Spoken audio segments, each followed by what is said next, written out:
Good morning. Good morning, Madam Chair. We are ready on our end to begin, if you'd like to start. Thank you, Vice Chair Kostakis. Ready to go. Good morning, everybody. I'd like to call this meeting to order. My name is Ann Morgan. I'm the chair of the Toronto Police Services Board. I'd like to welcome you all to this hybrid meeting of the board. At first, I would like to acknowledge that the land that we are on as we hold this meeting is the traditional territory of many nations, including the Mississaugas of the Credit, the Anishinaabe, the Chippewa, the Haudenosaunee, and the Wendat people, and is now home to many first diverse nations, Inuit, and Métis people. The board also acknowledges the Mississauga that Toronto's covered by Treaty 13, signed with the Mississaugas of the Credit, and the Williams Treaty, signed with multiple Mississauga and Chippewa bands. So at this time, I will ask, are there any declarations of interest under the Municipal Conflict of Interest Act? I see none, so that I will proceed. I will now turn the meeting over to the board's executive director, Dr. Canning Gisser, who will go over the meeting's logistics. Thank you, Chair, and thank you to everyone who has joined us in person, as well as those who have called in to this meeting. Please note that this meeting is also being live streamed on the Toronto Police YouTube account and will be available there at the conclusion of this meeting. Joining us in person, we have Vice Chair Lisa Kostakis, Member Nick Migliori, Deputy Mayor Amber Morley, Councillor Lily Chang, Councillor John Burnside, and virtually we have Chair Ann Morgan and Member Nadine Spencer will be joining us shortly. We also have members of our board office staff, Chief Demkew and his command team, members of the service, and of course, members of the public. We have individuals who have registered to make deputations, both in person as well as virtually, on our agenda items. As per our regular meeting process, deputations will be heard prior to the item being discussed and voted on by board members. When it comes time to do a deputation, those who have registered will be called upon or brought into the meeting. As always, deputants will speak, followed by an opportunity for board members to ask questions. Chair, before I return the meeting to you, I would like to take this opportunity to introduce Ann Arthur, who has recently joined the board staff as our new Senior Advisor, Strategic Analysis and Governance. Ann brings 2 decades of experience in public health at various levels of government, including 18 years with the Toronto Public Health, Anne's deep understanding of the social determinants of health and their differential impacts on marginalized communities will translate well into her new role, evaluating the impacts of board policies in the policing landscape of Toronto. Anne's recent accomplishments include leading pandemic recovery and rebuild initiatives for Toronto Public Health sexual health programs as an acting associate director, where she provided evidence-based recommendations related to policy development, quality improvement, and strengthening the use of data to drive evidence-informed decision-making. She holds a master's degree in community health and epidemiology from Queen's University and a graduate diploma in public administration from Western University. And will be leading some of our critical files, including monitoring and evaluating policing reform outcomes in Toronto and fostering strategic collaboration with City of Toronto and Toronto Police Services stakeholders on safe TO implementation. Join me in extending a warm welcome to Anne as she embarks on this new journey with the Toronto Police Services Board.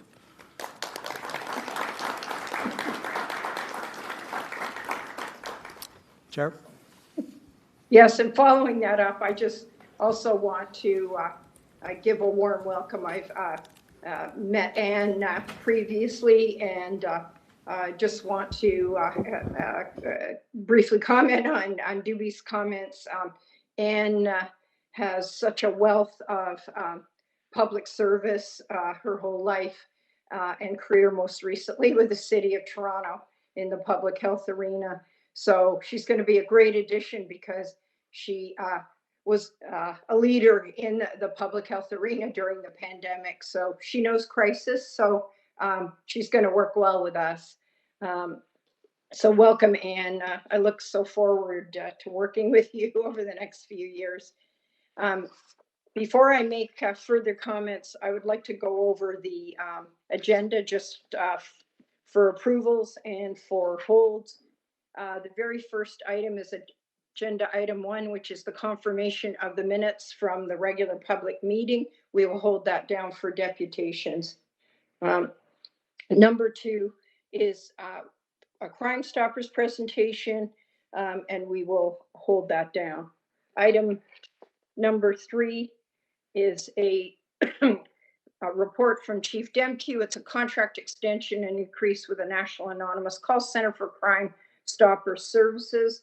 Can I have a motion on that?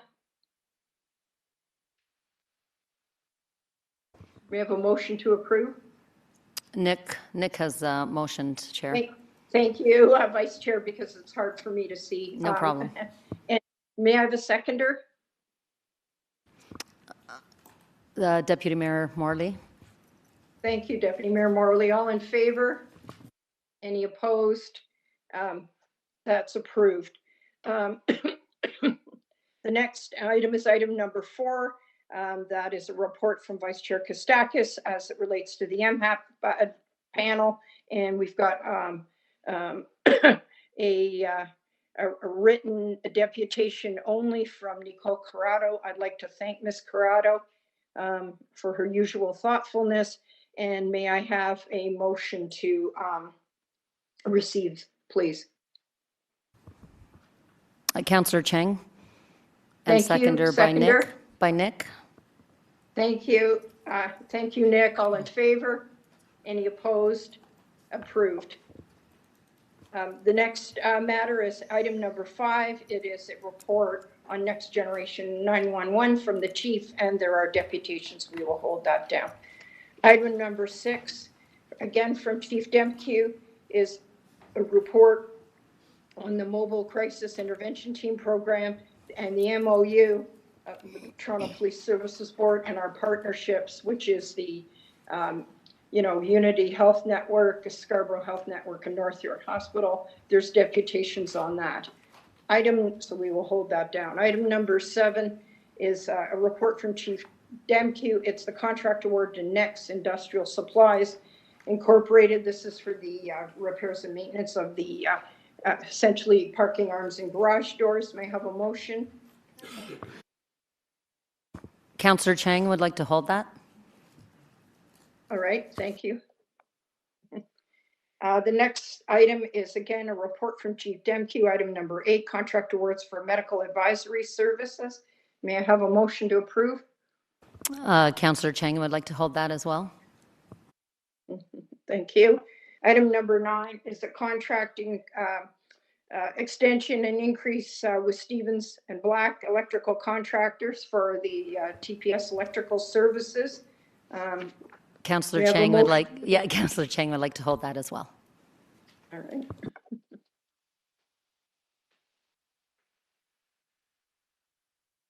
All right, item number 10, which is a report from Chief Demke. It's a request for funds for our annual community events. I may have a motion to approve.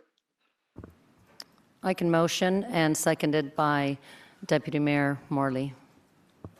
Thank you, Vice Chair Kostakis. Approved. Next item is item number 11, which again is 2023 activities and expenditure as it relates to community consultative groups. We're going to hold that down for deputations. Item number 12 is the special constable appointments and reappointments, March 2024, and Miguel Avila is here in person and he will depute, so we'll hold that down. Item number 13 is a report from Dr. Cannon Gisser as it relates to the City Council decision with as it relates to Infrastructure and Environmental Committee, and it's the traffic congestion, and we have a deputant, so we will hold that down.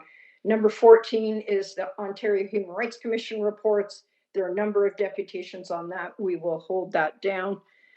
Number 14 is, and there are several sections as well as it relates to that.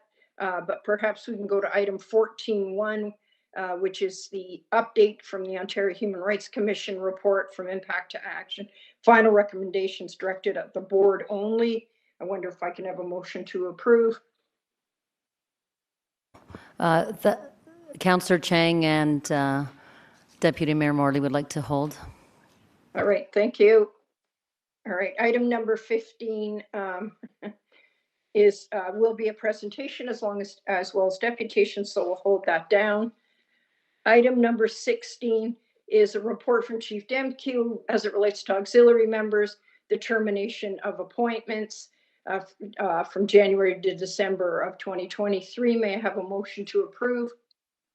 Motion by Councillor Chang, seconded by Nick Migliori. Thank you. All in favor?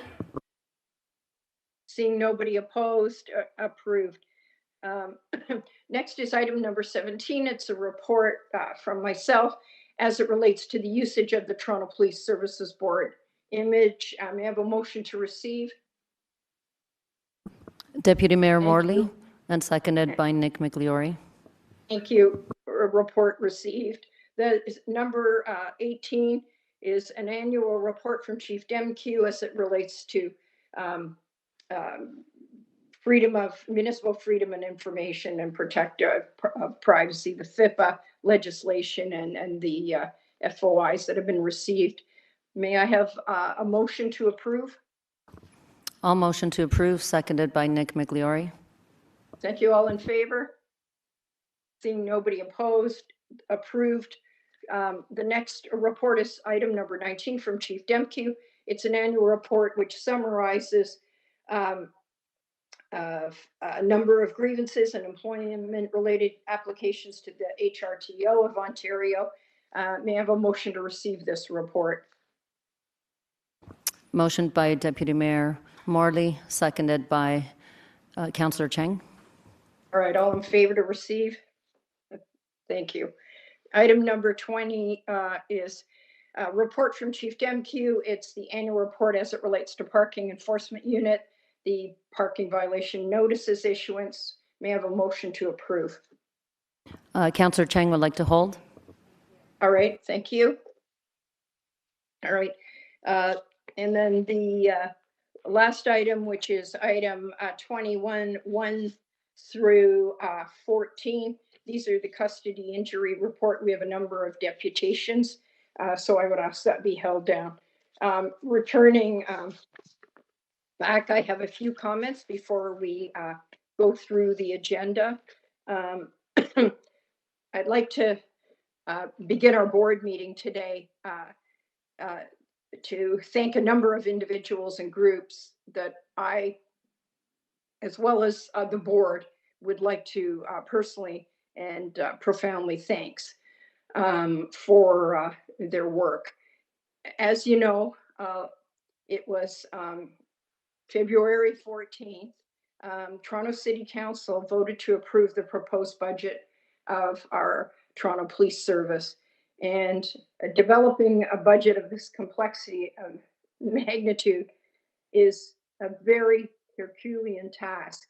And it's made much more challenges today in policing of any large, diverse city, as well as the unique issues. And we've outlined them extensively at many of these board meetings. The 2024 budget focused on the need to provide adequate and effective policing, but not only that, being very mindful of the challenges and constraints on our city and our province to ensure that we do both. So I'd first like to start out by acknowledging Director Cindy Grant for her dedicated leadership and her entire budget team for their incredible work.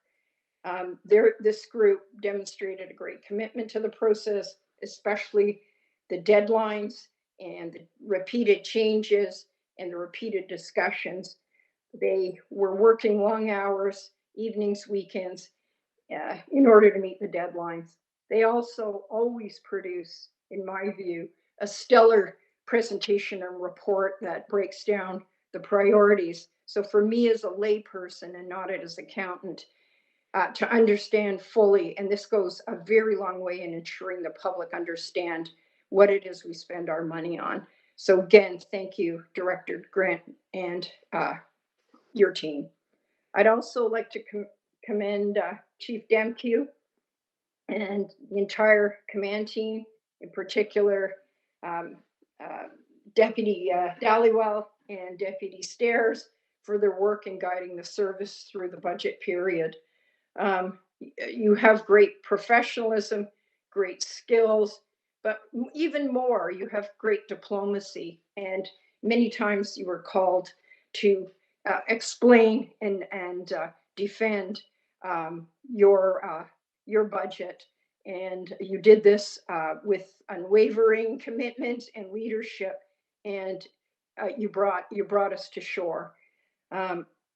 So all the people that worked for you and your tireless efforts have played a crucial role in ensuring the service was able to present a very fair and fiscally responsible to best serve the community. I'd also like to thank City Council for approving our budget, in particular, all our board members who were on the City Council. Deputy Mayor Amber Morley, shout out to you because you brought the motion to approve the additional 20 million. I thank you for your leadership. Councillor John Burnside and Councillor Lily Chang, you were ambassadors. You assisted us to explain to not only your fellow city councillors, but also to the public at large, the rationale for the budget request. And you brought to life the people that are actually behind our service to the public. And your support is incredibly appreciated. I'd also like to thank the Toronto Police Association for its support of our budget request. Also, the board office in particular, I'd like to thank Executive Director Dee Buchanan-Gisser and Senior Vice Daniel Duty, who sat in on many groups before the budget committee began its journey, and they had critical roles in disseminating information and refining information back and forth. And lastly, I want to thank all our Toronto Police Service members. A huge and sincere thank you for the work you do every day. You can keep our community safe and resilient. And it seems to be more challenging and more dangerous every single day. But you do it no matter what the circumstances, no matter what the risk. And I thank you for your courage. I thank you for your compassion and the outstanding job you do. We remain committed as a board to supporting you and your well-being as you provide service to our city. And everyone else who played a role in developing and supporting this budget, including those who carry out the work who is made possible, and that's the folks who serve and protect our neighborhoods. You have our sincere thanks. The board recognizes and values your hard work, and we are deeply grateful for your contribution. So I'd like to round of applause for all those folks who brought a very difficult project to fruition.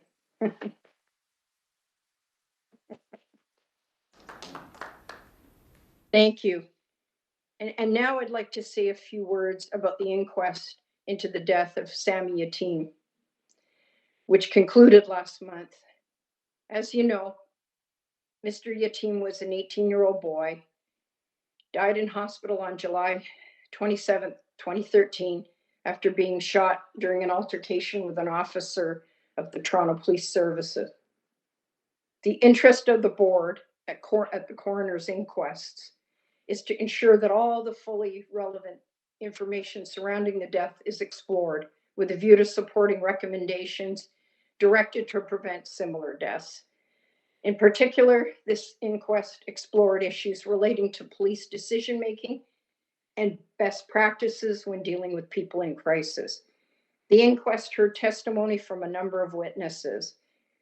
The jury released 63 recommendations with a range of topics, which included peer intervention training, increased mental health supports, and monitoring use of force incidents.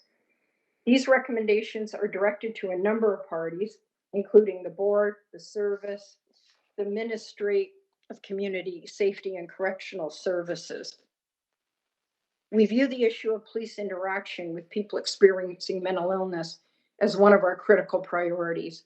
We believe that our organizational response must be comprehensive, collaborative, and compassionate, developed in partnership with the community. On behalf of the board, I would again like to express our deep and sincere condolences to the family of Sammy Yatim. We understand the inquest proceedings, which were protracted and went on long after Sammy's death, have taken a tremendous toll on the Yatim family, whose grief and pain have been compounded through this process as they work to ensure that another family never has to go through such a difficult experience.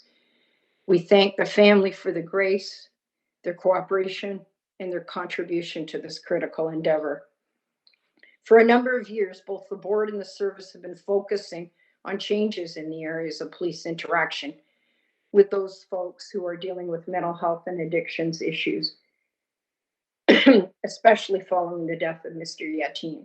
In 2014, the Honorable Frank Iacobucci released the report, Police Encounters with People in Crisis, which was commissioned by then Chief Blair following Mr. Yatim's death.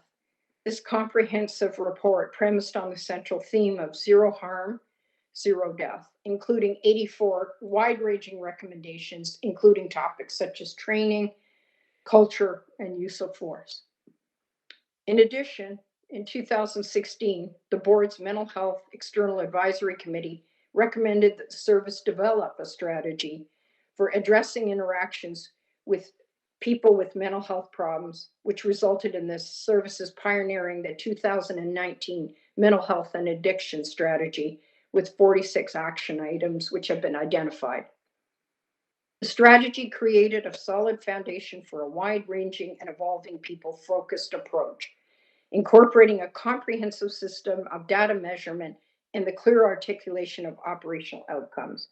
While the service noted the implementation of the strategy in 2023, it's intended to be a dynamic and evolving plan for the service to compassionately respond to individuals who may be experiencing mental health and/or addiction issues while ensuring the well-being, the safety, and rights and dignity of these individuals and communities.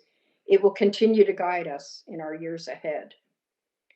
As we now turn to developing a plan for effective and meaningful implementation of the jury's recommendations. Such a plan will be developed in consultation with the board's Mental Health and Addictions Advisory Panel, MHAP. Within 6 months of the release of the jury's recommendation, the Chief of Police will report back to the board on all of the jury recommendations that impact policing. So thank you. And at this time, I'd like to turn the meeting back over to Chief Demkew for his monthly verbal update. Thank you. Thank you, Chair, and good morning, everybody. I'll be speaking about several items today, including the 2024 budget. I'll provide a Project Resolute update, as well as discuss our response to shootings in 31 Division and the National Auto Theft Summit. I'll begin with the 2024 budget. I'd like to start by thanking the board for your support in the recent budget process. I also want to thank members of the public, the mayor, city councilors, and the Toronto Police Association for their support. I'm most excited about the opportunity to collaborate with you, members of the board, and move forward with a multi-year hiring plan to strengthen our front line and address priority call response times. I say that I'm excited because this provides an opening to inject certainty and stability into the budget process, thus supporting public safety and the public sense of security. Last month, we proudly deployed 146 new police officers to the front line. We also promoted 80 sergeants and 50 staff sergeants to ensure frontline guidance and oversight to support our members and improve core service delivery. Every Monday, my command team takes a deep dive into our data. We review real-time response times, crime indicators, length of calls, and types of crimes. We adapt and deploy accordingly. It's the reality of policing our complex and growing city while we reconstitute our capacity. As you know, people-related costs account for 90% of our budget. Having more police officers to respond to the ever-increasing number of priority response calls for service, including those resulting from the dramatic increase in carjackings, is key. We want to be where Torontonians need us most, when they need us most. Our multi-year hiring plan will be at the core of our ability to police our growing city adequately and effectively. We are an organization with 25% of our police officers eligible to retire right now. In 10 years, 60% of Toronto police officers will be eligible to retire. Working with you on a multi-year hiring strategy is key to ensure service levels align with the city's growth. We look forward to bringing on the recruit classes that have been approved in this budget. Funding must be about service levels and public safety. Data-driven decision-making is key to our strategy to work towards providing adequate and effective service. It took 10 years to get to where we are now, and we know that we will not be able to get where we need to be with one budget cycle. The pressure on the service and our members is palpable. I look forward to working with the board to build an evidence-based approach to resourcing our service in an adequate and effective way.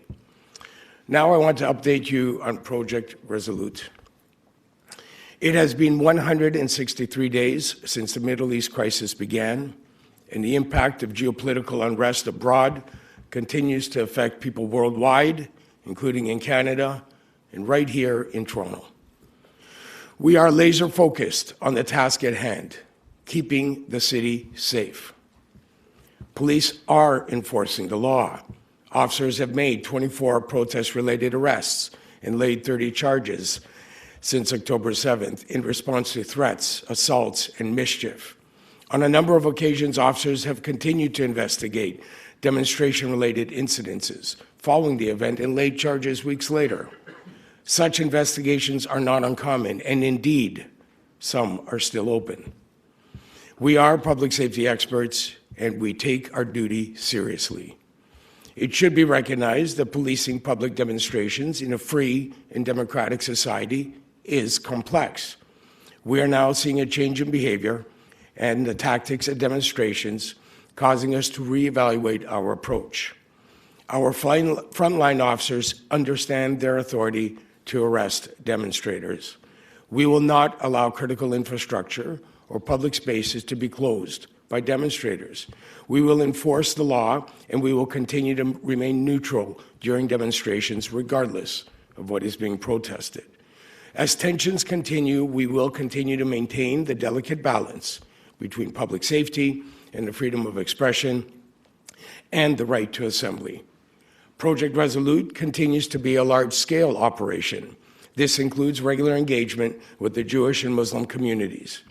We are deploying additional resources to ensure the safety and security of places of worship, schools, and other communities' facilities, and maintaining a command post in the Bathurst Street corridor. We are increasing our presence in the Muslim community by deploying a command post on a rotational basis to mosques around the city every Friday and Saturday during Ramadan.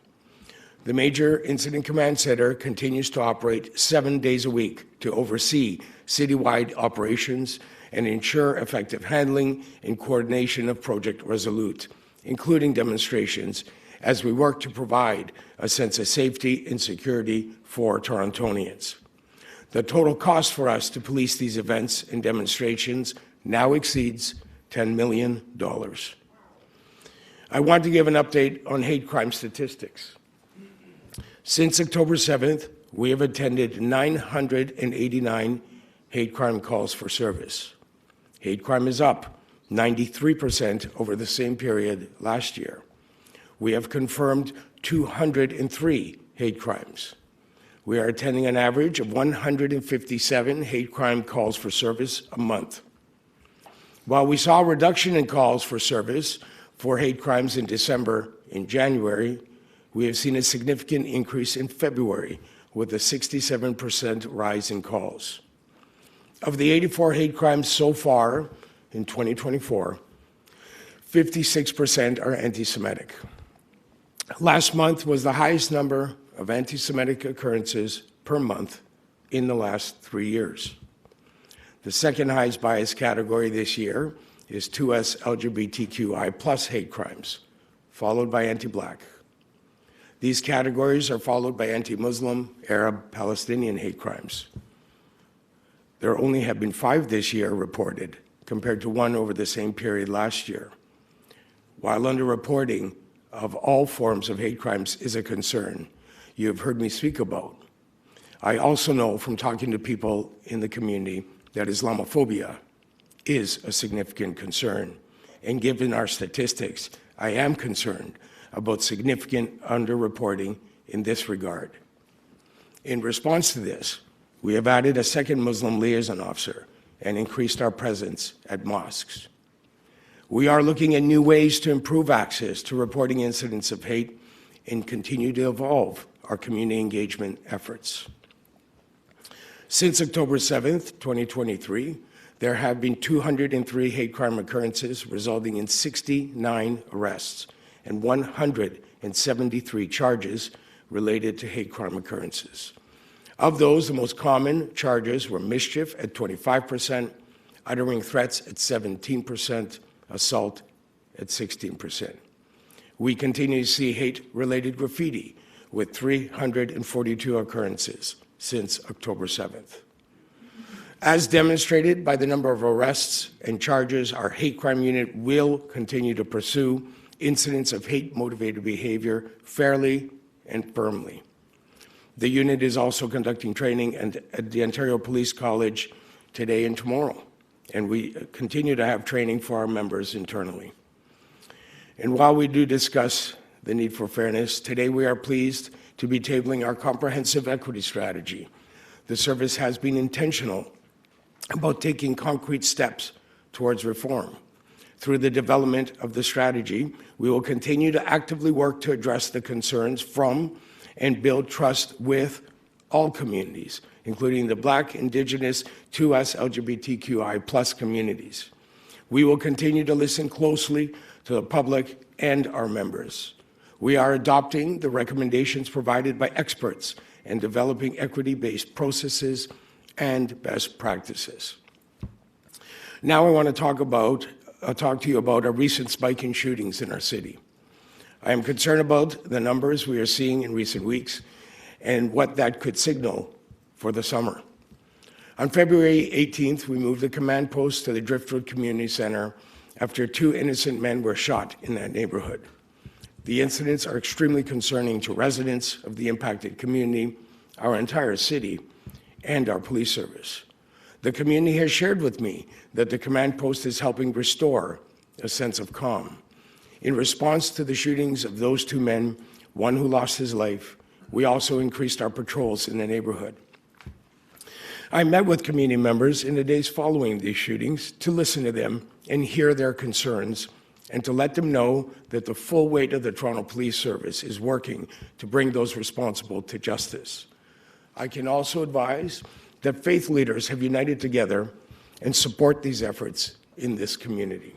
Our officers will continue to engage with residents and faith leaders to build relationships. We have previously seen the power of prayer walks in communities impacted by gun violence, including how they can help build trust and restore a sense of safety and security. At the end of February, I joined faith leaders, residents, and service members for a prayer walk in the Driftwood community, and will participate in a citywide multi-faith prayer walk on April 11th. You will see more service-wide prayer walks across the city, where unit commanders and neighborhood officers will join faith leaders and go into their communities together. Last month, Deputy Johnson and I attended the National Auto Theft Summit in Ottawa, hosted by the federal government, to bring law enforcement and public and private sector leaders together. I spoke about how Toronto has been disproportionately impacted, with more than 12,000 vehicles stolen last year alone. Those vehicles are valued at $790 million. That's 34 vehicles stolen every day. That's one every 40 minutes. We've had 68 carjackings so far in 2024. That's a 106% increase compared to the same period last year. In January, a mother with 2 children in car seats had her vehicle stolen in a grocery store parking lot. 2 young offenders drove those children around for 15 minutes. The children are safe now, but this terrorizing criminal activity has to stop. It leaves people feeling anxious and afraid and victimized, all while organized criminals profit. Break-and-enters for auto theft continues to rise. There have been 34 incidents so far this year, compared to 22 for all of last year. We are putting a significant amount of resources in place to address this citywide. We have seen an escalation of violence, threats, and intimidation, where weapons are being used to steal vehicles. This is why it's important we are co-leading the Provincial Carjacking Task Force with the Ontario Provincial Police. The task force is an example of how working together with other agencies helps us in these complex investigations to disrupt this criminal element. As of March 15th, the task force has arrested 121 suspects, laid 730 charges, and recovered 157 stolen vehicles. This work is in addition to the efforts of every division experiencing this type of criminality. This is a whole-of-service priority. We're also launching automatic license plate recognition readers in our in-car camera system, which automatically read and search for stolen plates. The ALPR can read plates in vehicles traveling at high rates of speed. This will support road safety, enhance frontline efficiency, and will help investigators with an electronic eye on the road. At the Auto Theft Summit in Ottawa, I explained that this is not just a law enforcement problem. It is time to be bold and collaborative with all levels of government, along with vehicle manufacturers, port authorities, and shipping companies. We need to work in a coordinated manner to fight organized crime, stop the violence, and take the profit out of this organized criminal enterprise. We need manufacturers to better protect vehicles from being stolen and cooperate with investigators to track stolen vehicles so we can catch offenders quickly and return vehicles to their owners. The Toronto Police Service is part of a multi-agency effort known as Project Vector, which focuses on identifying the shipping ports used by organized crime to export stolen vehicles. Once the vehicles are located, the service forensically examines them and researches the history of how the vehicle ended up in a shipping container. The investigation is shared among partner services for follow-up. We share this information with our Organized Crime Investigative Support Unit and the Provincial Carjacking Team. This past weekend, the Organized Crime Investigative Support Unit used intelligence to recover 9 stolen vehicles worth more than $600,000. This success story is thanks to the provincial government's Prevent Auto Theft grant. I also want to make you aware that Deputy Johnson had the opportunity to appear before the Public Safety and National Security Committee last month to amplify the impact organized crime-related vehicle theft has on Toronto. As I mentioned earlier in my remarks, and as you have heard throughout this update, the pressure on the service and our members is palpable. I want to take a moment to thank our members for their outstanding work to keep our community safe. They are incredibly skilled, capable, and courageous, as exemplified last Tuesday. Members of 51 Division apprehended a suspect in a double homicide who is now facing murder charges. I visited one of them, a very dedicated Toronto police officer in hospital who was injured during that foot pursuit. He was in pain, but had a positive and professional attitude as he was awaiting treatment. There is a lot of outstanding work the public never sees. We are trying to capture this work and show our appreciation to our members.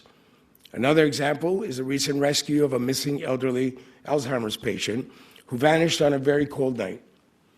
We are committed to celebrating and highlighting good work. I'd like to show you the first in a series of videos that do just that. Please have a look at what happened when a Toronto man reported his wife missing. I called my wife Betty, but there was no response. And looked everywhere, but I couldn't see her. And tried to shout her name, there was nothing. And walked around and ran around the road. And after 10 minutes, I shout, I couldn't find her. So I was so worried, I think I totally lost her. So the only way that I could do is to call 911. 43 Division officers went to the residence and discovered that the missing person was a female, 71 years old, goes by the name of Betty. So 43 Division started a search for her, and because of her condition and the fact that she wasn't dressed for the weather, apparently she only had a light jacket and some slippers on, everybody was concerned, obviously. Set up the drone, set up a search pattern, a couple hundred acres, which would be next to impossible for ground officers to search, especially at night. And when I turned on my last grid line up by Ellesmere, a thermal signature popped up on my screen. So when I flew the drone up and put the spotlight on, the bush was heavy, but I could see through it. It definitely looked like a person. I could see a person's face through the trees. So I knew we'd found Betty at the time. From the time she was reported until the time I found her at about midnight was probably about 7 hours. They found her cold and shivering on the ground. Possible hypothermia starting to set in. I couldn't express my gratitude to the Toronto police because they were so efficient, they were so professional, and they have the knowledge. They know how to use all those tools. So with those aerial technology, I really appreciate it. I would send my fully utmost gratitude for the Toronto police. We find quite a few missing people. This one was especially satisfying for not only Mike, but our whole unit. It saves tons of boots on the ground. It can fly over a large area. The City of Toronto certainly has a lot of urban parklands, a lot of green spaces that we need to search, a lot of waterways that we need to search as well. So having that RPAS capability for searching from the air for missing people is hands down a great asset for the Toronto Police Service. When you find somebody, when you do have a find, and you know that without you finding them, that the outcome might have been fatal, it's a really good feeling. This video was done by our internal video team and is an excellent example of technology and field operations coming together to preserve a life. It's just one example of the phenomenal work our members do each and every day. In closing, I'd like to wish our Islamic communities Ramadan Mubarak. I want to assure all our communities that we remain committed to them for as long as it takes to return a sense of safety and security for all. Thank you. Thank you, Chief, for all your comments. Now I'd like to go back to item 1, which was confirmation of the minutes from the regular public meeting held January 11th, 2024. We have a deputation for Mr. Langenfeld, and I believe, Mr. Langenfeld, you can hear us. We chatted earlier, and I believe you're ready to go. Yes, thank you, Chair. Thank you. I'm speaking on the Chief's update from the January minutes. I note first that YouTube forms part of those official minutes. Meanwhile, the YouTube live stream recording of the TTC meeting was irretrievably lost, meaning no record of that meeting exists. Meanwhile, January's written minutes make no mention of Chief Demkew's declaration banning protesting on the Avenue Road 401 overpass. I contacted Chief Demkew, then his office, requesting clarification and citing what the Supreme Court of Canada called the public's, quote, right to know the law and understand its application. The response was that the service expects litigation and therefore refuses to identify what legal authority they're acting under. I note that the Morden report recommended that the board receive copies of service plans and also that the board seek out independent legal advice. 2 days later, 3 people were arrested for exercising their rights, arrested by a team of at least 19 officers. In Fleming v. Ontario, 2019, the Supreme Court of Canada dealt with OPP officers arresting a lone protester, someone who had committed no crime, broken no law, who was not about to commit any offense, harm anyone, or breach the peace. They said, when intruding on an individual's freedoms, the police can only act in accordance with the law. They quoted their 1990 ruling, saying, it does not sit well for the courts, as the protectors of our fundamental rights, to widen the possibility of encroachments on these personal liberties. If that isn't their role, it's unlikely they'll deem it the job of this board or your employees in the service. The right to protest is at the core of charter protections. Conscience, opinion, peaceful assembly, association, and in the circumstances here, religion and ethnicity are very much at play. Basic liberty, to act as one wishes without needing police consent. Security of the person versus threats of arrest. And assurance those rights can't be suspended by police. As the court makes clear, the principles of fundamental justice turn on the right to know, the right to be informed promptly of the laws being enforced upon us. Section 10A Charter Protection is clarified in R.V. Evans, 1991. One is not obliged to submit to an arrest if one does not know the reasons for it. If we need not submit to arrest without reason, we certainly aren't required to blindly follow police orders without knowing the authority behind them. In Fleming 2019, the law is made crystal clear. An act can be considered a breach of the peace only if it involves some level of violence and a risk of harm. Only in the face of such a serious danger is it lawful to interfere with individual liberty. Behavior that is merely disruptive, annoying, or unruly is not a breach of the peace. Expression that might provoke or enrage others is guaranteed freedom by Section 2B. In Fleming, OPP sought to interfere with liberty of someone acting lawfully, not suspected of or believed about to commit any offense. The court reiterated the police's first duty is to protect the rights of the innocent rather than to compel the innocent to cease exercising them. Police there sought power to prevent breaches of the peace before they arose. The Supreme Court of Canada found that to be unconstitutional. Interference with liberty is only justified if necessary to prevent breach of the peace from occurring. Only least invasive measures may be taken. Only action which intrudes least on liberty is reasonable. Ontario's Court of Appeal said in Fleming 2018, the necessity of taking steps to preserve the peace arises only when there is a real risk of imminent harm. All the good lawyers in the room just keyed in on the word imminent. Proactive policing must be limited to steps which do not interfere with individual freedoms. Then the court said, this last point bears repeating. Proactive policing must be limited to steps which do not interfere with individual freedoms. I can tell you, Justice Nordheimer playfully gave me a hard time when my factum contained a typo. I think it's safe to say he'll be a little less impressed to find out that the law is being ignored by police, even when he went to the trouble of repeating himself. The Supreme Court in Greater Vancouver Transportation Authority cites, all official action in derogation of rights must be authorized by law.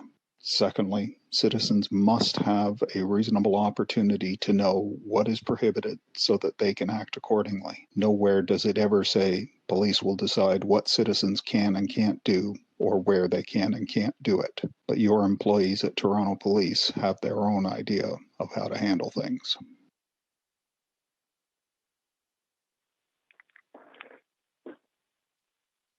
Mr. Langenfeld, your time is up.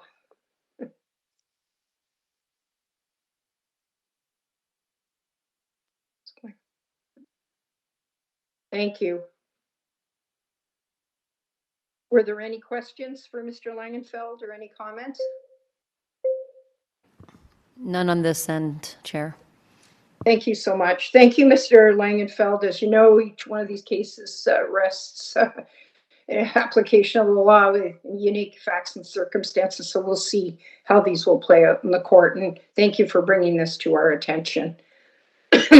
May I have a motion to approve the minutes from the past meeting in January of 2024?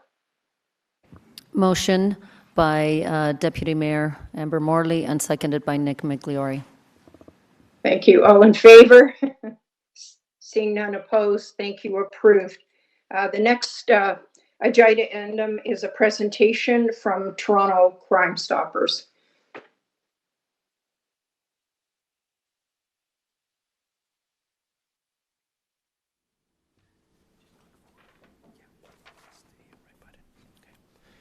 Thank you, Chair Morgan. Thank you, Toronto Police Service Board, Chief Demke and Command, for giving Toronto Crime Stoppers a moment to give you a high level of what we've done in 2023 and where we're going to go. I'm joined today by our Vice Chair, Mark Cousins, our Police Coordinator, Detective Mark Majamudu, our officer in the office, Sean O'Neill, and our Office Administrator, Daniel Lipa. So just a quick fun fact of all major or most major crimes are solved as a direct result of information provided by the public. And this is a great segue into the importance of Toronto Crime Stoppers and what we do in cultivating information for our police partners. On the agenda, we'll talk really quickly about Toronto Crime Stoppers, our 2023 results, some of the community reward programs we have done, and then as well as some of the campaigns that we've done in 2023. So Toronto Crime Stoppers, it is a partnership of the public, police, and media that provides the community with a proactive program for the people to assist the police anonymously to solve crimes, thereby contributing to an improved quality of life. We are a registered charity and do not receive any government funding, and we are solely dependent on fundraising initiatives to support community reward program initiatives, deliver important public awareness campaigns, and crime prevention initiatives. Community members can provide information anonymously by calling 1-800-222-8477 or via our web at 222tips.com. Our fundraising efforts are solely based for the majority of our funding on the Chief of Police dinner and our golf tournament that helps support what we do on an annual basis. So who operates Crime Stoppers? A group of concerned citizens serve on the board of directors to oversee the program. We meet regularly to manage and promote the program, raise funds, authorize community reward programs, and ensure the anonymity of the tipsters. The Toronto Police Service provides a police coordinator, as we said, a detective to manage the day-to-day operations, a police constable to oversee the community engagement and social media platforms, as well as an office administrator. All are tasked with vetting the tips that come in and liaise with the investigators. Really high level of how it works. A tip comes in. It is vetted for any identifiers in the information. It is then forwarded off to the investigators. The board will then review dispositions as they come in from the investigative units. And then what we do, in 2020, we removed individual reward payouts and replaced it with a community reward program where members of the community can go online and fill out an application with an idea of what they would like to do with all the funding options in there. The board will review it. If it meets our mandate, we will then move forward with that community reward initiative. Unique to Crime Stoppers, we are the only true anonymous reporting platform in the world.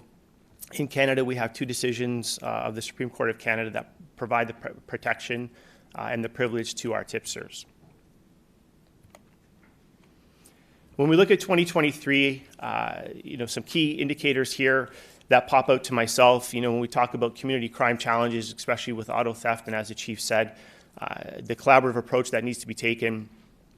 You can see the dramatic results and the increases in information that has been provided to Crime Stoppers that we've been able to pass off to investigators for investigation.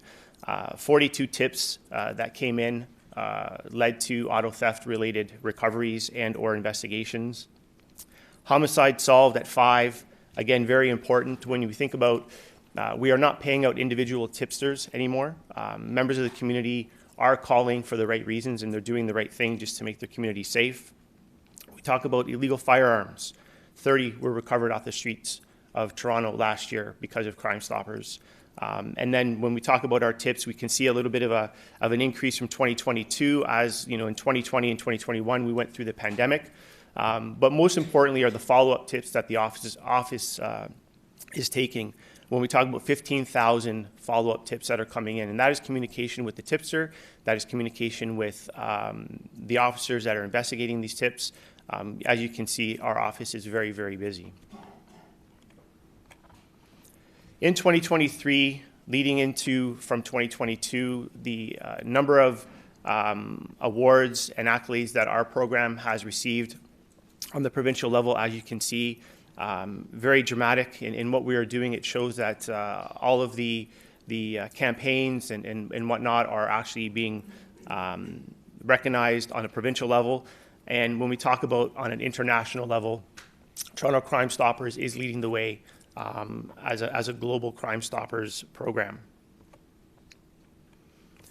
Some community reward programs that we have done, and again, engaging with our police partners as well as members of the community. We went into the Melbourne area of Toronto and did a street graffiti art mural there in a community garden. To the Word of the Wise, which was a fraud prevention, if you will, education for seniors in the community, various barbecues and picnics. And we've also partnered with Engage 416 on some of the initiatives that they are doing when it comes to engaging youth and making an impact on you know what we are seeing. Prior to moving to the community reward program initiative and removing individual reward payouts, over a 10-year span, we on average paid out $8,800 to tipsters. So what we understood through our statistics is that community members aren't calling into Crime Stoppers for financial gain. They're actually doing it for the betterment of their community. And as you can see here, last year in 2023, we put forward $30,000 towards community programs. So we are investing more into the communities than we were by just paying out individual tipsters. To give you an idea of exactly some of the programs that we're doing, I just want to show you a quick video. Welcome to the Soul on Ice Foundation. Come check us out. Soul on ice. I'ma put my soul on ice. Nah. I created the Soul on Ice Foundation because I wanted to help level up kids on the ice and off the ice. So that's why I partner with Crime Stoppers, Bowery, and Bolo so that I can help these kids become better people. So when we had that initial discussion about the Soul on Ice Foundation, it just sounded perfectly logical to try to do something at least. We can't do everything, but it seemed like a very, very good idea. The only way that we're going to change the negative narrative and build community safety in our neighborhoods is if we do it collaboratively with all stakeholders at the table. The importance of it is developing the relationships in the community, and especially tying in sports. As we know, sports is worldwide, and it's a great way of communicating without even saying a word. Building these relationships truly changes the way the community operates. 1, 2, 3, teams! So that just gives a high-level idea of exactly what we are doing and the impact that we're making in the communities, and we're shifting the mindset, especially with the youth, of bringing our law enforcement partners together with Crime Stoppers to bridge those barriers that we are seeing in some of our communities. Community awareness campaigns last year, looking at organized retail crime, and the chief spoke earlier about taking the profits away from organized criminals, and that was a community crime challenge that we saw spike in early 2023. And we did 2 campaigns to bring awareness to that issue and working with our retail partners. Illegal gun campaign, right? Understanding that, ensuring that the community understand they have an avenue if they don't want to call 911 and they don't want to talk to the police, they can call Crime Stoppers. And some of our statistics show that some of the campaigns that we do with illegal guns is coming to fruition. You know, our partnership with the Bolo program in the top 25 and creating awareness around that was effective. And then again, when we looked at the auto theft increase in tips that we received, we did a very comprehensive social media campaign to get our message out there on auto theft, how to protect yourself, but also to call Crime Stoppers. And that's all I have. Thank you very much.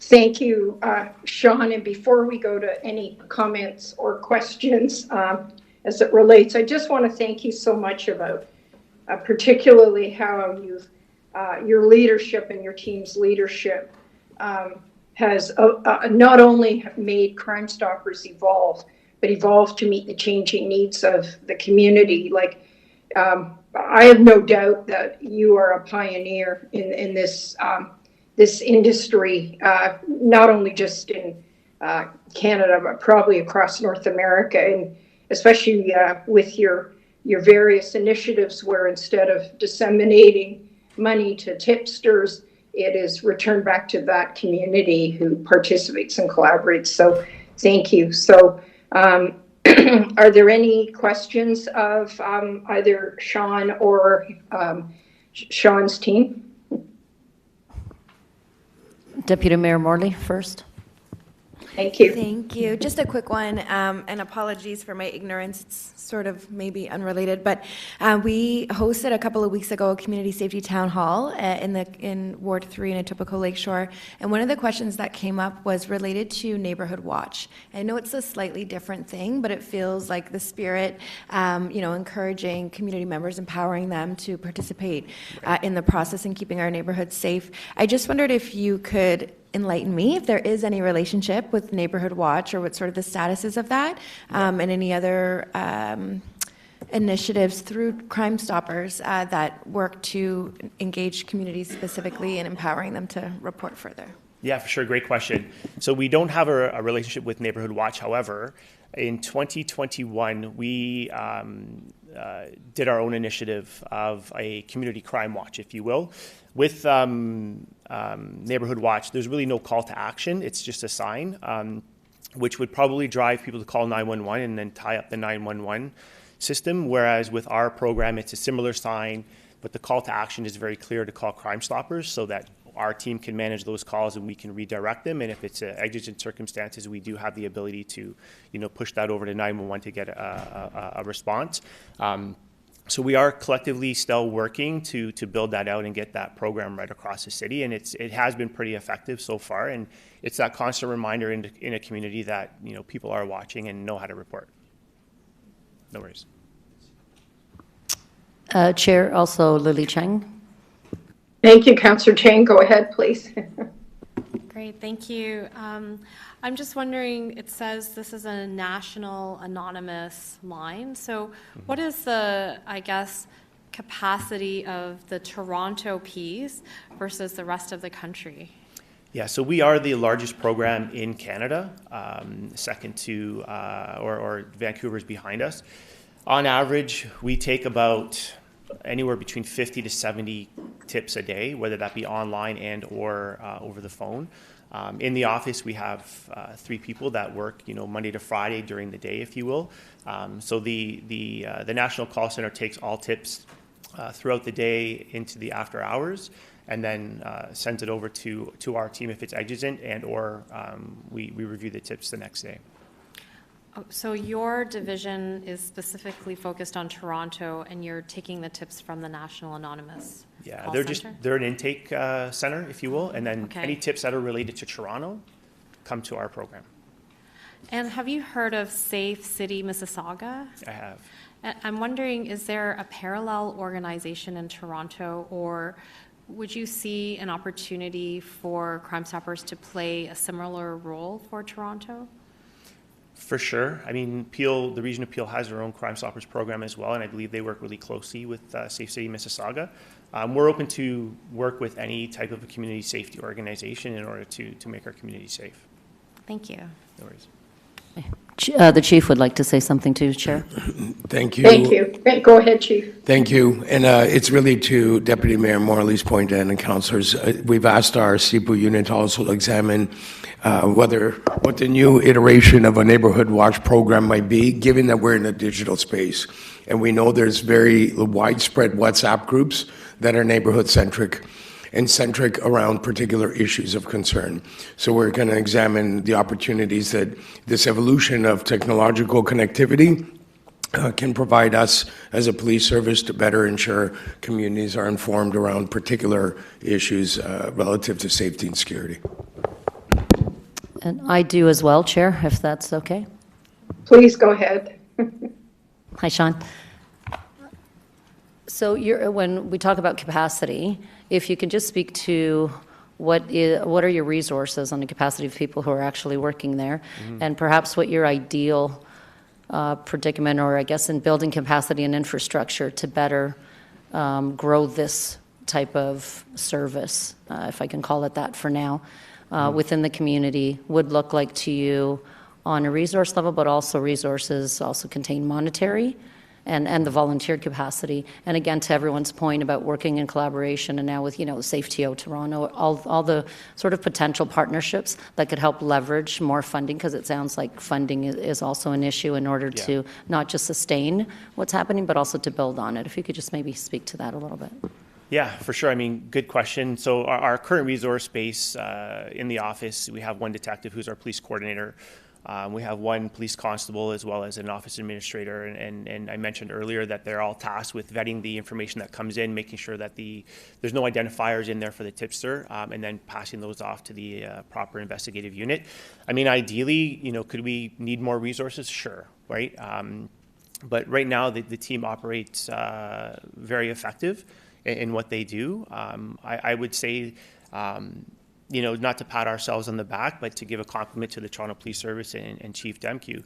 Our office is leaned on quite a bit for things regarding legal and how we do things, because we are, I would say, the innovators in this space when it comes to Crime Stoppers.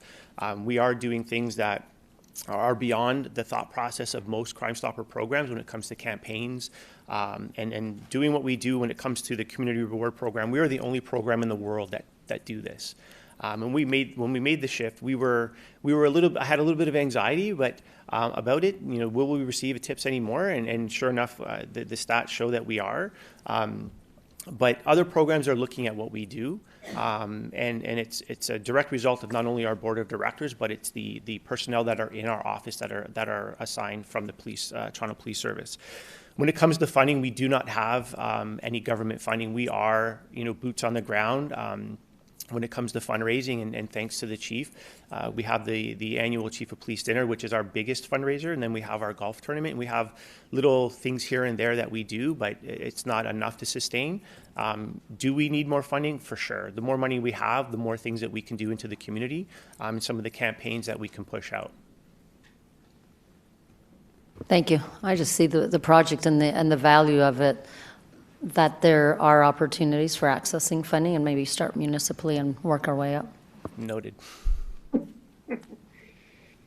Thank you, Vice Chair Kostakis. And if there's any more questions or comments, I just want to thank Mr. Sporton for coming out, and again, echoing all the comments from everyone else that, that your exemplary work and your constant evolution to meet changing needs and your wish for collaboration is so appreciated. And I personally commend the work you do, and the board totally supports the work. So thank you. And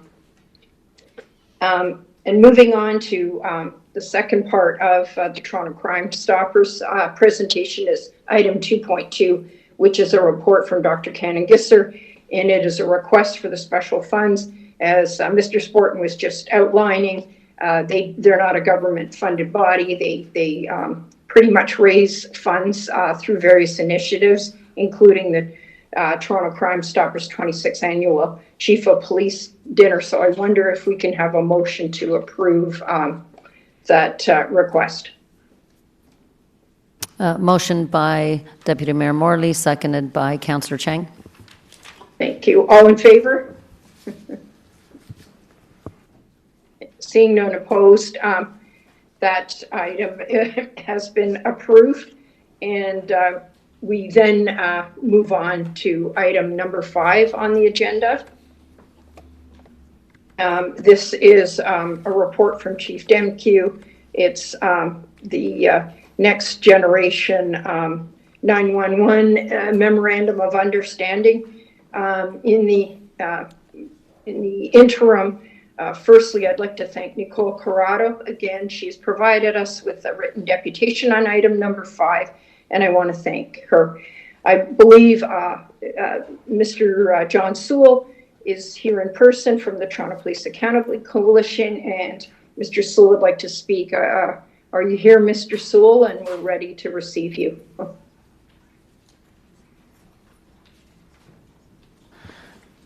He's just setting up, Chair. Thank you so much.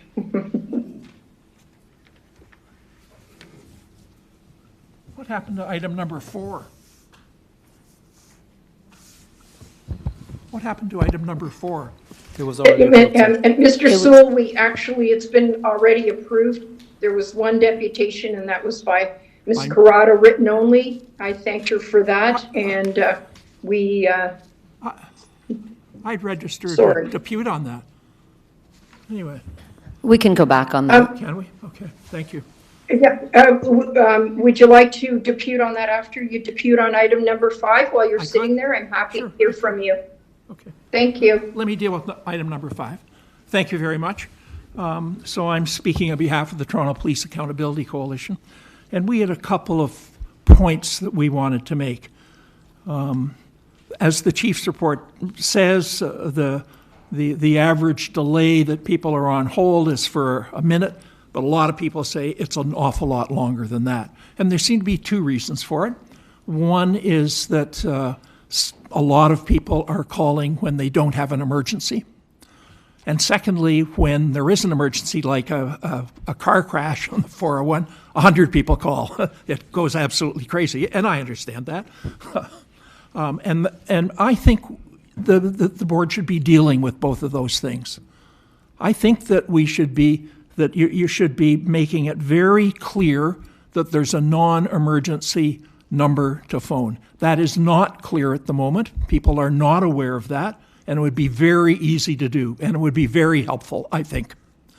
So that would be something that would be easy to do, and it would get people off the emergency line. But the second thing is, we think that you could easily have a very brief message put on the emergency line saying, we have received calls about the collision on Highway 400 near the 401. Please advise we've sent out vehicles on it, and if you're calling about that, please hang up so other people can use 911. Very short little message like that, which I think will deal with the situation really well.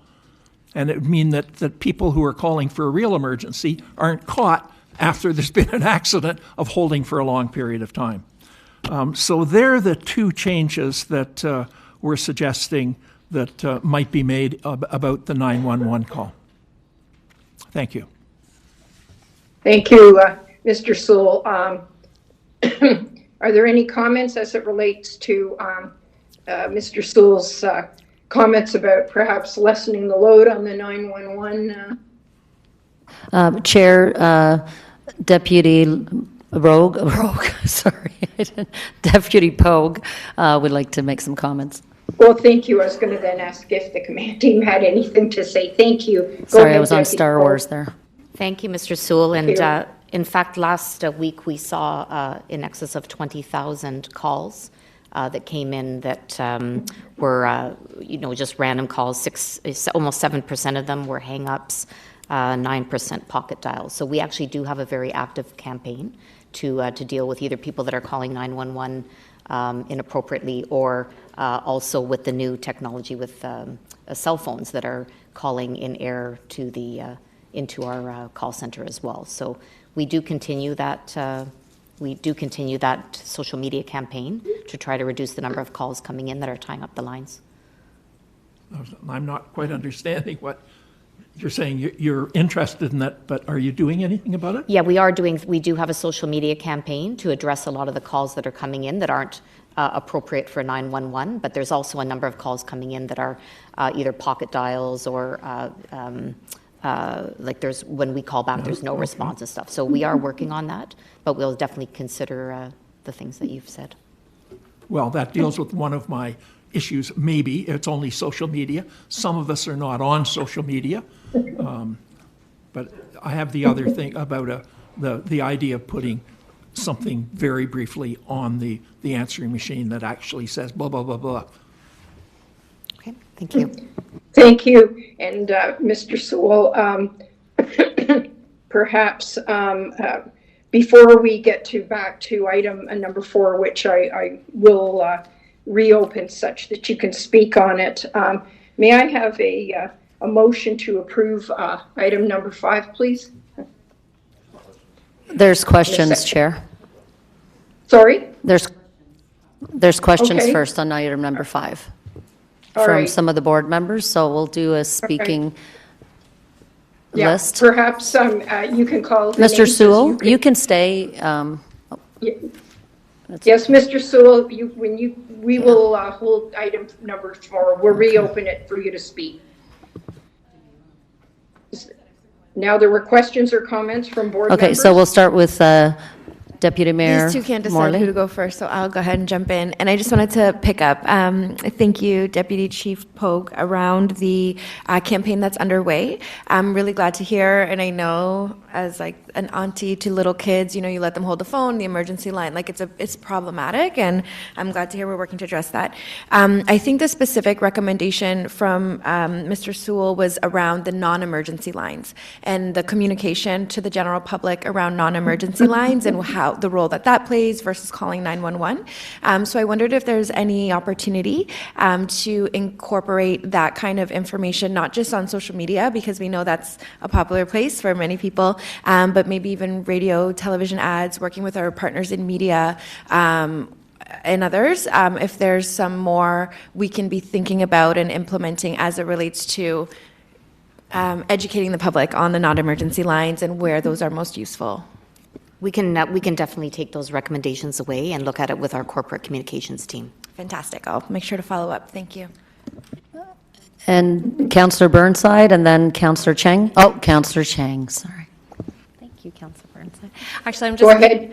Thank you. I wanted to piggyback off what Deputy Mayor Morley is asking, because it's often, we want to communicate something, but it's also a budgetary thing, because a communications plan citywide costs money, and I'm wondering, what is the budget allocation for educating the public? Do we have a specific investment planned? Through you, Madam Chair, we don't have like a specific line item around like a third party advising us on this, but we do have pretty robust internal communications capacity in our video services unit, as well as in our corporate communication unit, to allocate to something like this. Because I'd like to bring up the analogy of, a Rihanna song costs about, maybe $100,000 to produce, but they'll spend $1 million on marketing the song. So we built a 911 system, and it costs a lot of money to operate it, and it's important that people know what. So, buying ads is maybe not something that our communications department is that familiar with, but what kind of investment can we make in, in terms of creating a viral campaign that includes some ad buys perhaps, that could actually, front-end investment to reduce costs long-term. And I know also previously we explored a 3-number non-emergency line as an option, and can someone remind me where that's at, and is that still a possibility in future? Was it contingent on Next Gen being implemented, or? Yeah.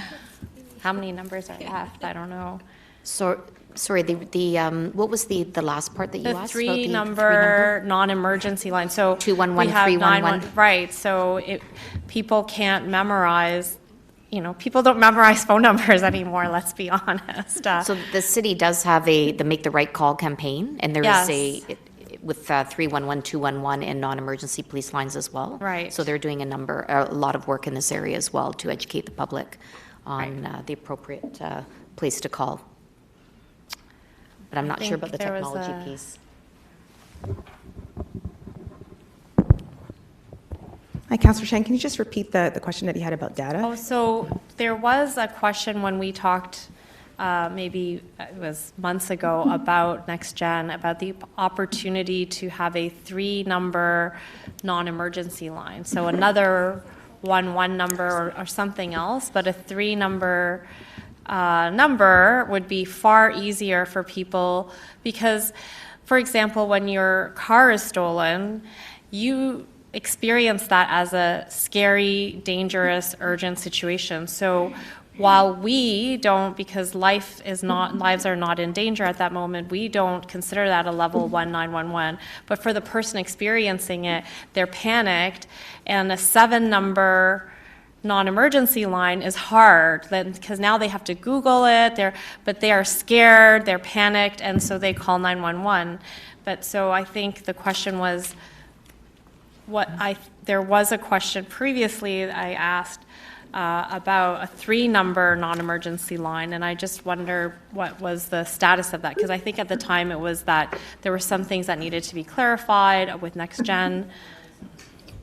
So I think that there might be an update maybe next month about NG 911 and the status, and we can get into a little bit more details about that. Okay. But I know that our service have partners, our communication, corporate communications partnered with the City of Toronto Corporate Communications to do the Make the Right Call campaign. So that was, again, to target, those calling into non-emergencies. But there is a specific focus on remembering to call 911. And even something that you say that is a property crime, like theft of auto, actually becomes a priority 1 for us because it has to go on to CPIC because of all the violence and everything associated to it. So I would say that if someone is unsure, I think it's probably safer for them to call 911.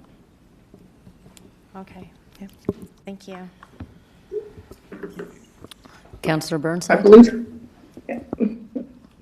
Yeah, thanks. So I just looked up. Apparently, Toronto Police has 150,000 followers on social media. 450? 450 is what, about 1 in 6 Toronto residents? That's pretty good. Well, it's not bad, but I guess my point is, or actually Mr. Sewell's point is, my concern is that we're relying on communicating with 1 in 6 people. Asking people not to call 111 when it's not an emergency is not exactly riveting social media information that's going to be shared, I don't think. So I'm just kind of commenting or hoping that we are looking at other ways to communicate that as opposed to this reliance on social media. That's just more of a comment. But I do have a couple questions. At what point do we sort of look past education? It doesn't really seem to be working.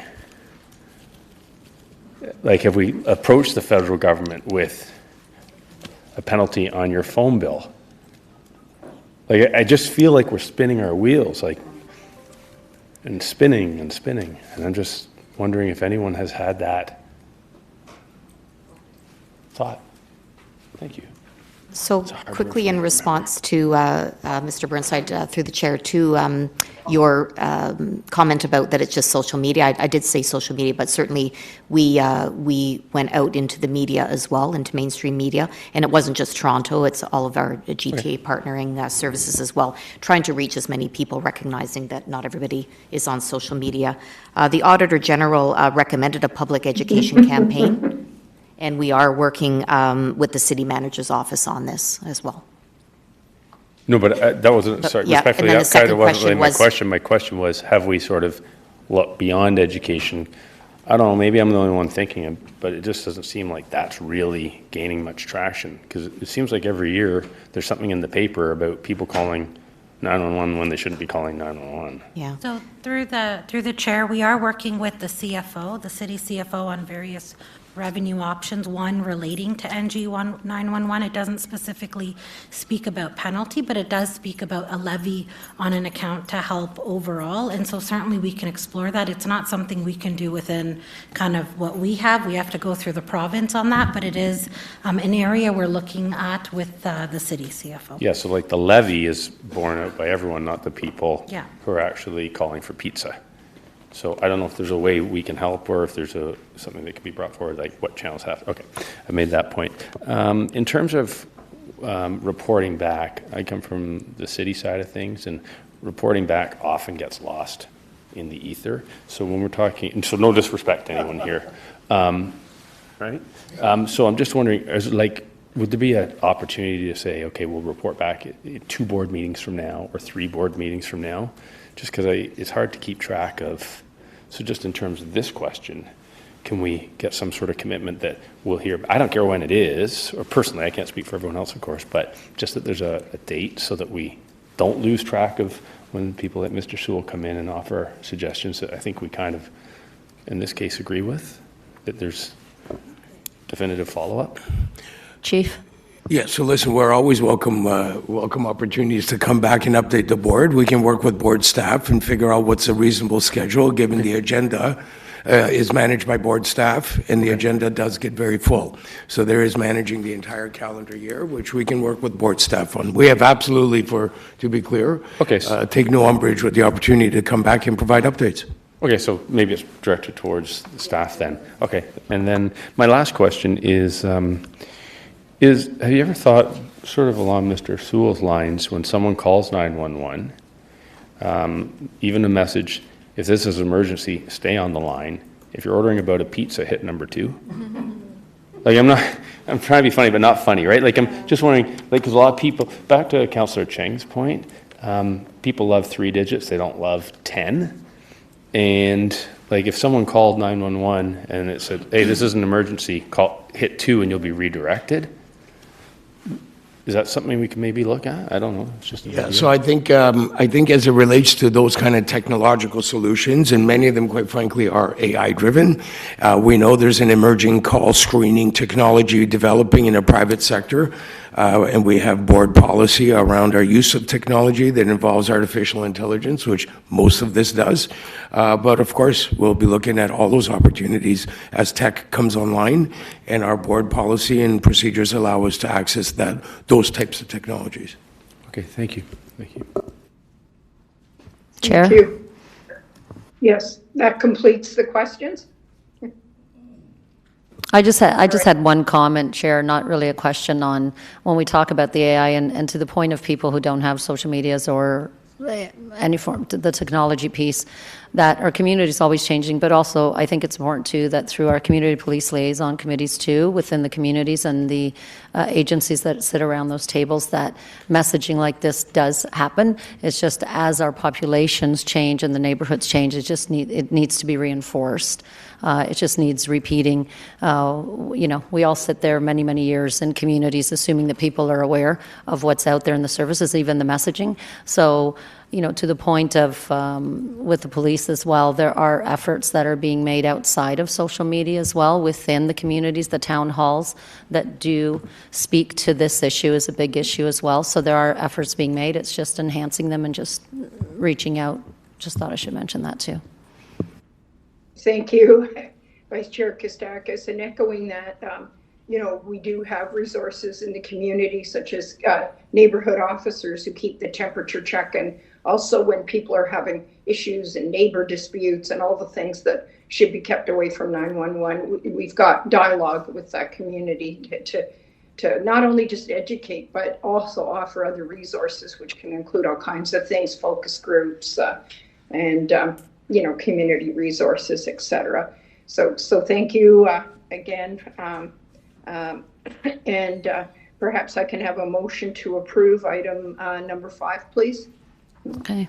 Deputy Mayor Morley, seconded by Councillor Cheng. All in favor? Seeing none opposed, approve item number 5. And going back, I will reopen item number 4, which we approved. We did not receive your application to depute, but Mr. Sewell, we're interested what you have to say. So could you please just, you can speak now. Thank you for pointing that. I will say, yes?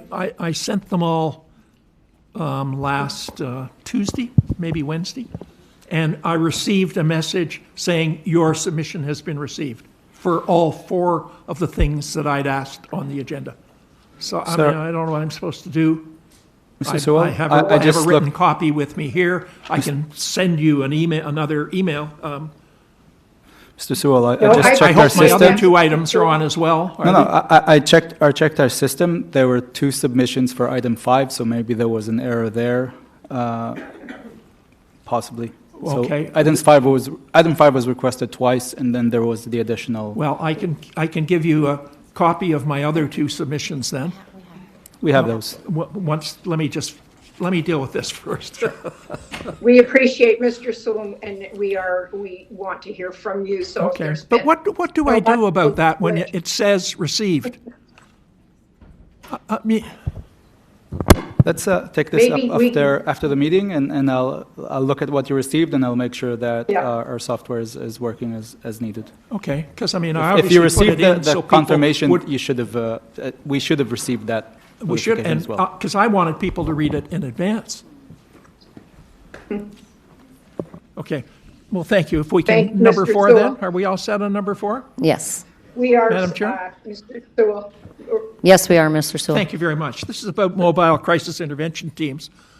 Our organization, the Toronto Police Accountability Coalition, has been advocating for mobile crisis intervention teams for 15 years. We've been at it a long, long time. And for the last decade, we've been saying they've got to be first responders because they're the ones that are more successful. Now, I realize all of this is being superseded by the Toronto Crisis Intervention stuff when the Gerstein Centre, and that's good, and I hope they start taking over all calls in respect to those who are in mental crisis.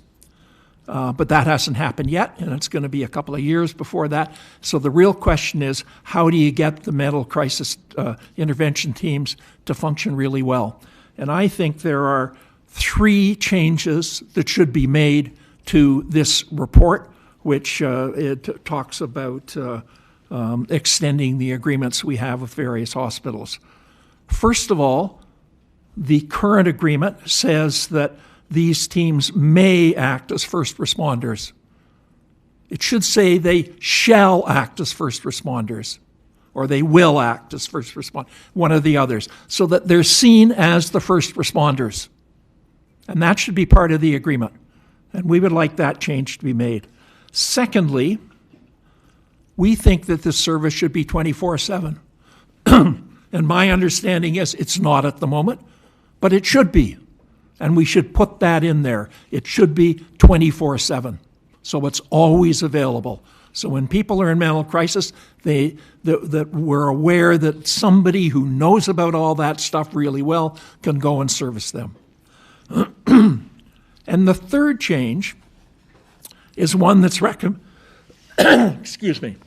The third change is one that's recommended by the Ontario Human Rights Commission, which is also before you today, and which we also want to depute on. We've sent in a letter on that. Recommendation 47 of that report says that crisis workers should be available if nurses are not. Crisis workers being people who understand mental health issues. And I understand that the nurses can't always be made available by hospitals. Okay, I understand that, but here's an alternative, and it should be done. Thank you very much. So we think that the agreement should be amended to state that if nurses are not available, then crisis workers will be provided to the teams. So there are the 3 changes. 1, they shall act as first responders, not may. Secondly, 24/7. Thirdly, crisis workers if nurses aren't available. Thank you.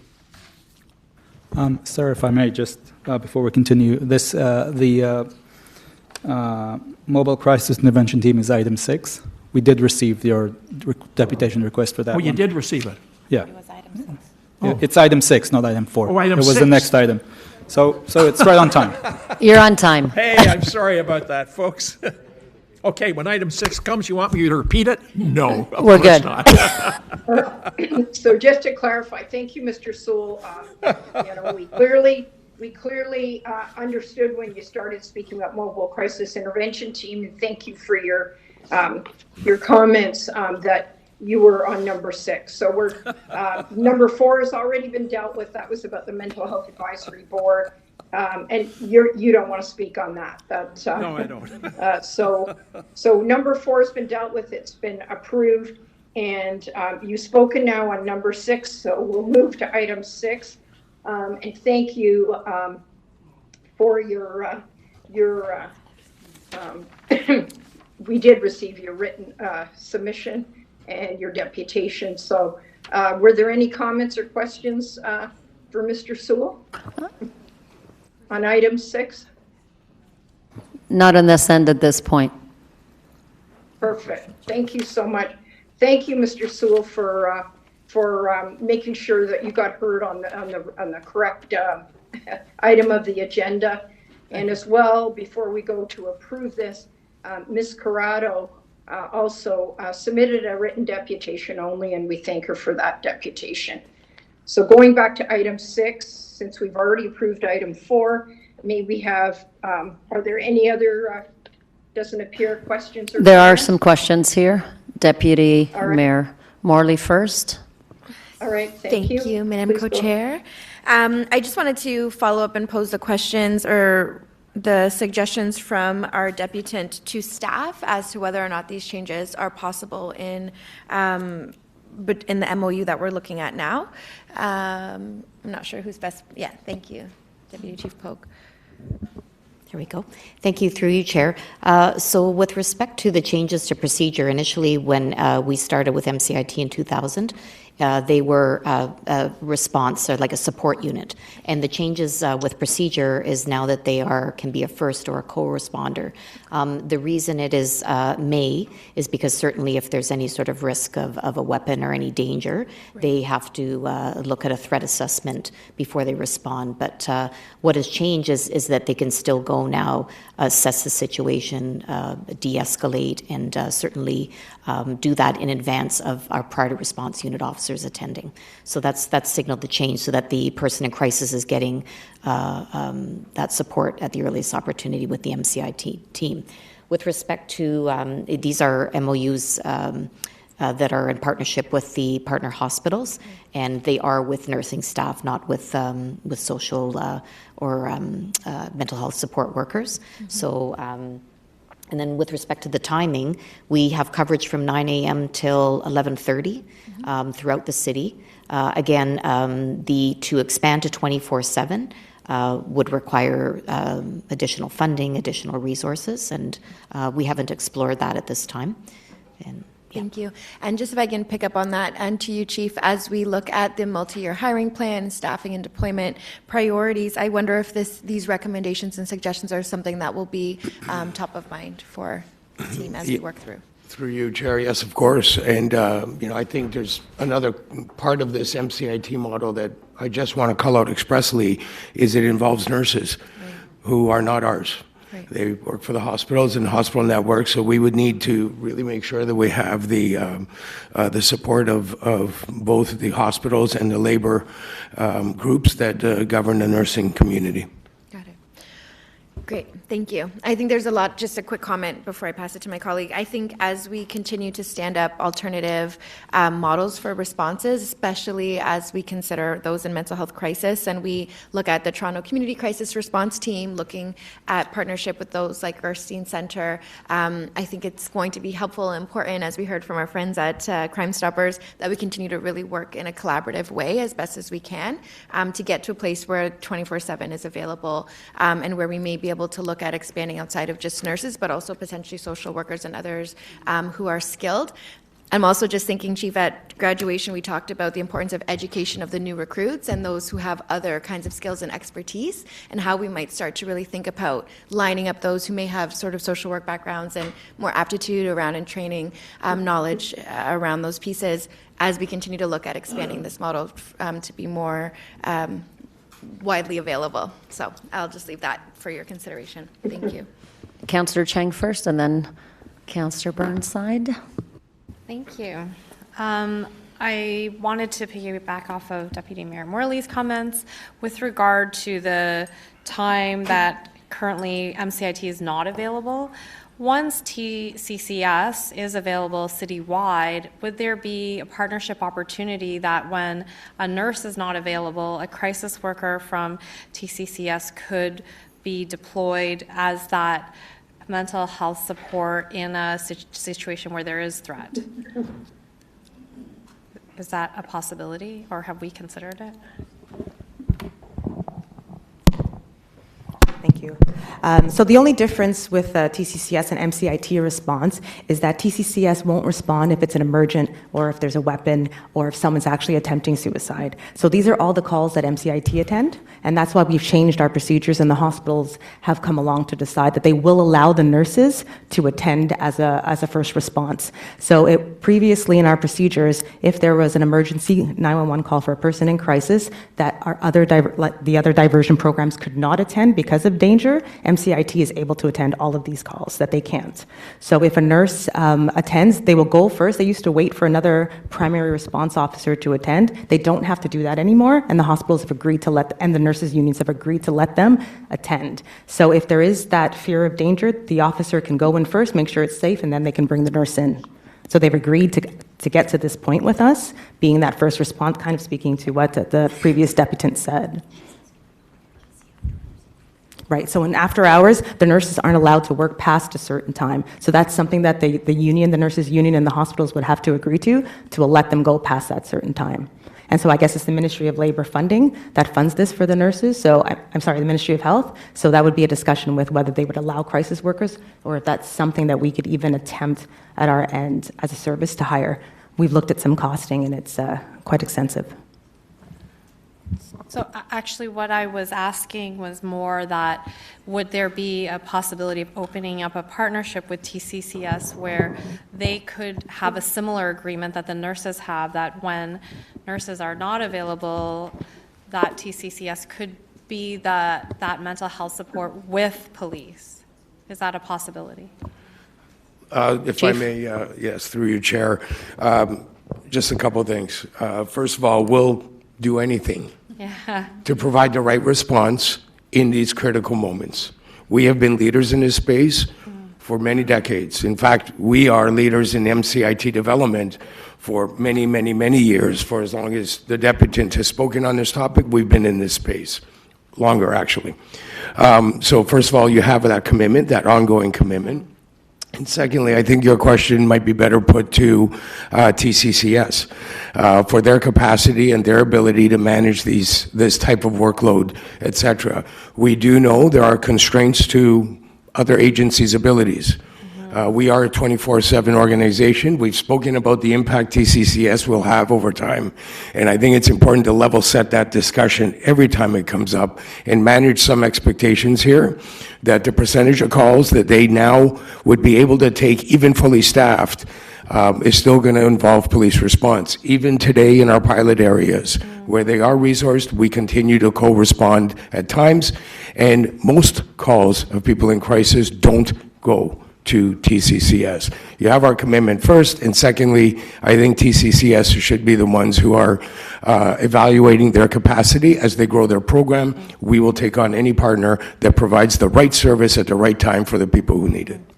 And through you, Madam Chair, if I can just add to that as well, SDFA, it's under SDFA, the new positions that have been put in place over with the Safe TO also, but also the new positions that have been put in. I think McKean is on that one now with Mo.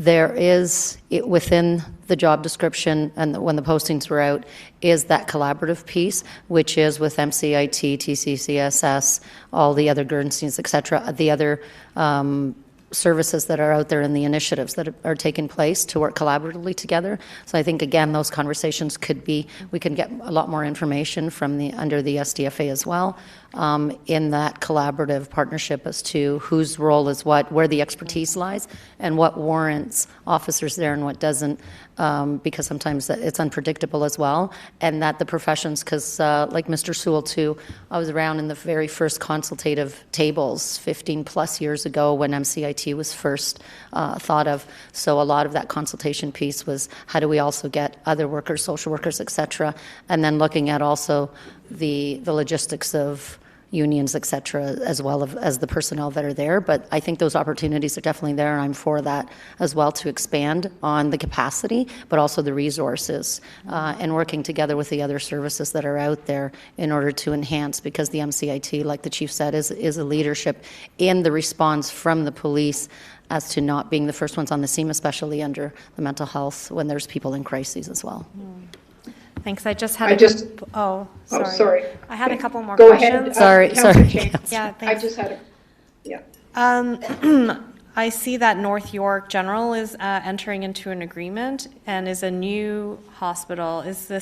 Were they not participating in MCIT before? And is this a new initiative that will, I guess, cover more of North York with MCIT? Sorry, they're joining. So we have 5 actual partner hospitals involved. This is actually just for the 3, and they are new to be joining. Right. So prior to this, North York General was not part of it. And is that what I'm hearing? And then now they are joining, which means an expanded footprint or coverage. Is that what's happening? Yes, that's correct. Great. And so this covers 3 of the 5 and does not include Michael Garron and Humber River. And I'm just wondering, is there a reason, is there a status, or does their contract not require a new MOU? It's just that their MOU has not expired yet. Not expired. Yeah. Okay, great. Thank you. Councillor Burnside? Thank you. So what happens after, what happens after 11:30 at night before 9 in the morning? Is it just regular officers, first response? Sorry, from 9? Well, basically after, I think you said that you have MCIT from 9 a.m. to 11:30 p.m. Yes. So what happens in the hours in between that? So we still have, given the significant number of calls that actually come in, we still have officers responding during those times as well.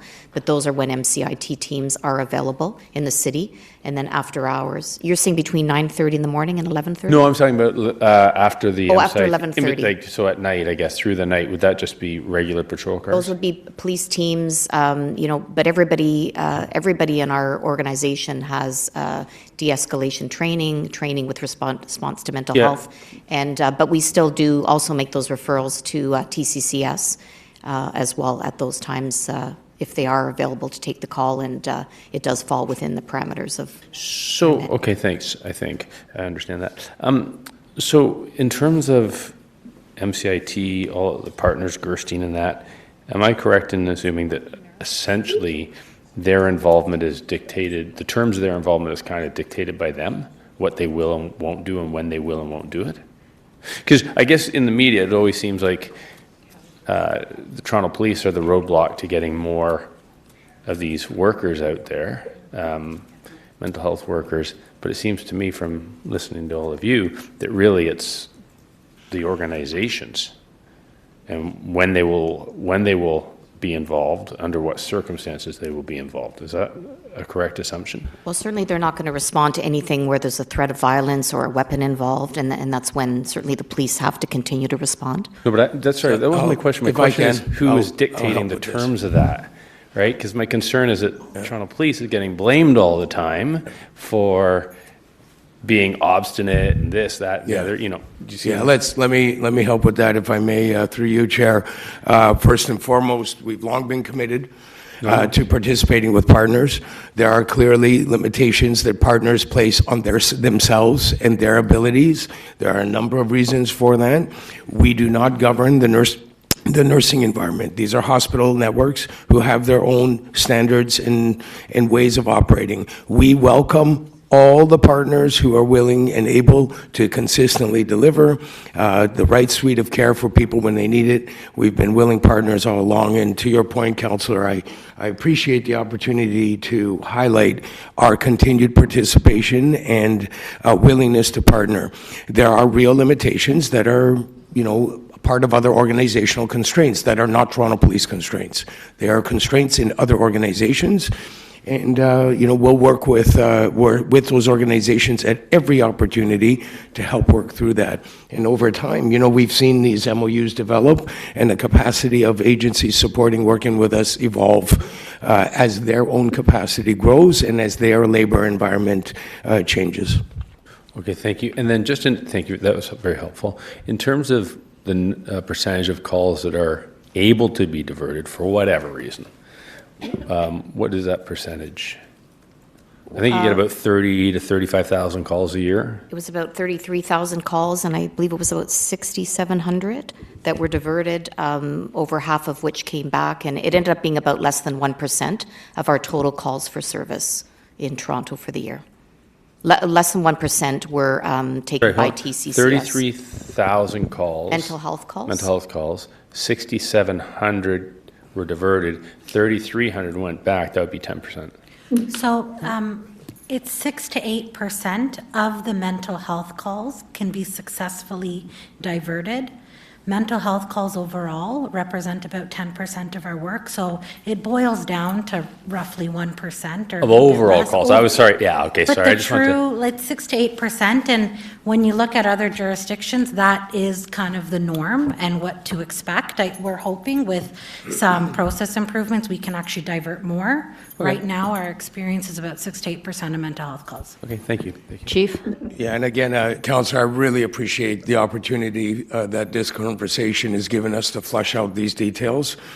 There is a widespread belief in some places that there is going to be an influx of capacity to this organization with other capacities being built. This is not about budget or capacity. This is about right service, right time for people who need service. We remain committed to doing that with our partners, and important to level set expectations out there that the total, benefit to our capacity overall is actually not that substantial, but it is really truly not about that. It is about the right service and the right care at the right time when people need it. I appreciate the opportunity to highlight that. Thank you. Thank you. No more on this side, Chair. Go ahead. Yeah, I was just going to make a quick comment. Thank you to the councillors and the command team and the chief for all the comments. And I was just going to say that for my understanding, because we heard some comments about trained social workers going out in place of other types of responders. And the way I understand it is that from our Gerstein pilot project that where there are calls that don't get diverted to Gerstein, the ones that are not high risk. I've talked to Gerstein workers, and I understand that often that if they can do that, they will go out, and it ends up that that particular episode or incident can be resolved by perhaps resources once the call has been finalized. And even though, as I think the chief you were trying to say, this is a qualitative approach and not quantitative in terms because of the percentage of the entire load that TPS carries, but it's important work for those people who so desperately need it. So I understand that in terms of some of our pilots, the Gerstein who are trained social workers or crisis workers have sort of expanded that role, that they have gone out for times and perhaps alleviated future callbacks to 911, which is qualitative. I'm not the great percentage-wise, but that's my understanding. So, and I join your comments, and we continue to try to not even a matter of capacity, but deliver quality service. So thank you. Are there any other questions? Vice Chair Kostakis, you can't see any at your end? Not from this end. Okay, then perhaps we can have a motion to approve item number 6. A motion by Deputy Mayor Morley and seconded by Councillor Chang. All in favor? Any opposed? Thank you. That item number 6 is approved. So perhaps we can move to item number 7, which was a report from Chief Demkew. It's a contract to Next Industrial Supplies Incorporated. This is the parking arms, gates, and overhead doors. I understand it was it you, Councillor Chang? You had either a question or a comment?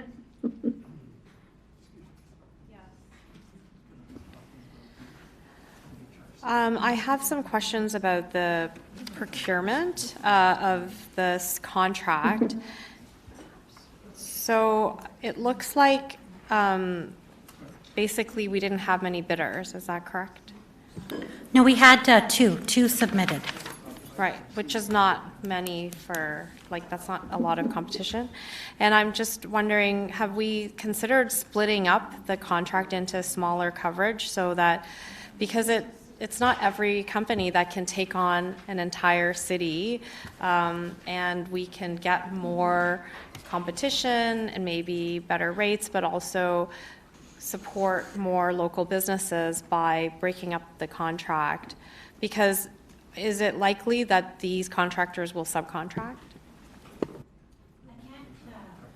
I can't comment on their ability to subcontract. What I could tell you is that they are used in the public safety sort of space. Another service also uses them.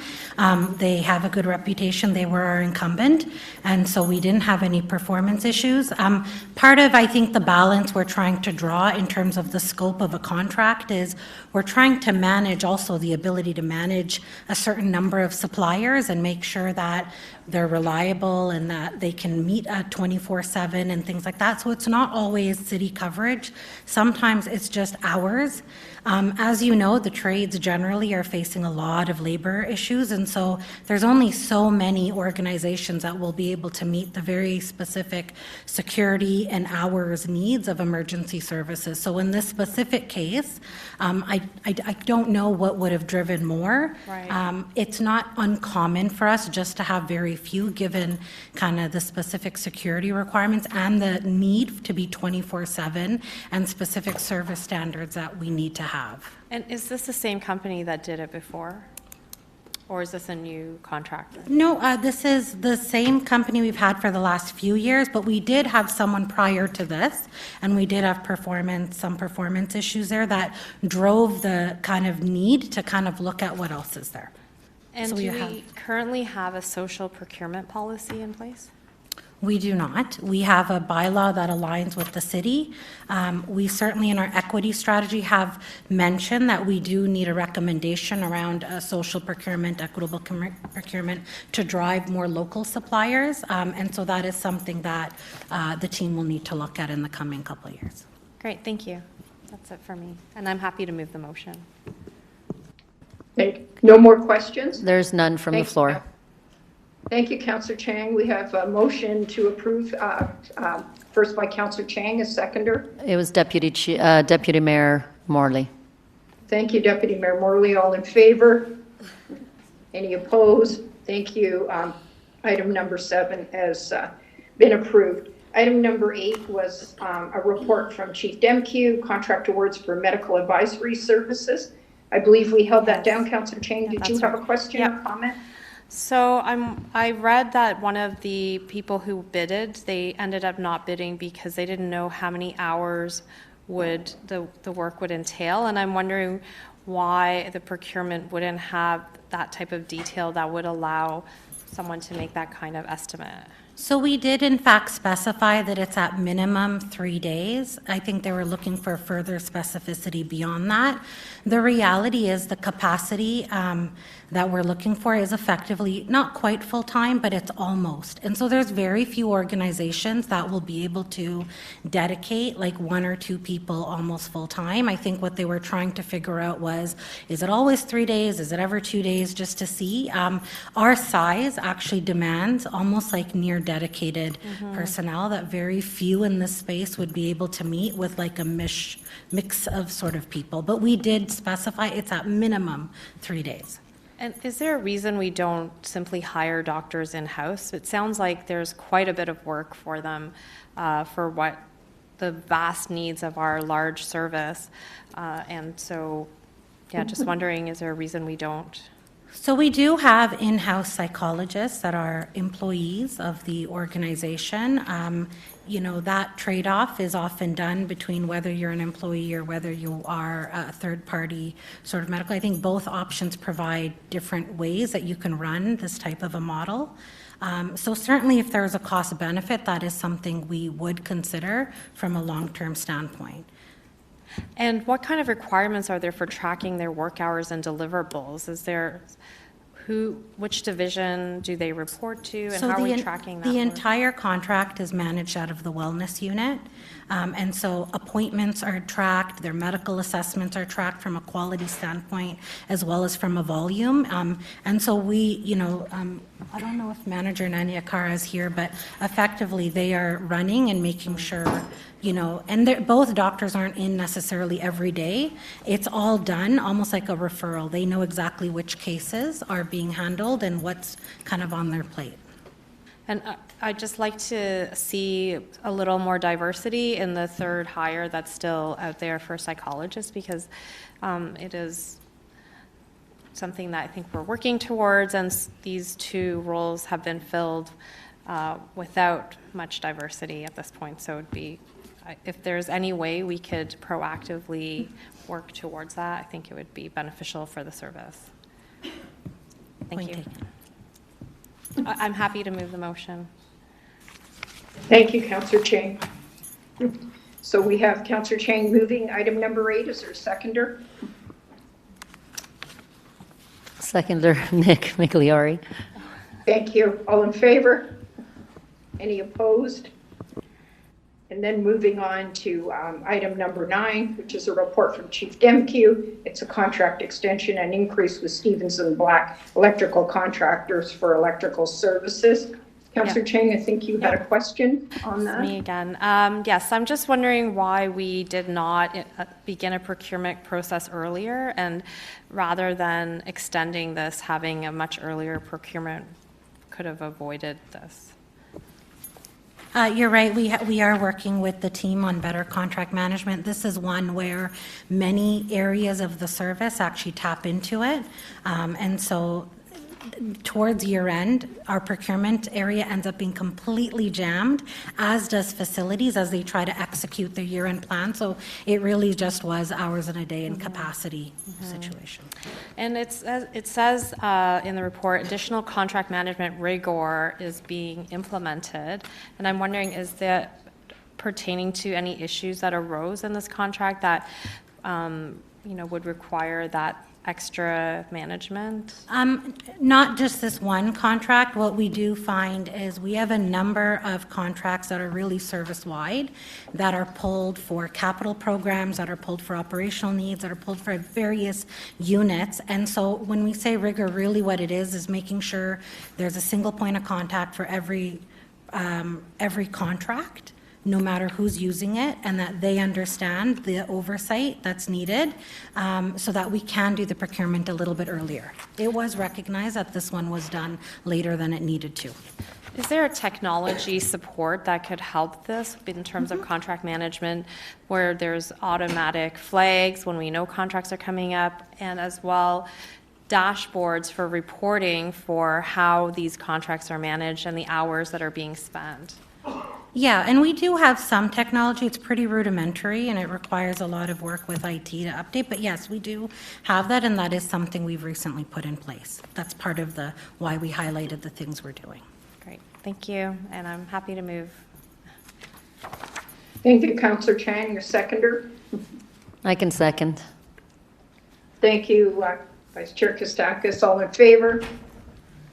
Any opposed? Item number 9 is approved. Moving to item number 11, which is the annual report, a report by Chief Demkew. It's the 2023 activities and expenditures of the community consultative groups. We have deputations. Firstly was a written deputation by Corrado, and we thank her. It's virtual, Chair. Sorry. It's virtual. I'm moving, yeah. I see that, thank you. And then moving on from the written deputation, I see that Ms. Corrado was with us today, and I wonder if you could, can you hear us, Ms. Corrado, when we're ready? Yes, I can. Can you see and hear me? Yes, we can, Ms. Corrado. Okay.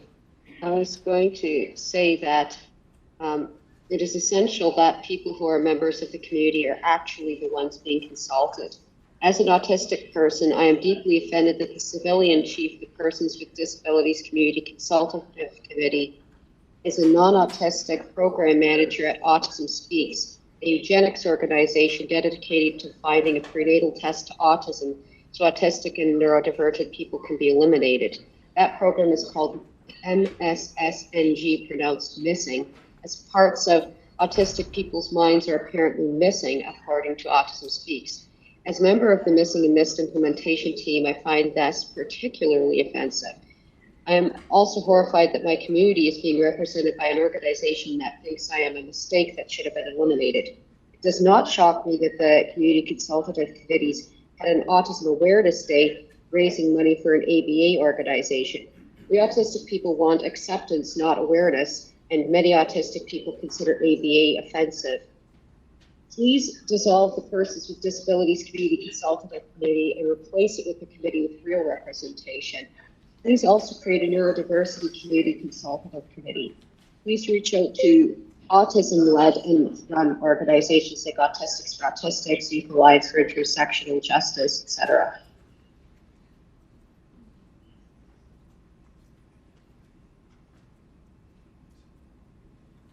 Did you hear what I said? I can't hear you. We heard what you said, Nicole. Yes, we did. I think we might have missed the last sentence, so could you please repeat that? We stopped the clock. Thank you, Ms. Corrado. Oh, what I was going to say is that I would prefer if you could replace the autism speak an autism run organization like Autistics for Autistics or Youth Alliance for Intersectional Justice.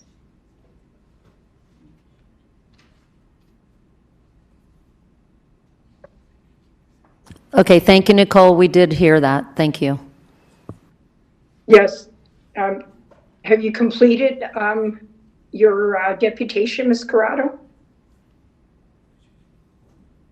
You're on mute. Thank you. Are there any questions? I'm not familiar with that organization that Ms. Corrado is speaking about, nor who actually governs them, whether they're a provincial or a standalone body. So are there any questions for Ms. Corrado? There is Councillor Cheng. Hi, Ms. Corrado. Thank you for your deputation. I'm just wondering, outside of the chief of the Persons with Disabilities Community Consultative Committee that you are stating your objection to, are there other members of the committee that you think could continue serving in this capacity?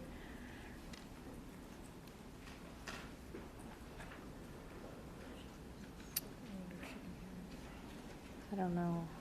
Ms. Corrado saying she's having trouble unmuting. She would like to respond, but.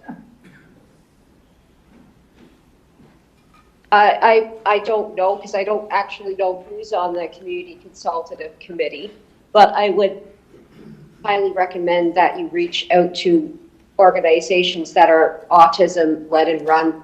Reach out to organizations like the Autism Self-Advocacy Network. That's an American organization. It's a Canadian branch is Autistics for Autistics, and those are not government-run organizations. They are run by autistic people for autistic people, and they would far better represent the autistic community. I think it's important that every member representing the community has to be a member of that community. You can't just have people who are not from that community. And certainly, I do not consider Autism Speaks to be an ally, nor do other autistic people. Autistic people consider Autism Speaks to be quite unsafe. Thank you, Ms. Corrado. I really appreciate all the comments you brought today, and as well some of your suggestions. So I appreciate. Sorry, Chair. The chief would also like to add some comments. Thank you. I appreciate that. I was just about to ask that if anybody had anything else. Thank you. Go ahead, Chief. Thank you, Chair, and thank you, Ms. Corrado. And I think, I'd be remiss if I didn't acknowledge that some of this speaks to my own personal observations in the first year as chief, frankly, that there's inconsistencies and in the consultative framework. And there's an opportunity to re-envision what that looks like. And I will flag for the board that CIO Stairs is leading that early work for us, and we'll be back to the board to discuss how that evolves over time, given it is really going to have a far-reaching impact on our consultative capacity. But there is an opportunity to re-envision it, and I think Ms. Corrado speaks to precisely the kinds of conversations that need to be happening between the organization and the groups we gather together, hoping for an informed consultative process.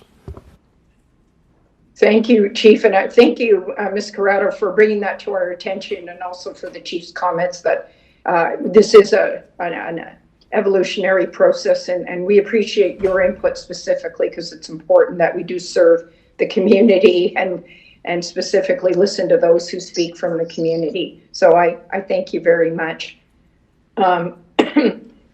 Moving on, the next deputant is Derek Moran. I believe Mr. Moran's here in person. Yes, he is.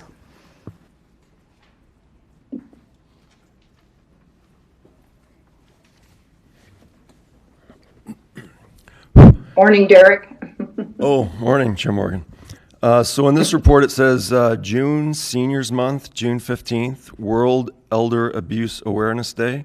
A Deputy Chief Pogue, you're thinking about the X-Men character, recorded a video message to help spread awareness. Some members of the committee who are subject matter experts in their respective fields recorded informational video clips on how to identify a valid power of attorney, misuse of power of attorney, financial abuse, and frauds. The videos will be shared on the TPS Seniors Resources intranet page and can be used as a resource for officers when dealing with issues involving older adults. Actually, I'd like to hear afterwards from Deputy Chief Pogue if in these videos there's anything covered regarding the defrauding of a senior in the drafting at the time of their will. Just so people know, the definition of a will in Black's Law Dictionary is the legal expression of an individual's wishes about the disposition of his or her property after death, especially a document by which a person directs his or her estate to be distributed upon death. The word will has two distinct meanings. The first, and strict meaning, is metaphysical and denotes the sum of what the testator wishes or wills to happen on his death. The second and more common meaning is physical and denotes the document or documents in which that intention is expressed. Now, in Stacey versus Martinello, 2022, Supreme Court of British Columbia said that an executor is a trustee for the beneficiaries of an estate and owes a duty to them to first pay the debts of the estate and to then hand over or distribute what remains in accordance with the terms of the will. In Wilson versus Kinnear, 1925, Judicial Committee of the Privy Council said he had an interview with her of about an hour, during which he took her instructions for a will. From the instructions, he, on his return to the office, prepared a will. After all, it comes to the question whether, when a will is executed, it represents the true will of the testator, the subject matter of it being understood, and the testator's mind free to express its true desires. This is Faulkner versus Faulkner, 1920. The Supreme Court of Canada said, if a person has given instructions to a solicitor to make a will, and the solicitor prepares it in accordance with those instructions, all that is necessary to make it a good will, if executed by the testator, is that he should be able to think thus far, that I gave my solicitor instructions to prepare a will making a certain disposition of my property. I have no doubt that he has given effect to my intention, and I accept the document which is put before me as carrying it out. This is from Adams versus McBeath, 1897. The Supreme Court of Canada said the solicitor drew the will and went to the house, read it over to the testator, and asked him if he understood it. On his replying in the affirmative, the will was executed. Now, the reason I'm bringing all this up, it just so happens I have a senior family member who recently got their will drafted. And they knew enough from doing research over the years that they knew what the essentials were for the will. And they went to the lawyer, and they had a one-page will. Their father had a one-page will. This and made it clear, this is what I want done. Okay, drop it off. Gets a phone call, come pick it up. So they go get it, bring it home so they can read it over. What he got back instead was 9 pages of legalese, gobbledygook, technical terms of art. So now he said, I'm pissed. I go back there and I give it to them, right? Like there's a paragraph on the first page, a run-on sentence that's a paragraph long. He says, like, I don't understand a lot of the stuff in this. I'm now going to have to go get a lawyer to tell me what exactly my will says now. And so he says, like, this is not what I asked for. And so I asked, like, and then he tells me that before he knows it, he's dealing with 3 of these pricks in the law office. And they're just saying, no, this is the way it's done. This is the way we've always done it. This is a lawyer's will, which is code for only a lawyer can understand, and they're thinking that they're going to get some repeat business. So I just want to let Chief Demke know this is not going to slide. Superintendent Donovan Locke is probably going to get a phone call in the future from this law firm saying that I've showed up for no good reason, trespassing, and because I'm not going to let this slide, and they're not going to get away with it. You don't screw over and defraud a member of my family who's an 84-year-old senior.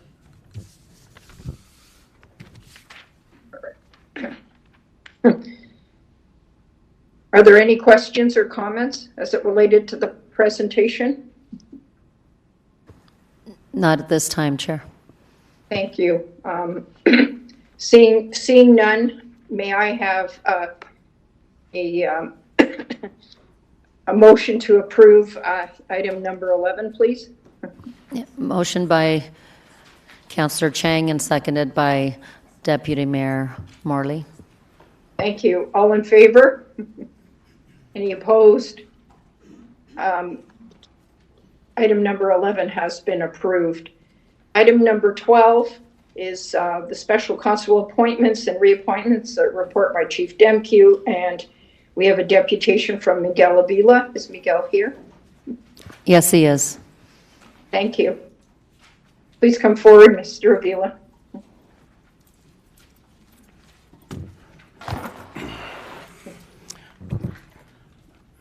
Hi, good morning, everybody. I just want to say that I'm speaking today as a member of the disabled community. I have physical and mental disabilities, and I'm a resident of Regent Park. Last week, I turned 59 years old, and I'm also turning 14 years old as a regular deputant at Toronto City Hall. This t-shirt that I'm wearing right here, right now, is from 2010. My first protest on the streets for Occupy the stock exchange that were abusing the rights of the people, like Derek just pointed out, his all relatives being, harassed.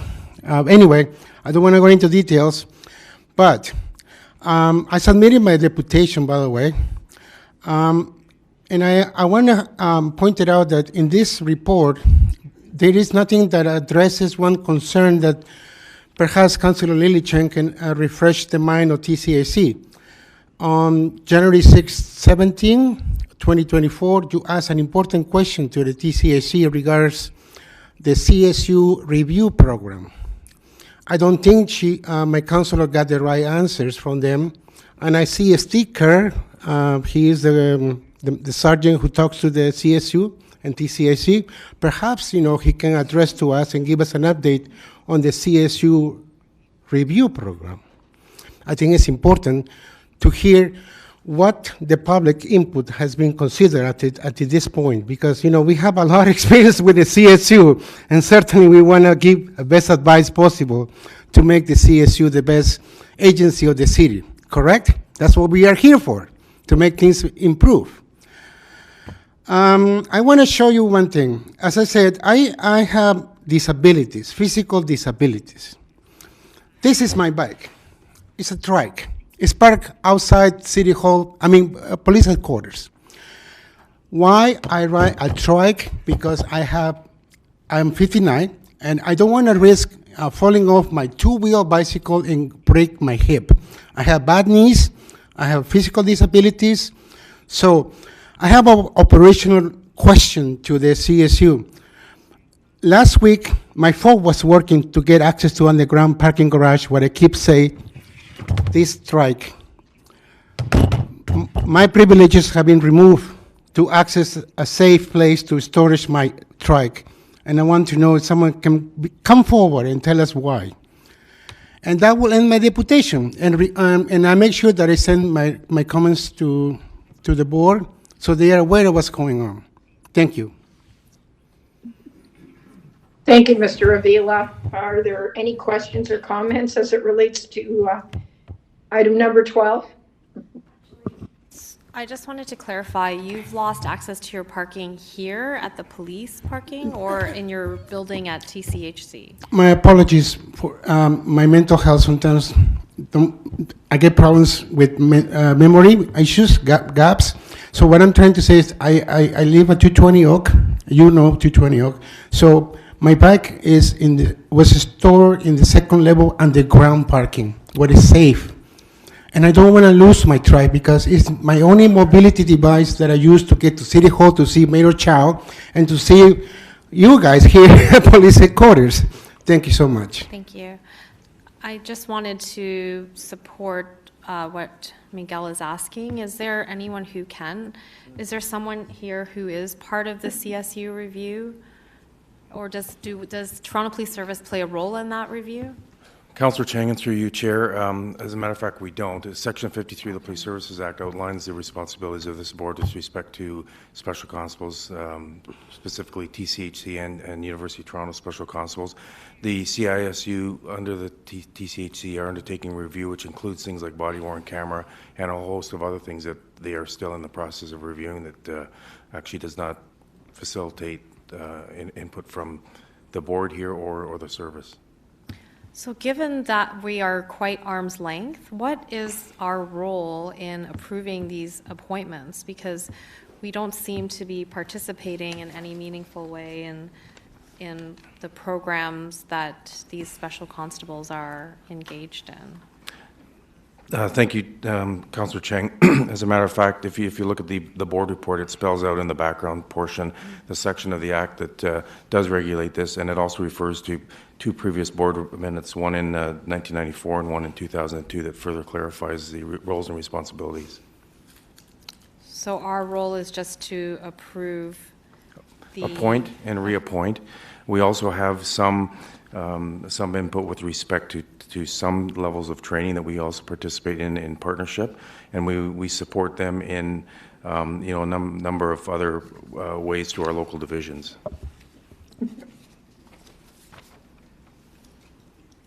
One of the main things that we do, and this board report keeps coming up, is the reappointment or appointments. We conduct the background checks for the special constables. Chief? Yeah, I just think it's important to recognize that all of these special constable programs have their own management stream, their own employer, and their own accountability processes that, I urge the deputant for sure to access. There's an entire complaints process he can deal with, et cetera, through community housing and the employer of the special constables. Great, thank you. Thank you, Chief. Yeah, I was just, thank you for clarifying, because we don't get involved in conduct or misconduct of the special constables. So I'm correct in that. So, Chair, we have Deputy Mayor as well.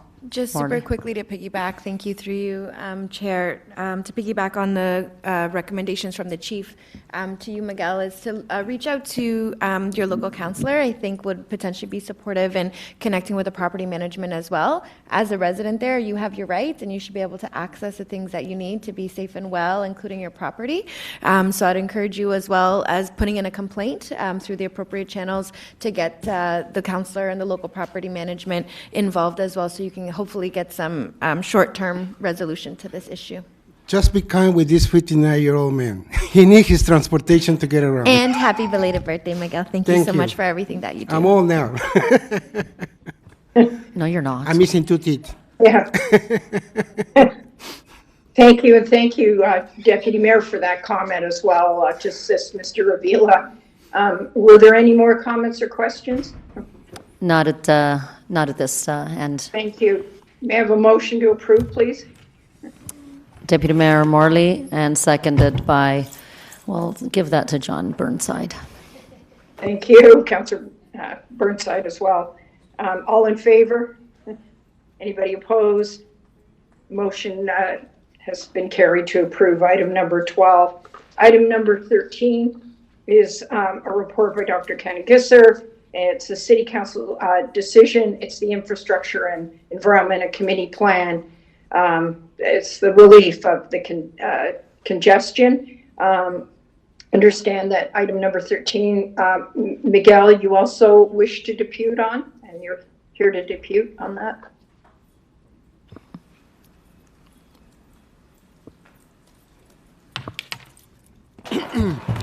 Yes, Chair, I'm here to speak on that item as well. I just want to say that the traffic wardens, they're doing a magnificent job to address the issue of congestion in the city of Toronto. I spoke to you with regards to this example of the city of Lima in Peru, where the congestion in the downtown is pretty crazy. So having the traffic wardens helps to alleviate the traffic congestion. Here in Toronto, we're doing the right thing to hire those traffic wardens. And for that, I thank you for giving us this opportunity for people to get a better job to have for people who have, perhaps disabilities. The other thing I want to say is I want to thank the police officers from 51 Division. They provided to us with an interesting report on the quarterly update. And in the quarterly update, they give us a presentation to all the residents of Regent Park. And one of the topics they touched was safety in the community. The neighborhood community officers address an important matter that I brought to the attention of the City of Toronto, Toronto East Council in 2021, with regards a parking spot that was being blocking the view of residents who were crossing the street at Oak and River Street. Thankfully, my former partner, Barbara, was able to get up to 150 signatures. So she forwarded the petition to my former councilor, Christy Montang, who succeeded in get one spot removed. However, the city of transportation forgot to cover that triangle with some kind of street barrier so that cars don't park in the same spot, which defeat the purpose of eliminating the parking spot. So thankfully, the neighborhood community officers provide me with a copy of the presentation, which I submitted to the board, Diana, so it can be shared with the rest of you guys. They pointed out, that this is a very dangerous crossing and therefore needs to be addressed. So they made some recommendations that include perhaps removing up to 3 more spots, because it is quite dangerous for moms with strollers, older citizens like myself, maybe with scooters one day. So it's quite a challenge to cross the street. The northbound traffic is quite fast, and the southbound as well during rush hour. So it's risky to cross the street. So I want to thank those members of the police service for addressing to us this concern, and there seems to be on our side. The advocacy works when we work the residents with the neighborhood community officers and the community and the city councilor addressing these important needs. But perhaps the City of Transportation of Toronto may need to hear more so that they can finally put an end and give us that peace of mind for the moms and the children and the seniors like myself in the 6 years more. So I don't get hurt crossing the street. So thank you to the neighborhood officers from 51 Division, Sergeant Dick, and all the rest, Sergeant Special Constables, for addressing this concern in Regent Park. Thank you, Mr. Avila. Sorry, the goal is to alleviate traffic congestion. That's all. Thank you. I appreciate all your comments, Mr. Avila, especially giving a shout out to not only the traffic wardens, but also some of the specific officers that you mentioned. So thank you so much for your deputation. Are there any questions or comments as it relates to item number 13? Yeah, Councillor Chang. Thank you. Thank you. It sounds like the city is really struggling. We know it's struggling, actually, in terms of training and retaining, recruiting the appropriate complement. But the ask here is something that we know our capacity would be very expensive and difficult to meet the demand that what is being requested. So I'm just wondering what possibilities could the service play in strengthening the recruitment and retention, because police service has a lot of experience in terms of recruitment and training, and maybe there's some things that could help the city to bolster the traffic agent program.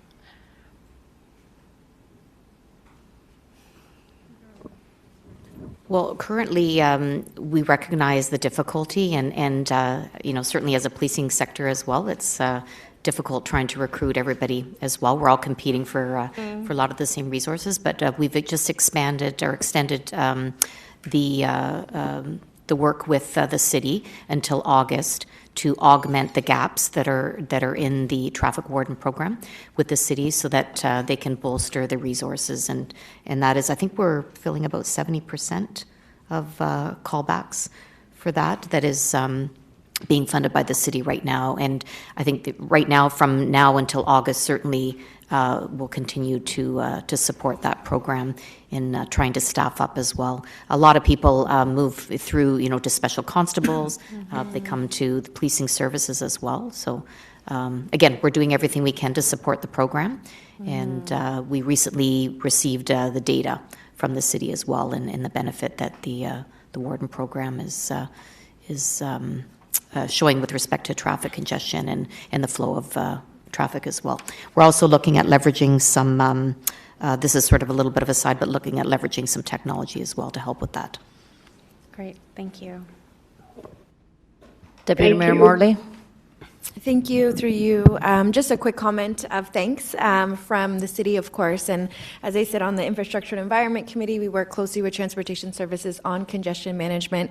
And there's been a lot of welcome commentary from the folks standing up that program about the invaluable support of the Toronto Police, the quality of the training for these new traffic wardens and traffic folks. So we're really grateful for the ongoing partnership. We understand the piece around sort of the sustainability and some of the needs around funding, and I understand that work and those conversations continue to be underway, as you mentioned, Deputy Chief.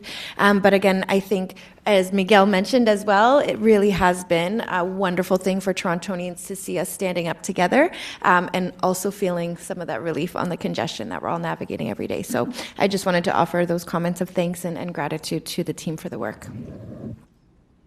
Thank you, Deputy Mayor Morley. I echo your comments. I've actually heard from quite a number of people that will actually email me to say they're pleased with some of the major congested areas, especially downtown on King Street, which I think King East might be Mr. Avila's neighborhood as well. So we're pleased, and thank you for all the comments. Are there any other questions or comments?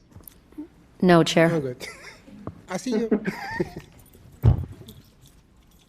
Thank you, Mr. Avila. May I have a motion to approve item number 13, please? Councillor Chang, and seconded by Deputy Mayor Morley. Thank you. All in favor? Anybody opposed? Thank you. Item number 13 has been approved. Move on to the next item on our agenda, which is the Ontario Human Rights Commission reports. We have a number of deputations. We start out with Bo Duxnay. I apologize in advance if I haven't pronounced Mr. Duxnay's name correctly. Are you on the line, sir?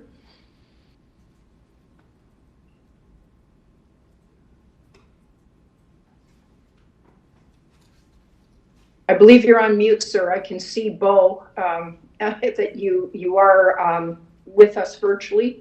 Are you ready to proceed? Yes, I can. Thank you, sir. Hi, it's Buchanan. Thank you. Okay, Buchanan. Thank you, sir, for correcting me. Thank you very much for having me. Good morning. I'd like to address the TPS board meeting committee directly. I believe it's important for the public involvement that we often, that are often critical services Torontonians need. These forums are a small part of fostering open discussion and helping keeping accountability and transparency as an important part of our public services. I offer that mine and other criticisms of the TPS be taken as a critique, but as a chance for useful feedback from our communities. I would like to take this moment.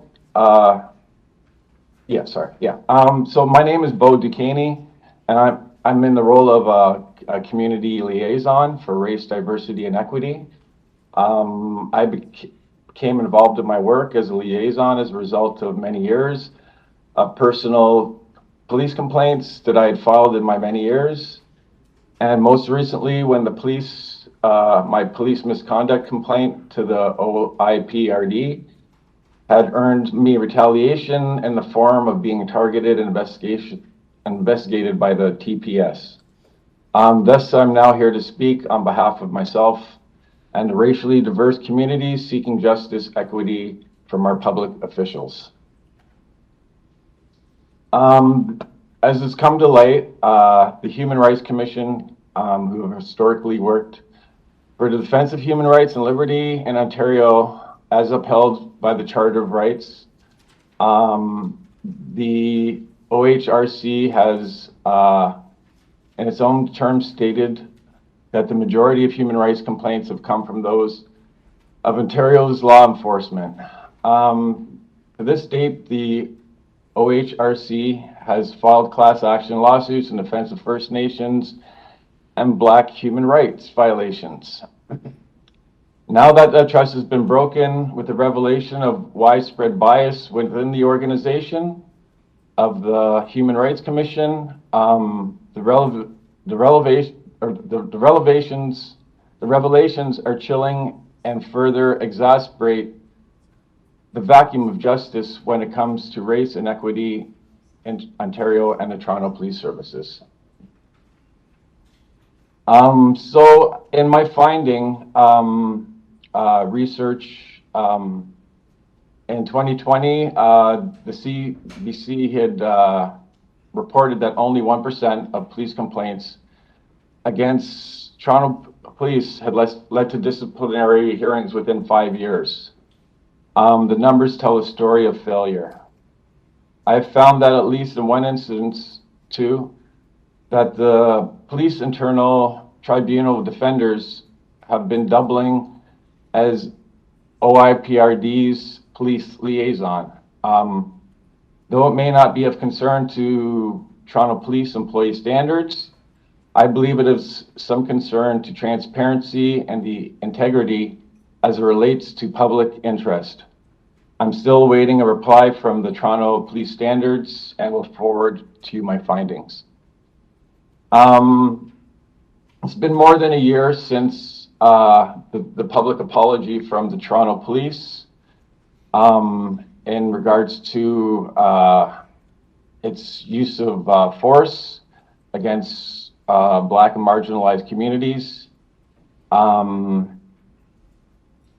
We've seen little done in our communities since then of subsidence, where members of our community are still 1 to 2 times more subject to police violence than other members of the community.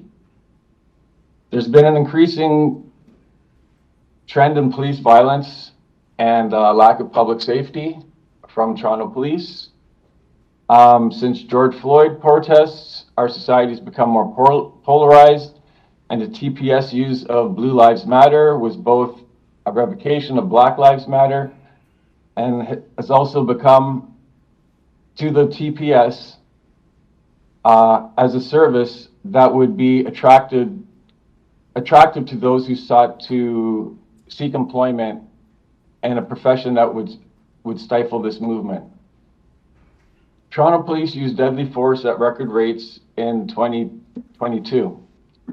New research finds 69% were killed by police in Canada, or 69 people were killed in Canada last year, a record that continues to a sharply rising trend in recent years, according to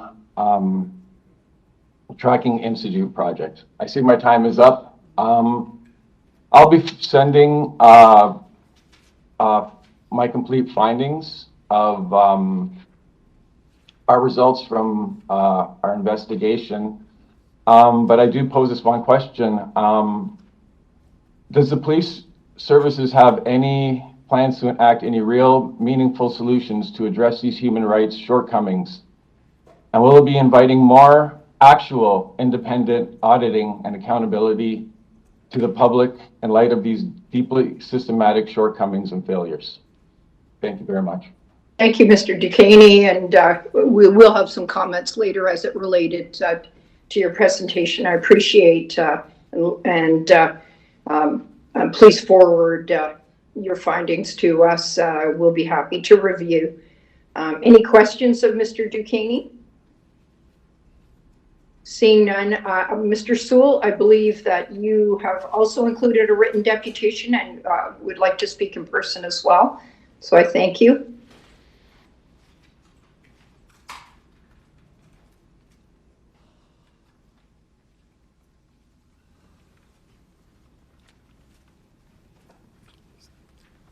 I'm sorry for having to struggle up here.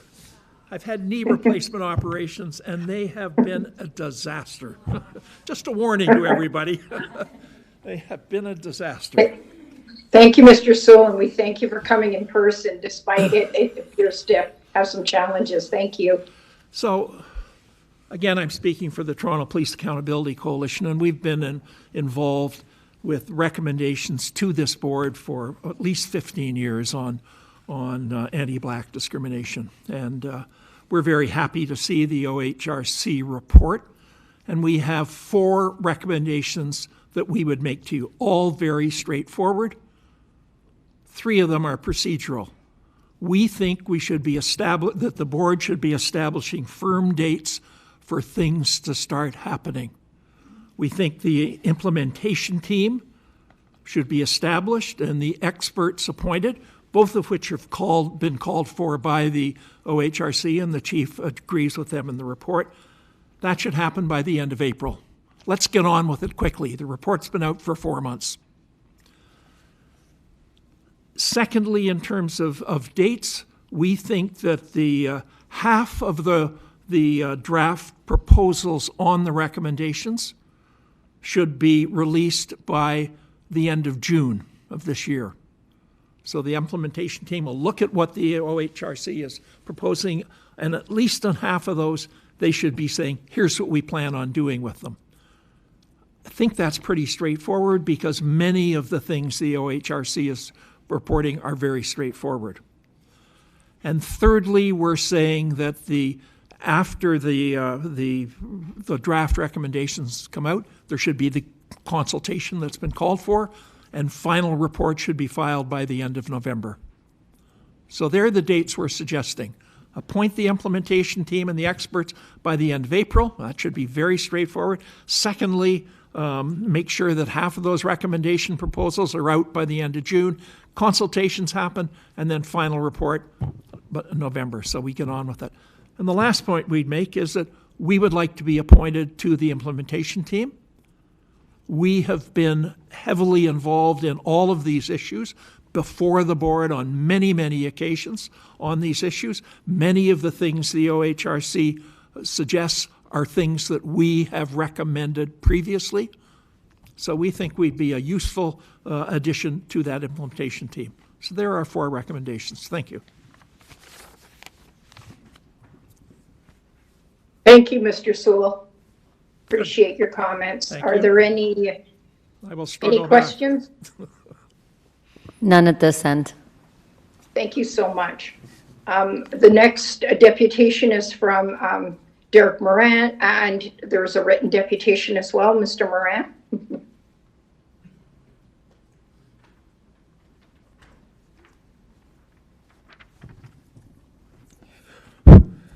So first of all, how about it for Councillor Chang and Deputy Mayor Morley for looking out for Miguel? And I don't think he made it clear, though, that when he got his access block to the parking garage to put his trike in, he told me that they didn't even give him a reason.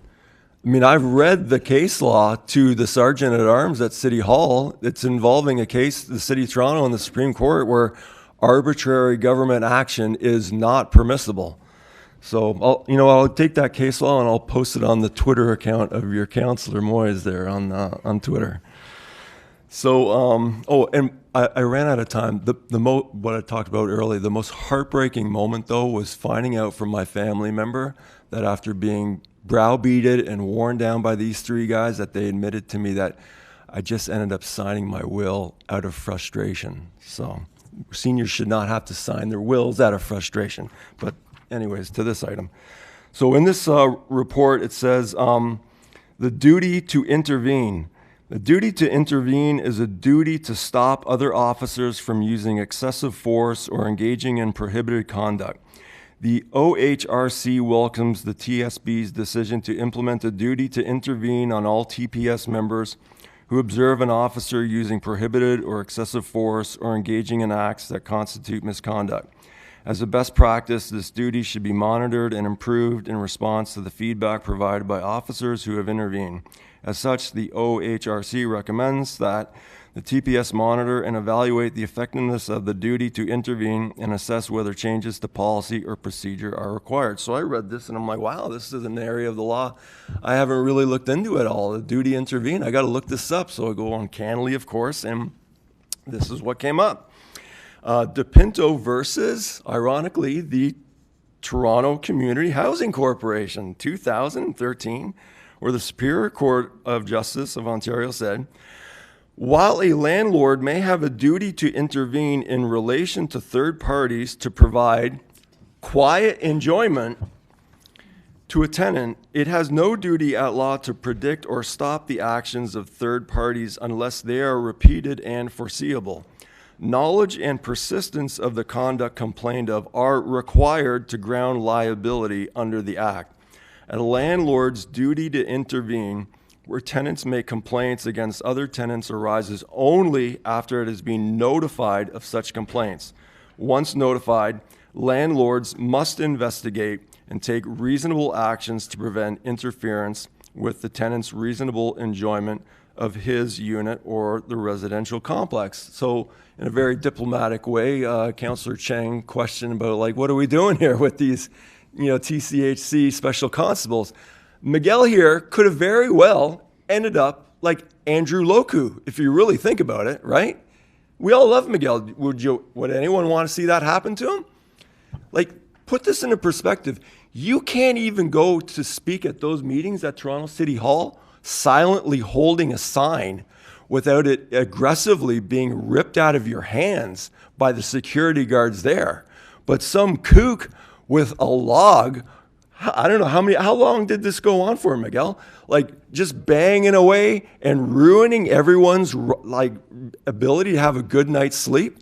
Hell, I got so irritated by nothing being done about the noise at the Northern District Library that 6 years ago, 53 Division came out and dragged me out of there 3 days in a row. And I walked right back in saying, hell no, I'm not going to have my freedom of expression violated for mentioning a librarian's name on Twitter. And they came and they dragged me out again. So yeah, if they weren't going to do anything, what does Miguel or any of the 30 people that signed a petition, you think he's a hero?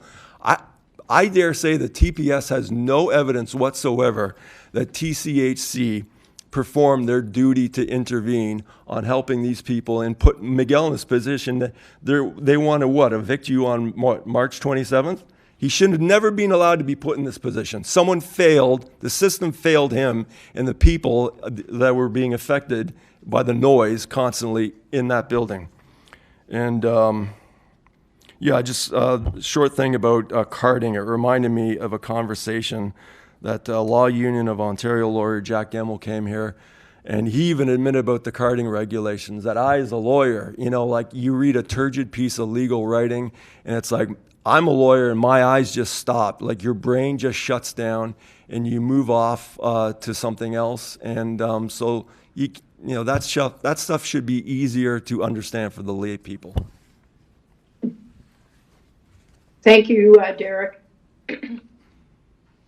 Any questions or comments as it related to Derek's deputation? Not from the floor here, Chair. Thank you. Next, we have Commissioner DeGuire from the Human Rights Commission.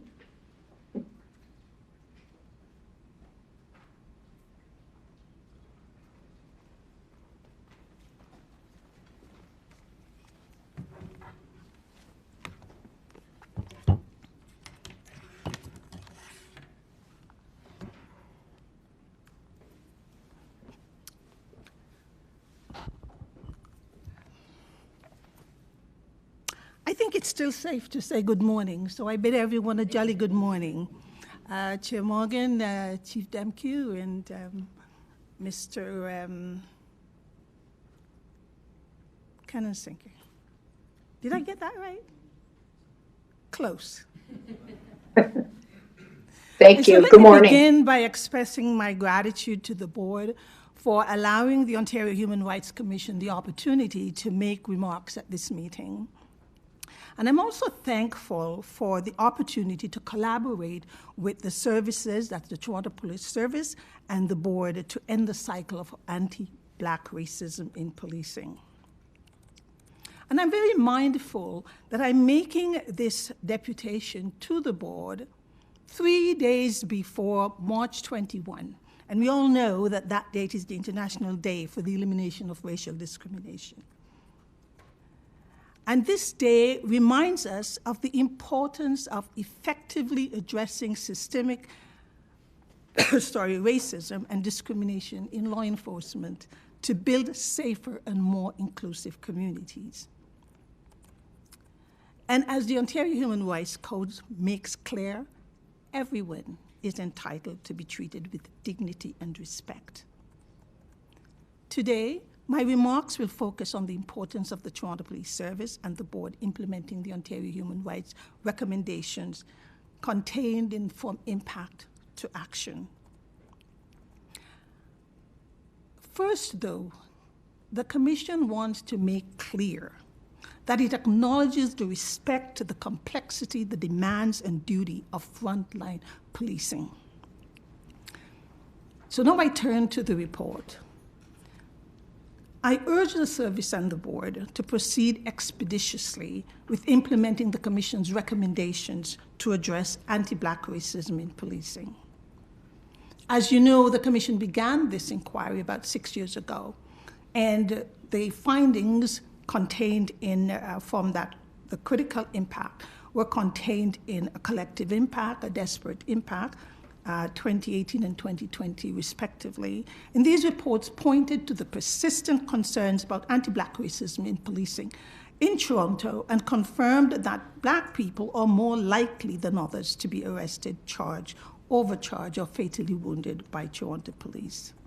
And so last December, we issued the last report, From Impact to Action, and its final report on anti-Black racism in the TPS.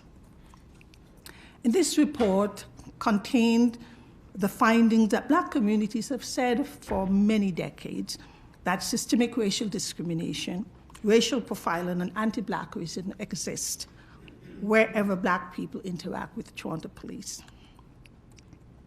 Notably, the inquiry found that there is significant lack of trust between Black people and the police, which is attributed in part to policies, procedures, training, and accountability mechanisms of the Toronto Police and the Toronto Police Board. And this contributes to the perpetuation of systemic racial discrimination, even with implementation of Toronto Police Service and Toronto Police Services Board reform. And I think it's important to understand that where the Commission sits, that we're not saying nothing is happening. We're saying things are happening, but there's still a lot of work to be done. The recommendations from Impact to Action set a path to meaningful action to change outcomes for Black communities. It is crucial to address and implement all the recommendations, that is, those which apply to the Toronto Police Service and the Toronto Police Service Board. In its response to the Commission inquiry, the board states that almost half of the recommendations require clarification. And the clarifications are really productive, but we want to ensure that the clarification doesn't stand in the way of moving forward. Timely and expeditious progress is important.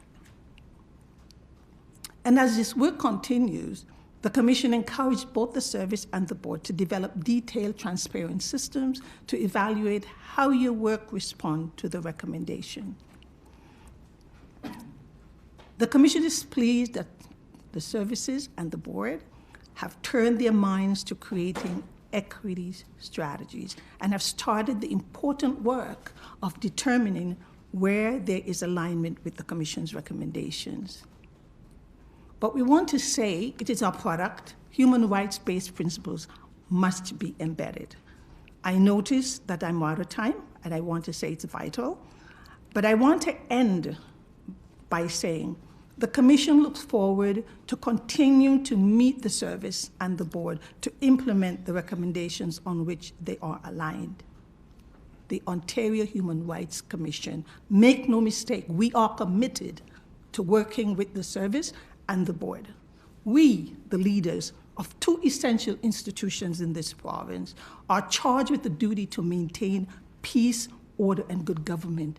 There is not a time such as this where this is really important. And according to the late Honorable Jim Flaherty, no service is more honorable than public service. So when the annals about Ontario public service are written, what do you want yours to say?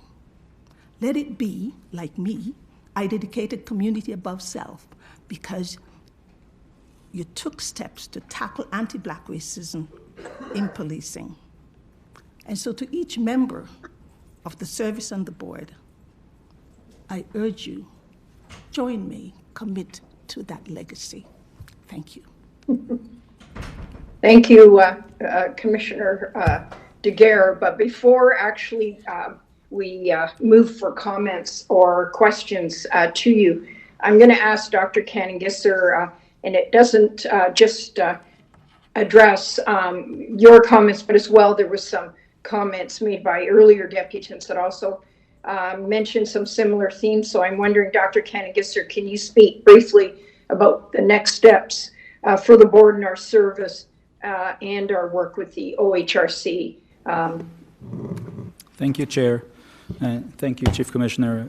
As we've expressed in these reports and in our talks with the OHRC in the past, the board's priorities are well aligned with those of the OHRC, and we welcome the findings of this report. The board office has worked closely with the OHRC throughout the review process and will continue to work with the OHRC to best achieve the outcomes that this report seeks in the most timely manner. These preliminary reports identified areas of alignment and those where additional work is necessary with the help of the OHRC and our community stakeholders to achieve these outcomes. We look forward to this continued collaboration and to update the board as the implementation work continues. Thank you, Dr. Canningisser. And now perhaps we can move to the floor. Were there any questions of Chief Commissioner Daguerre or any comments? None at this, or would you like? Okay. So we do have questions based on the. Okay. Oh, Thank you to the Commissioner for your great work and for your call to action here today and reiterating the important findings and recommendations in the report. I actually have questions of staff sort of with respect to implementations, timelines, et cetera. But before I jump into that, I, of course, want to make sure procedurally, if anybody else has questions of the deputant. Yeah, okay, thank you. So we heard today from a number of our deputants about the importance of urgency on these findings and continuing to walk in a good way, as I think we have demonstrated a commitment to doing. And so I just wondered, Duby, if you could speak to us a little bit more about the anticipated timelines for implementation and what we can expect if we might get anywhere close to the 50% by June and full implementation by November, as recommended by Mr. Sewell. Through you, Chair. As the Chief's report indicates, about a third of the recommendations we believe are already implemented and were part of the work that the service has engaged in since this inquiry began. An additional approximately third are partially implemented already. I don't know the specific timelines of when we can expect to have them fully implemented, but I expect that won't be too long. As for the remaining ones, as we noted, we require more work with the OHRC to better understand how to best approach them. Some of them may have significant financial impacts that could require additional time. And some of them may require working with stakeholders in other levels of government. So it's difficult to commit to a specific timeline, but we are going to work transparently with the ORGC, with our stakeholders, and with the service to implement as much as we can, as soon as we can. Great. Thank you for that. And I think, as you mentioned, some of these pieces are already well underway, and hopefully that can give us something substantial that we can report out in a transparent way to the community in the early summer months. So we'll follow up with you and your team on that. You mentioned another important aspect of this work, which is always the funding. So I wonder if there's any comment that you can make or any ballpark, I'm sure the numbers haven't necessarily been crunched, around what financial impact the implementation of these recommendations will have on the service, but I wonder if there's been any thinking or any, again, ballpark figures that might be able to be shared related to that.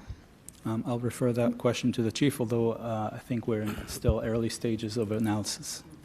Yes, if I may, thank you. It is early stages. However, we will do reporting through our variance reports, given that we know, quite frankly, how tight things are, and I'll have comments to make at the end about our commitment, but we will report through the variance reporting process, recognizing that's a good mechanism for us to flag for the city when additional resources are required that are not necessarily operationally available at the moment, given the priority of this work. Fantastic. Thank you, Chief. I just have a couple more quick ones.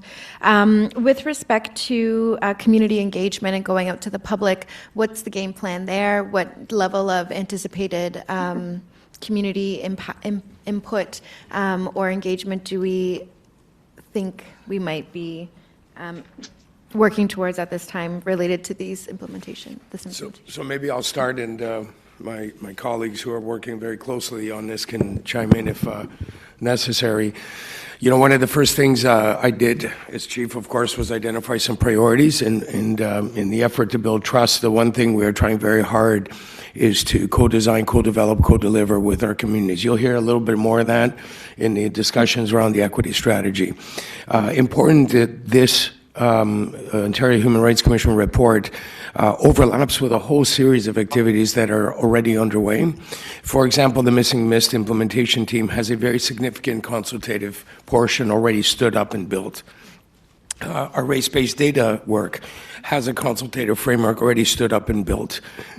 However, as I said earlier in the meeting, we are looking at our consultative framework. We're in the early stages of that, recognizing it really is time to re-envision. What does co-design, co-develop, co-deliver look like that isn't performative, that is actually real, substantive, and community can see their voice, hear their voice, and see their work reflected in our implementation. So that's, a basket of work that has to evolve. But our commitment to community consultation is 100%. And as I've said, we really want to make sure we co-design, co-develop, co-deliver in a way that resonates. So we just have to harness all that work together, given that this report is touching many, many areas of reform already underway. Absolutely. That's very helpful. Thank you. I don't know if anyone else was going to. That's good. Amazing. Thank you. And just on that piece as well around the equity strategy. I know there was an opportunity as well for us to continue to integrate more proactive language and more sort of relevant language. So in the equity strategy, there's, anti-Black racism is a regular sort of term, but I think something we've adopted at the city and a helpful kind of piece around the urgency and the call to action is confronting anti-Black racism. So some of that verbiage, and I know that work is underway by our incredible staff here. My final question was just with respect to the request from our friends at the Toronto Police Accountability Coalition, whether there might be an opportunity for engagement by groups like that in the implementation working group or strategy. Well, I think that's a takeaway, frankly. There's many people who would like to be part of these processes, so we'll look to find ways to engage as appropriate. Great. Thank you so much. Those are my questions. Thank you very much, Chief, and Deputy Mayor Morley for your questions as they related to all the deputants, and as well, the Chief already answered very quickly, but some of these issues that all our deputants have been speaking about, there might be some issues of those that are addressed in agenda item 15, which will be a presentation on our equity strategy. And I do, welcome anybody who's either still on the line or in person. Commend you that if you wish to stay for that portion, that might have some questions answered. Sorry, Chair, the Chief would also like to just have some additional comments. Yes, thank you, Chief. Go ahead, please. Very briefly, actually, Commissioner, just to thank you for appearing today. Thank you for your ongoing engagement with, certainly at a board meeting, but importantly with the service. And you and I have come to speak on other topics, and we've dealt with some other difficult issues, and we found paths forward. And I just want to reconfirm our commitment to not only confronting anti-Black racism, but doing everything we can to eliminate it. And we'll be wholly transparent as we can be in this process to ensure we are not only seen, but felt to be our commitment to engagement and implementation is not only seen, but felt by the community. Thank you so very much. And I hope part of that will be coming to a term where we agree that if we go forward on this work and we are stuck anywhere, we can resort to an agreement that we can seek instead of going to institutions like the Human Rights Commission or the courts that will be bogged down our work. This is exigent and we must move on. Thank you again so very much. Thank you. Thank you. There were some concerns, Chief Commissioner Daguerre, people on the line couldn't hear. I'm not sure, Commissioner Daguerre, you were speaking into the mic, but I don't know if you want to repeat just briefly what you said into the microphone. We had some people on the line that were asking, and it felt, and we want to hear your important words. Thank you very much, Chair Morgan. You're very kind. I was responding to Chief Demkew's comment and thanking him for his support and continuous support of the Ontario Human Rights Commission, that we hope that as we continue doing this work that is so exigent, that we will find a way to build some kind of agreement so that on the way, we are human beings and we're fallible. And there are times when we will not agree on certain things, and we want to have a mechanism that we can turn to rather than rushing off to the Human Rights Tribunal of Ontario or to some other means that we can control to resolve those issues. And we want to call it an enforcement agreement. But I want to add as well, that will not prevent us from moving forward in this valuable work that we have to do for our communities, not for ourselves. Thank you. And Chair, if I could just say a couple things. Please, Vice Yeah, Chair. just to add that I think it's so important what's happening and when we're working together and being someone who's been a social worker for 36 years and addressing issues like this and dealing with our communities and working with a diverse community, specifically the Black community in my tenure, how important it is that we address the recommendations and expedite as quickly as we can, but also as cautiously and as carefully as we can so we get it right and not rush as well, because this is a lot of systemic issues, and it's something that we want to be able to sustain. So I would just caution that we do things and we expedite, and we can, and we've heard and we've seen, and I think our consultations from our communities have been going on for decades of what's required and how we could be working together, but accomplishing what we're supposed to be accomplishing, but systemically, this is a very crucial time for us to make it long-standing and not repeat history over and over again for our community's sake. Thank you, Vice Chair. And I just want to add that there was another deputation, written deputation from Ms. Corrado. I believe she's still on the line. I thank her for her written deputation. We also had a deputation from Anthony Morgan, but he, since the commencement of the meeting, withdrew it. So at this point in time, are there any other questions or comments? There is a motion, I believe, from Councillor Chang, which is for this time. Thank you. Councillor Chang, perhaps we can get it up on the monitor. That would be great. So this is responding to recommendation number 3, and it actually is something that as co-chair of ARAP, along with Nadine Spencer, we have been already working with Chair Morgan and discussing how we can strengthen how ARAP supports our board and how we can better support ARAP. So this is a motion that will hopefully help us to achieve that. So do I need to read the motion? Or? I don't think so, unless anybody was asking that it be read aloud, so that it's on the screen. Councillor Chang, and if you are making this motion, I'm happy to second the motion. Great, thank you. Thank you so much, Chair. And I just want to add that this motion has the full support of my co-chair, Nadine Spencer, who unfortunately was unable to join us today. And we are envisioning an ARAP 2.0 at this point, and this motion supports that in trying to operationalize how they provide feedback and how we engage with this very important group to ensure that the board is able to implement and support their recommendations. Thank you. Thank you. So the motion's been moved by Councillor Chang and seconded myself. All in favor?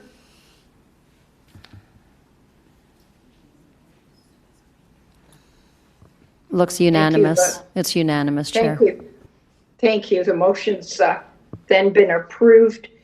And then as it relates to the entire agenda item 14, 14.1, and 14.2, may I have approval and like a motion to approve and receive the various parts of agenda item number 14? It's moved by Deputy Mayor Morley and seconded by Nick Migliori. Thank you. All in favor? Seeing nobody opposed, item number 14 has been approved and received. And moving on to item number 15 is the report from Chief Demkew. And as we've been talking about before, it's the Toronto Police Services Equity Strategy. We have a presentation from the service, and then afterwards we will have a number of deputations. So thank you. Chief? So I'll, through you, Chair, I'll open it up while the team is just getting set up.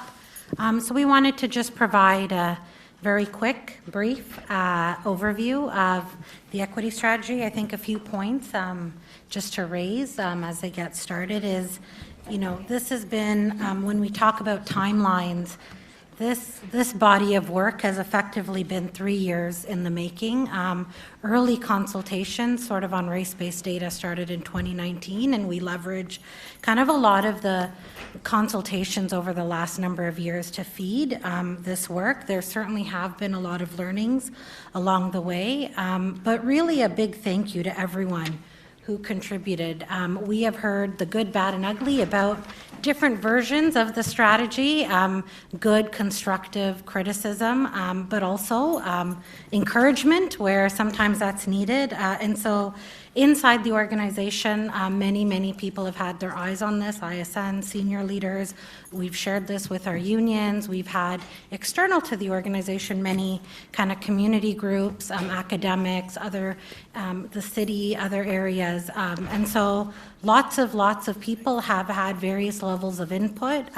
What we have done is tried to capture the spirit of that input as the document itself, the body of work, evolved over the last number of years.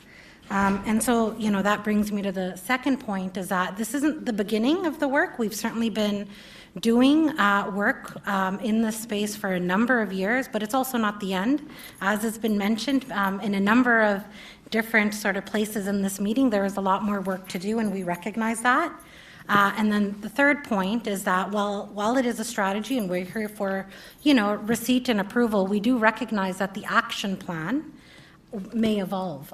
We are evidence-based, so as we see things, you know, we use the race-based data work to inform our priorities and to inform where we are seeing, you know, disproportionalities. We use, obviously, hate crime information to suggest, do we need to do anything around education? And so we do react in the moment. Not everything is going to be baked in a document. There is certainly a need over, you know, the next number of years to also be agile. And so Dr. Dr. Grace is there, as well as Roseanne, to quickly walk us through the strategy and the handouts that have been provided. And really, this, I would say, is the newer piece for us.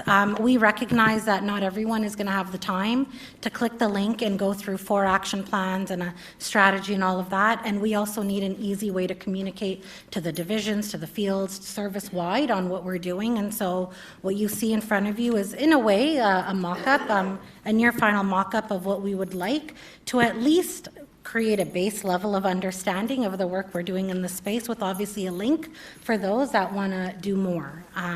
You know, education and awareness, we think, is a really critical next step organization-wide, and we do understand sometimes the body of work itself is dense, and not everyone's going to be equally interested in it all. With that, I will turn it to Grace. Did you want to? Oh, sure. Yes.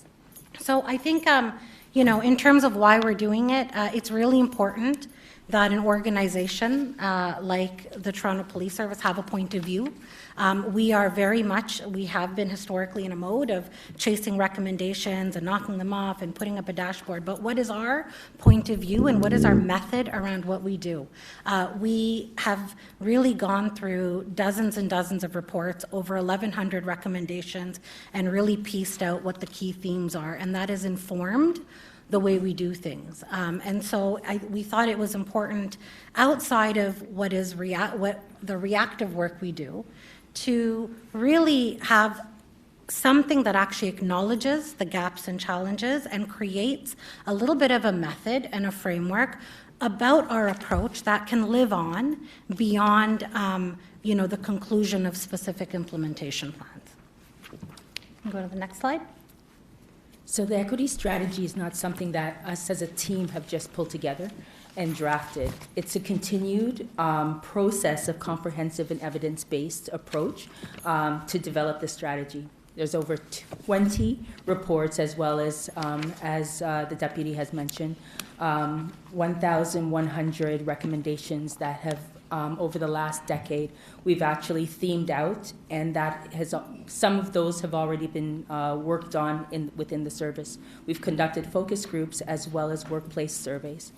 We've considered the findings of our race-based data collection strategy, as well as our community engagement. For example, in 2022-23, we conducted 6 community town halls through 5 pockets of communities across the city, which we've engaged with approximately 300 community members and 12 community partnered stakeholders. We've also partnered with a number of subject matter consultants who have actually lent their ears, their eyes, as well as supported the strategy. That being said, We've considered all the reports, all the literatures, and we've also listened and heard back from communities, but also our community members, our members as well as our communities. The strategy has taken over 3 years in the making. And through the work of developing this, we've actually had inputs from various stakeholders over at various stages. We're continually looking at consulting and socializing the strategy in its iterative as well as evolving stages. This slide displays some of the stakeholders that we've engaged through the time. I'm not going to go through all of them for the sake of time, but one notable one would be their Confronting Anti-Black Racism unit at the City of Toronto. I personally am the liaison for the work for the service has been doing around our CABR unit, and I'm happy to say that we're just wrapping up our 5-year implementation plans of 22 comprehensive action items that we've partnered in collaboration with the CABR unit. We've also worked, while the work is already ongoing, and we've also mentioned that we have done some of the work already, I wanted to highlight a few of the work that we've currently are ongoing. Obviously, our race and identity-based data strategy, where we are already in our second phase of our data release, and we're sharing the findings with our communities and stakeholders, both on our arrest outcomes as well as our mental health apprehension. I also would like to mention the work that we're doing in our already instituted mandatory anti-racism, Indigenous experience, and gender diversity and trans inclusion training, which are delivered by subject matter experts and civilians that are instructors at the college. I myself is one of those instructors. I do the recruitment training around our anti-Black racism and allowing them to have a better understanding of anti-Black racism and the impact on policing. And so we talked about, through our annual reporting on various areas, we are seeing some outcomes and results. Certainly there's been a lot of focus on our HR processes and practices and driving much more diversity in our workforce. We know we've instituted mandatory training. Really, though, the focus is now on the outcomes. Is it having the desired effect in terms of the interactions? And so there is, work underway around evaluating outcomes, not just sort of volumes of input that, every year or at a certain frequency we will be talking about. Many of these we also talked about in our budget process around, the value of referrals from our focus tables. Race-based data has its own sort of reporting stream, and it regularly publishes new findings and work in progress every quarter. So this is just sort of a snapshot of a few select highlights, but really what has to underpin it is a more robust kind of ongoing reporting of what we're seeing and what the outcomes ultimately are. Thanks, CAO. So this is our equity strategy framework, and this is a strategy that has both an inward and an outward-looking perspective. So in terms of an inward perspective, we're focusing on our organization. So that includes our members, our leaders, and our structures, but also outward in terms of our communities and our partners as well. So you'll see that we have our 4 priorities right at the top. So that includes confronting anti-Black racism, supporting Indigenous cultural safety, fostering 2S LGBTQI+ inclusion, and cultivating a respectful workplace, which we have separate, individualized, and tailored implementation plans for. We have our 2 complementary vision statements in the red right below that, one that's inward-facing on the left and outward-facing on the right. Then we have our 7 strategic goals in the center. So there are a set of key actions assigned to each one of these goals, as well as tailored sub-actions for each one of them. So we can really break each one of them down and be successful in actioning and tracking them. And then below, we have some select outcomes right there. So if you look at each of our implementation plans, you'll see that all our individual sub-actions have proposed measures that we can track and report on progress for us to have a sense of what good or complete might look like. So in total, we have 5 separate individual documents that make up the equity strategy. So on the left, you'll see the first document is our main equity strategy document that covers the introduction, context, our overall strategic framework, our key actions, and the implementation approach. And then on the right, you'll see that we have our 4 additional documents, and these are the individual proposed implementation plans dedicated to each of those 4 priorities. So if you read all of them, you'll see that there is some overlap between some of the sub-actions, and that's because there's a whole suite of work across the service, such as revamping our recruitment processes and promotional processes, for instance, that's important and going to impact every single one of our priorities. But having these 4 separate plans allows for us to recognize and respond to each of those communities' unique challenges, histories, and contexts, and just ensure that proper attention and resourcing is provided to each one. So I won't go through the next few slides in detail, but I think the point that the next few slides highlights is that this is comprehensive, service-wide reform and change that we're trying to drive. It covers everything from HR programming, training, transparency in our communication, how we engage with people. There's quite a bit of internal work on just developing a respectful workplace. There's a body of work around data collection and evaluation and analysis. And then there's kind of outward-facing work in terms of how we engage with communities, driving community-specific programming, and greater advocacy and partnerships, and sort of a multi-sectoral approach.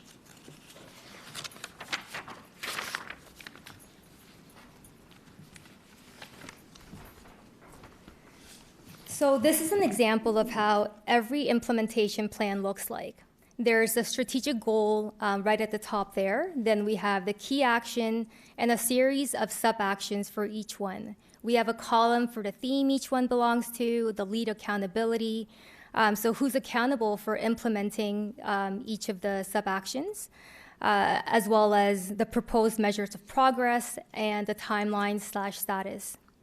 So our actions here don't have a strict completion date of 2025, but we're looking at this as, we're giving ourselves a bit more time, 3 to 5 years or so. And these timelines may change or fluctuate based on capacity. And, if there are differing or emerging priorities, communities we engage with are voicing or identifying to us at the same time as well. So, we also want to make sure we're effectively resourced at the same time, we have the capacity, and we can go at the pace we can handle, so we can, actually set ourselves up for success and be successful in actioning them. And a lot of these action items you'll see aren't just 1 year and done kind of things, but, we realize that there needs to be real thought, investment, and sustainability we do need to build out, while also having to balancing this fiscally and logistically as well. But the takeaway here is that these implementation plans represent the service committing to doing this hard work. We have accountability and timelines embedded here, and we'll be reporting on the progress regularly through various channels, including our own equity strategy public dashboard on our website. But through this equity strategy now, folks will be able to see and track all of the work the service as a whole is doing around equity and inclusion. So we have this one central spot.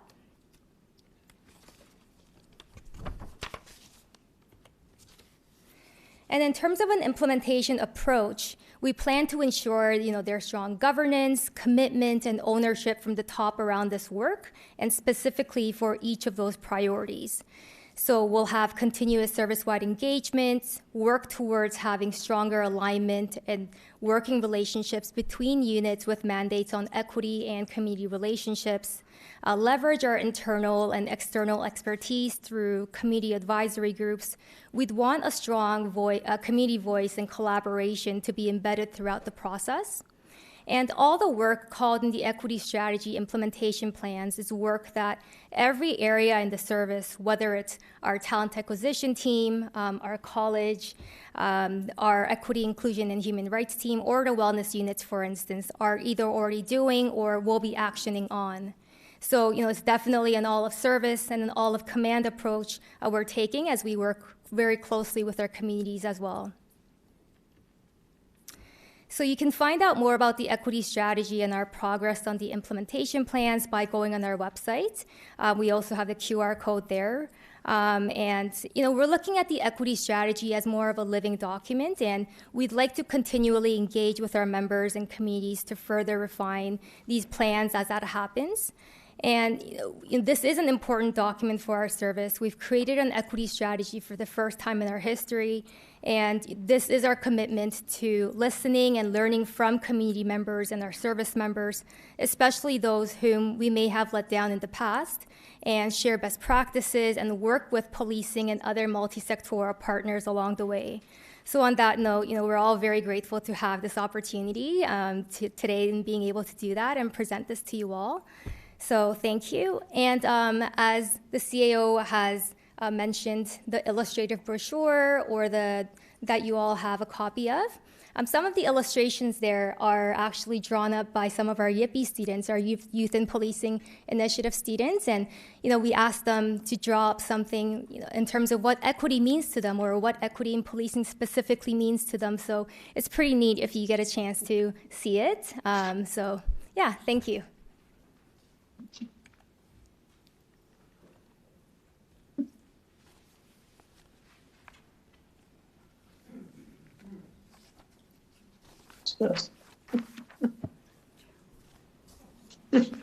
Chief, Chair Morgan, the chief would like to ask so I something to the just wanted CAO to first. also highlight, Grace has really been spearheading a lot of this effort. Roseanne has been absolutely essential when it comes to a lot of our community engagement. But I think behind us, we also have the EIHR team and folks from the college. As you know, the training piece has always been a big focus, and so just want to give my hats off to the team.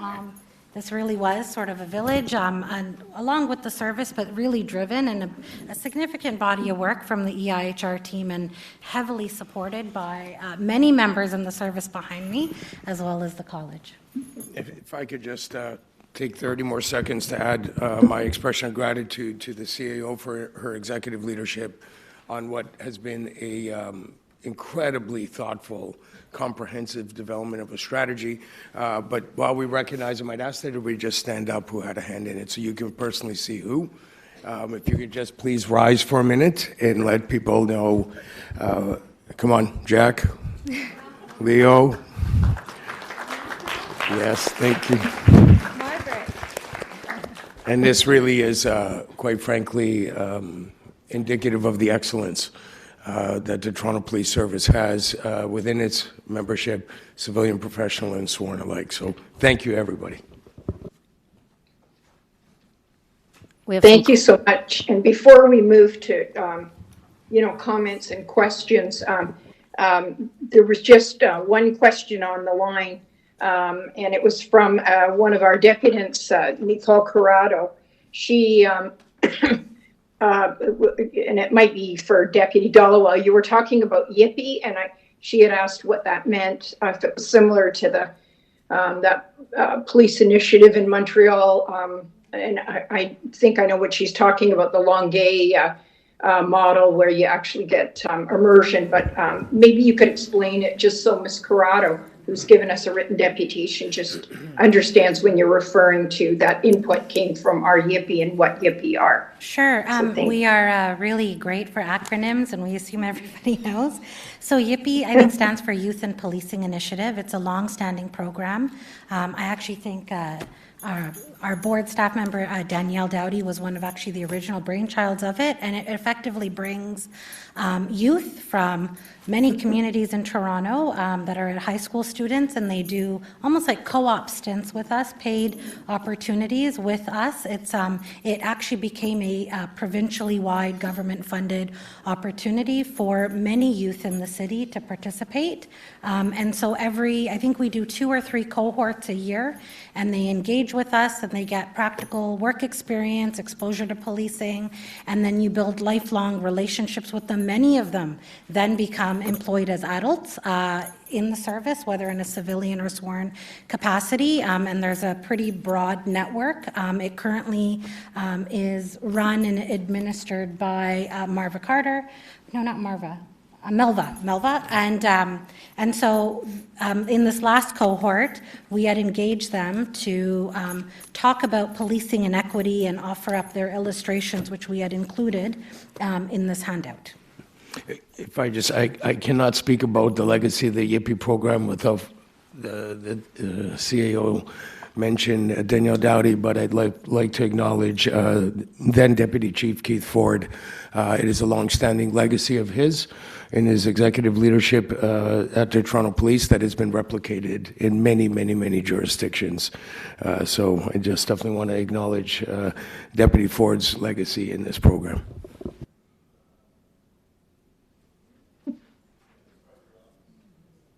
Thank you, Chief. And thank you, Grace, Sabina, and Rianne. But in the interim, we have some deputations. And thank you also, Deputy Dalwell, for explaining YIPI, so that our folks on the line as well are following along, and especially those who deputed on the equity piece and are very interested in that. We do have an in-person deputant, Derek Moran.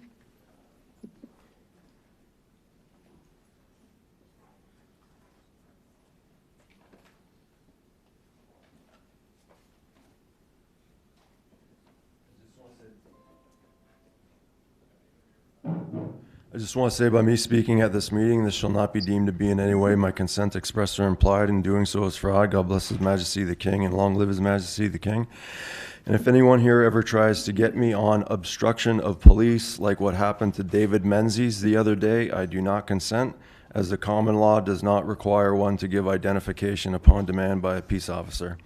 So part of the title of this item reads, Fairness in Community Safety. So I just want to quickly send out a shout out to thank Superintendent Ronald Kahn on whatever hand he played in keeping me safe while I spoke at the TTC board recently. I wrote to him in advance after my first experience dealing with Councillor Myers. And sure enough, the second time I went to the TTC board, Councillor Myers interrupted me, even though I was speaking on the subject. And admittedly, I blew a gasket so bad that they called security on me. But lo and behold, no security actually showed up into the room. So hopefully someone from here said, hey, no, we're not sending officers down there to deal with someone who knows the law regarding right to freedom of expression inside out, okay? Don't waste our time. As Deputy Mayor Morley knows, I mentioned this at an executive committee a couple months ago. And so that item about, say, community safety zones came up. So I would respectfully ask Chief Demkew to help the City of Toronto while he's at it in the creation of safety zones. One, where elderly people can ice skate at Nathan Phillips Square during the Mayor's Skate-a-thon without being harassed. Two, where people can exercise their freedom of expression in bringing a sign to a budget subcommittee meeting without the threat of violence being used against them. Three, Miguel can wear a t-shirt with advertising on it in City Hall chambers without the threat of violence being used against him. Four, where peaceful protesters don't have to worry about being assaulted at what turned out to be Mayor Tory's last council meeting, and where sociopaths then stood up and gave a standing ovation at how well City Hall security assaulted peaceful protesters. And by the way, they did it again at the last budget council meeting 3 times, based on what CP24 said.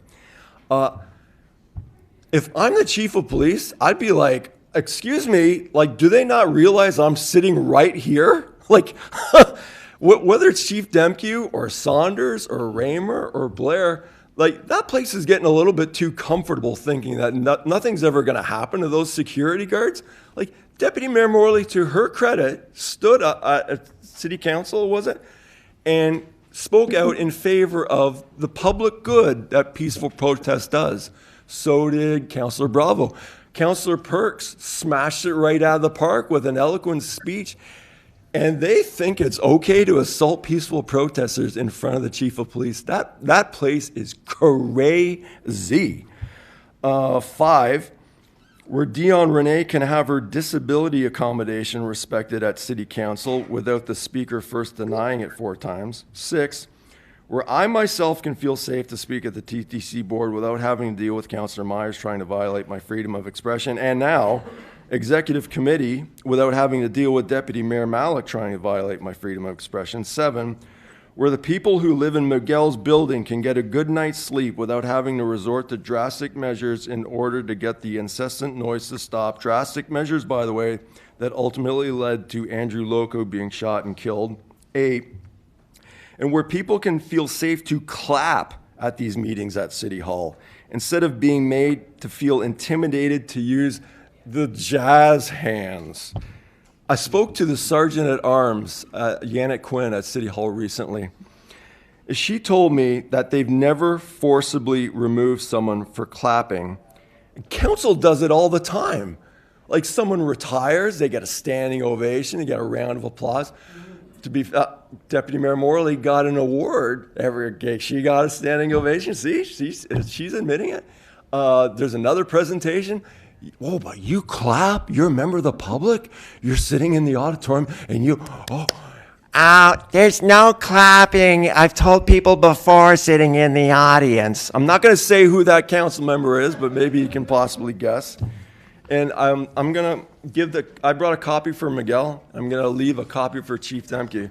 I just don't feel safe going there anymore, so I'm going to give to Chief Demke this is a notice of the Corporation of the City of Toronto regarding freedom of expression that I've already handed to the Sergeant at Arms there, and I want him to have a copy, just so in the future.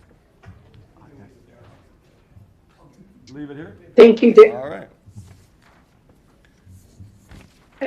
At this point, I'm just opening up the floor for any comments or questions as it related to the presentation, or any comments or questions as it related to Derek's deputation. Thank you, Chair, through you. I just was wanting to go back to the engagement of service members, because I think that's a really critical aspect of this very important equity strategy. And again, congratulations to the team who have done incredible work to stand it up. I wonder if there will be regular touch points for staff to weigh in on how they are evaluating the work that service is doing to be accountable in this area, and what that sort of ongoing engagement is going to look like. So we have sort of the formal input through employee engagement surveys. We had we had 2 workplace surveys in the last number of years, and so it is best practice to do an ongoing employee engagement survey. So we anticipate that will continue as a form of feedback. But then, there's the informal face-to-face sort of piece. And so if I look at the promotional process as an example, we use that as sort of a body of work, and the evaluation process of that actually included a separate and distinct survey around to the successful and not successful candidates on how that went. And then we invited everyone to an actual roundtable, successful and not, in terms of what that looked like. We also did something very similar for the leaders. So it's just an example of like, once we roll something out, to then get feedback on how do you evolve it and things like that. And so certainly there was an equity component to that discussion. So that's just a recent example of how we are committed to doing that. But as we implement different pieces, there's going to be kind of the general survey, service-wide sort of survey pieces, but then task-based things where we will need to get input. And then there is an ongoing discussion and engagement of our ISNs. That is just regular ongoing work that needs to happen, could always be improved, but an area that you'll see in the equity strategy, we say we actually want to augment and amplify their voice more, which means more regular touch points and input on key issues. Great. And can you let us know, for those who aren't familiar, what ISN stands for? Yes, these are our internal support network. Internal support network, we have a number of them. We have the Black ISN, we have, I think, an Indigenous one, a Latin one. So they form together. There's governance around how you request to create an ISN. We review it. They have executive sponsors to make sure that their voice is heard and kind of at the table. And so we have some governance already, but certainly the strategies talks about augmenting it and really formalizing their role. Even like right now, they don't have a budget, so if they want to do events and stuff, it's very hard to kind of cobble things together. But we do have internal support networks for different affinity groups. Fantastic. We love affinity groups, and I think that's such an important way to hold space for folks to share their voices and be supported. So thank you for the clarification, because that's a little bit of education for me. The other question that I had is with respect to oversight and sort of discipline. When members are found to be or complained to be in violation of one of these 4 priorities, appreciating that there can be a range of things.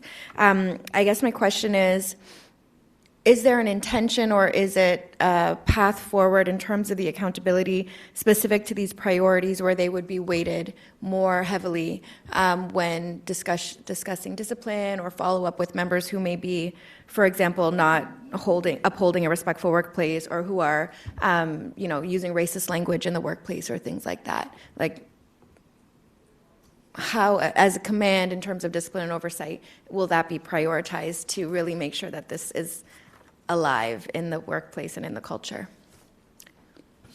So I'll maybe start, but then I would ask Peter and maybe the chief just to weigh in. So from a discipline and a conduct standpoint for our sworn officers, we do have the Police Services Act. So that already is quite prescriptive in what you can and can't do and what the discipline measures are. And certainly I think Peter can speak to what the mitigating factors are. But one of the things we also now do is we case conference, especially with workplace matters, harassment, workplace issues. With our EIHR team, we have a whole kind of alternative resolution team. So over and above, let's say, a penalty per se, there is a rehabilitative approach to this, whether it's mediation, and if the member themselves are from a certain culture, we have offered, whether it's a healing circle or something along those lines, to drive a more rehabilitative approach towards discipline and conduct, because at the end of the day, they are also still our employees. And so we do have a path through EIHR that didn't used to exist, and certainly we're using it more and more in collaboration with PRS. And then you have kind of the more PSA-driven, that's quite a prescribed framework. Mm-hmm. Thank you. Yeah, I think we've along the way learned many lessons on what an inclusive work environment looks like, and our membership has spoken quite clearly on this.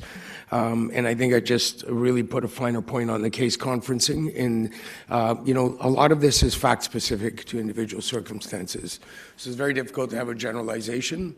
What I can say is that we are case conferencing, so multiple disciplines are coming together to find the best resolution.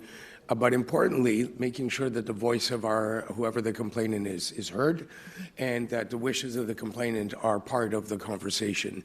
The Police Service Act governs our conduct quite succinctly, but we really want to make sure that our membership, or whoever the complainant may be, has an opportunity to have their voice heard in that discussion. So we do look at all the disciplines coming together to give us a comprehensive approach. That's great. Thank you.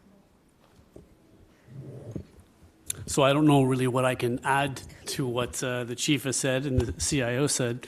My pillar is professionalism and accountability, and this completely aligns to this. The equity strategy is where we want to get to, and we're already starting to make great strides to get there. In relation to the collaboration point that's already been spoken to, I have champions that were here very, very recently, and Laura Flyer, she was behind me for the earlier presentation, and Nancy Castleman as well, that embrace this and are moving it forward. The biggest piece that I think, from my perspective, is that discipline is not necessarily the way to move forward. Discipline can quite often create a poor functioning workplace into a worser one. And so to us, it's more of how can we move things forward to create a workplace where people can thrive and people can feel accepted, than using a more of a punitive system, which has been inherent to police services, law enforcement agencies, and for that matter, military organizations for decades. So I'm actually quite thrilled about this equity strategy. Had some piece in it at the very beginning, and I think it's a great step forward. I hope that answers. Very helpful. Thank you all so much. Councillor Chang? I have a few questions. Firstly, how did we choose which recommendations or actions to prioritize? Was it based on people's feedback, news items, or some kind of data set? I think, so there's work that would have already been underway, and that work would have been underway because either there was a call to action or because we knew it was sort of the first thing to do in terms of building trust. If we look at through the PACER recommendations, we knew that the Know Your Rights campaign, that's one of theirs, we need to do it. So a lot of these actions stem from other reports that would have come, that would have actually prescribed, not necessarily the order, but the urgency to make sure that those get done. And then the rest of them, the prioritization, especially in outer years, that certainly is up for further discussion. It does depend on budget and capacity. There's some recommendations that are the long game. They will just take a few years. You got to kind of chip away at them as you go. There's some that you can kind of quickly kind of get done and maybe require less of an effort. So our own capacity, I think, dictated kind of what we could reasonably do in the timeline. And so I'm wondering, is there an easy way to see which recommendations or actions are not yet funded? Individually, we haven't kind of costed everyone out, and this would be kind of similar to the question on the OHRC report. A lot of it is just driving systemic and process change. So we probably have the team. We might have the HR team, we have a strategy management team, but it's a matter of what is the priority and what other things we have on our plate. We do not have every item costed, though. That is, I think, as we look at the OHRC report and this one, to figure out where are the additional costs. So I think we identify in the board report, like at the honorarium policy, we know that that's out there, technically not funded, something we would inject in or absorb in year if we needed to. If there's net new staffing requirements, that would come in through the budget process, and we would highlight it's because we're now moving on to these recommendations and we see a need for XYZ that we can't do on our own. Because this is something I think when I look across the room and I hear from the heart of our chief, it's really important. It's really important that we get there. And it's hard when we look at the road, but we're not really sure of the map. Like, we know where we've come from. This diagram has a great map of where we've come from, but knowing that there are elements that are unfunded feels vulnerable in the sense that because we do want to reflect these values deeply in a systematic way. And the other question I have is, how do women as a group get reflected in this? Because I think I can see that it would be interwoven in some of these priorities, especially the respectful workplace. And I see that, we are working and have heard in terms of recruitment, we're now at 25% women in uniform, but we also know that women have unique challenges in the service. And how, is there a women's consultative group? And, would there be an opportunity that women be a priority group in this strategy? So we do have a women internal support network, and so their voice very much is reflected and a source of engagement for us. The Respectful Workplace Action Plan is primarily driven through a lot of the lived experience that our female employees have had at the service. So you will see a very heavy slant around sexual harassment and things where certainly, a lot of this is kind of victim-centered. And so you will see in the respectful workplace area, there is quite a bit that is targeted around addressing specific issues that our female members have. But you will see it woven, as you mentioned, in other areas around a diverse workforce and making sure that the leadership makeup reflects the values of the service and things like that. Certainly, we can take that back and at least punch that up so that's clear in terms of where that actually fits. Yes, because sometimes you have to name it to be intentional and to elevate it. And given its importance in the workforce, I would love to the consideration that women be identified specifically and prioritized so that we can increase our representation in our senior officers and other areas that we're working on in terms of recruitment. Thank you. Can I just add a comment, if I may, Chair? And that's to thank the councillor for highlighting that reform does take investment. And, you know, you heard me speak of that through the budget cycle, and I take every opportunity to remind everyone that for us to continue down a journey of reform and modernization does take some element of investment. And I think we'll do what we need to do to continue to ensure the board is aware of those, the need for that investment, given as the year unfolds and the budget cycles when they come due. Thank you. And thank you, Chief. And I just want to add that, you know, I see that commitment in action, because when I look at Grace, Sabina, and Rianne, and then I look around and I see Deputy Pogue and I see Director Grant, and even if myself, because there haven't been that many women chairs, I'm really very confident that those trailblazers are going to make sure that that piece that Councillor Chang, and thank you for that, is mentioned, will definitely be part of the equity strategy. So thank you. Any other questions? No, we're good. Thank you. Thank you. So again, just want to thank Nicole Corrado. Again, she's on the line and she provided a written deputation. Anthony Morgan from the City of Toronto was going to speak but withdrew his deputation. So having regard to the presentation and completing the question and answer period, may I have a motion to approve agenda item number 15? Yeah, motion by Nick Migliori, seconded by myself.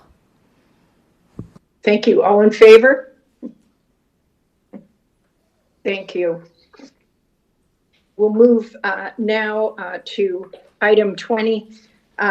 It is the annual report as it relates to parking enforcement unit, parking violation notices. I believe, Councillor Chang, you indicated that you had a question.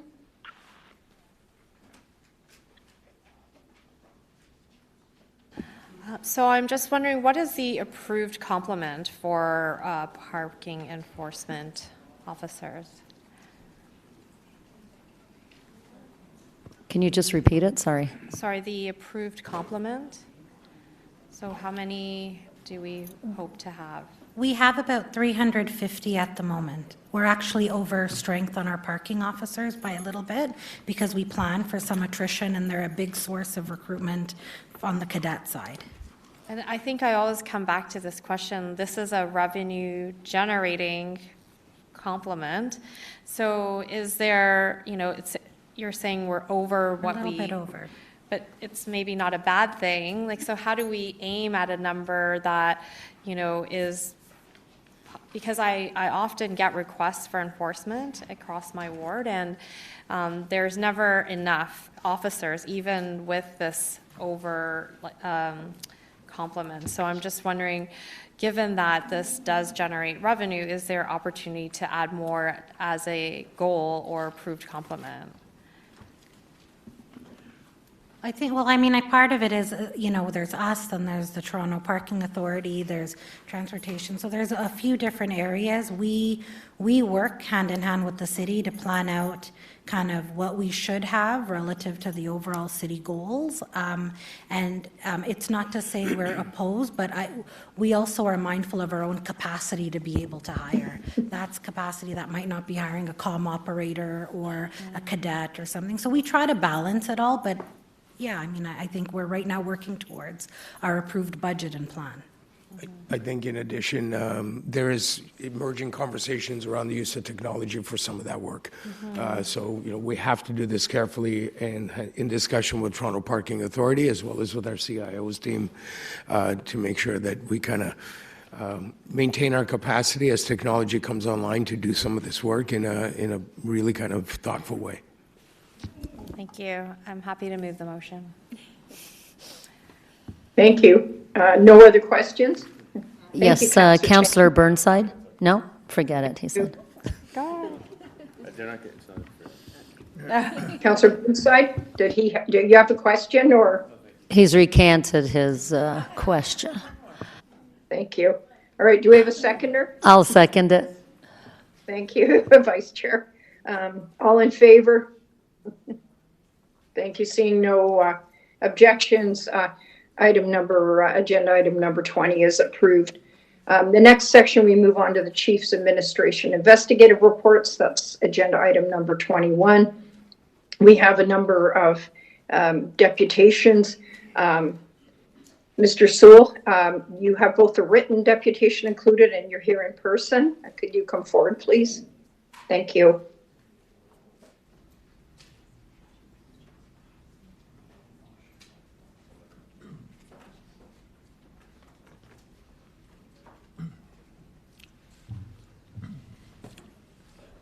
Thank you very much. I'm again speaking on behalf of the Toronto Police Accountability Coalition. I'm speaking to 2110. That deals with the dynamic or a no-knock raid. And in December of 2022, the OIPRD asked all police services in Ontario to revise their policies in respect to dynamic entries.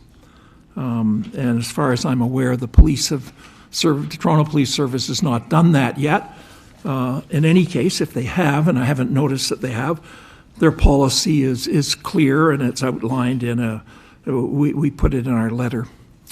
And we think that policy should be changed. There's about 200 no-knock raids that happen a year with Toronto Police, as we understand, although we aren't entirely clear about that we don't have the data. And we think a policy should incorporate a number of points that we outline in our letter, and I'll go through them very, very quickly. First, we should be very clear we want to reduce the number of dynamic entries that happen every year. And we need an annual report which outlines how many have actually occurred and the outcomes of them. Secondly, Toronto Police should have an operational plan before a particular raid occurs. Other police forces in the Toronto area have those kinds of plans. As far as we're aware, Toronto does not. Are there children involved? Is there a dog involved? Is there somebody who has disabilities or very old of some sort? Is there a gun? We need that kind of an operational plan before a raid takes place to ensure that we're going to minimize the amount of harm that might happen. It's quite clear that if someone has some mental disabilities of some sort, a no-knock raid can cause enormous problems, absolutely enormous problems. Thirdly, we think there should be a determination as to whether the crime is significant enough to require this kind of a raid, a dynamic entry or a no-knock raid. Fourth, we think that body cameras should be used for these raids. We understand they are not at the moment because the SWAT team does them and they don't have it. People say, oh, there might be somebody who's naked in there. Yeah, entirely possible. So you block that out of the camera stuff. That's pretty easy to do. But we should get a good picture of what goes on. I think people will be absolutely astounded about how awful they are. Yeah, maybe they're sometimes necessary, but they're really awful. And so we need that kind of a data. And lastly, we need the data on who the subjects are of the no-knock raids. Do we have as much anti-black racism in those raids as in other aspects of police work, as an example? And we have to know about the damage that's done. And we should have a report about the damage that's done to the dwelling and the contents of the dwelling. Well, the reports we hear is there's lots of dwelling and the police just walk away, and that's not good enough. We need a good report and a policy by the police to actually make good of any damage that occurs. So we're asking that, in fact, the chief report and we're suggesting May or June on an amended policy, which actually talks to some of the recommendations that we have made. Thank you. Thank you, Mr. Sewell. Chief, I don't know whether or not you want to comment, but from what I understand, and correct me if I'm wrong, that last year the service specifically did augment and revise their procedures as it related to search warrants, particularly those that involve no knocks. Yes, yes, if I may, absolutely true. And in fact, in a letter dated August 2023 from the OIPRD, I think it would benefit from reading from an excerpt of that letter for the purpose of response. And I quote from paragraph 2, notably the Toronto Police Service promptly initiated steps to consider and revise its procedure on executing a search warrant, as well as afforded the OIPRD several opportunities to review the draft procedure and provide feedback. The director continues to write, I am pleased to advise that the Toronto Police Service Procedure 0218, executing a search warrant, reflects the intentions and goals of the OIPRD's notification, more closely aligns with the current case law. I commend the Toronto Police Service's commitment to reviewing and revising its policies and training, and I'm confident that these revisions and proposed trainings will be steps towards enhancing public safety in police.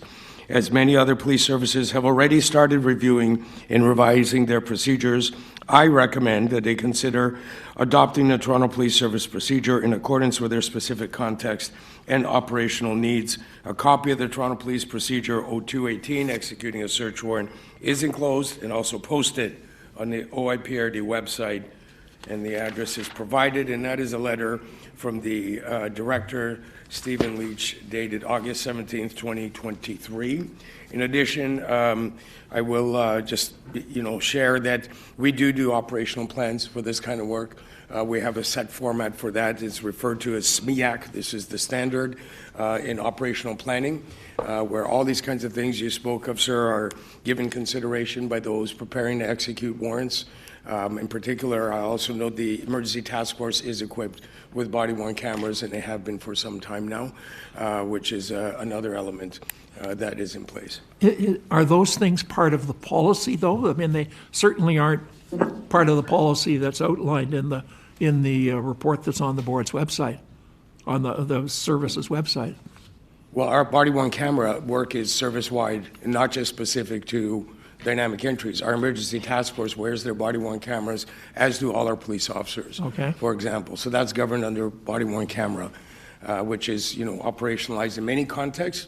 This would be simply one of many in which our officers engage in. Okay. And in terms of the operational plan, but that's not part of the policy, though, is it? Well, that you have to have an operational plan. If it is, I mean, it's not written down, that's all. Chief, maybe if I can assist with this. First of all, Mr. Sewell, the ETF have been wearing body-worn cameras fully implemented since August of last year.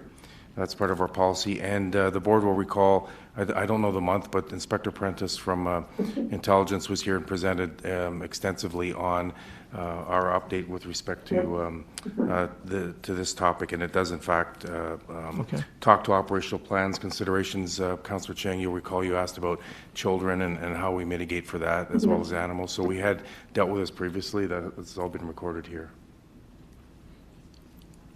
Thank you, Chief and Deputy Johnson. And as Chief, you pointed out, those procedures and policies are on the OIRPD site, and as well, those changes that were made last year are available on the Toronto Police Service site, I understand.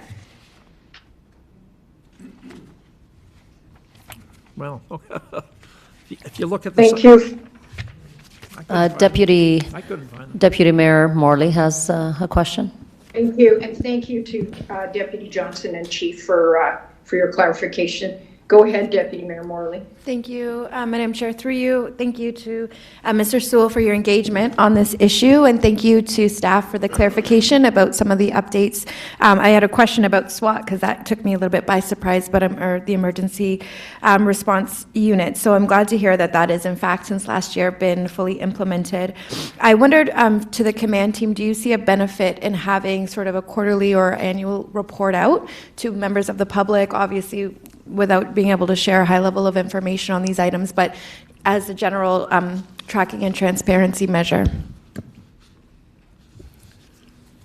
Through you, Madam Chair, I think anything that improves transparency is helpful. And, we are looking at, for example, the annual reporting, what used to be called the Corporate Risk Management Report. And I'm looking at the staff super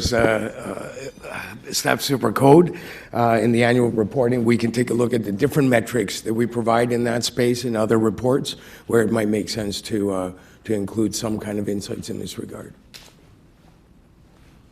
I think that's helpful. I've certainly engaged with both the Accountability Coalition and a few other members of the public on some of the impacts surrounding dynamic injuries.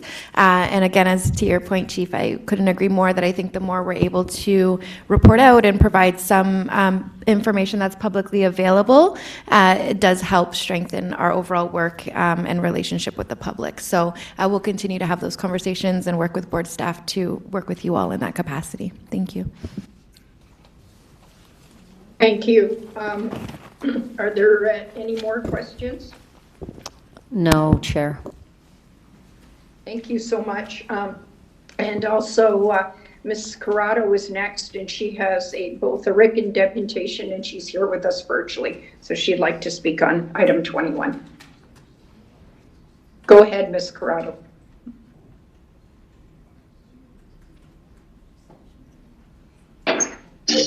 Hi, I would like to just comment on that item, this item regarding Bingo the dog.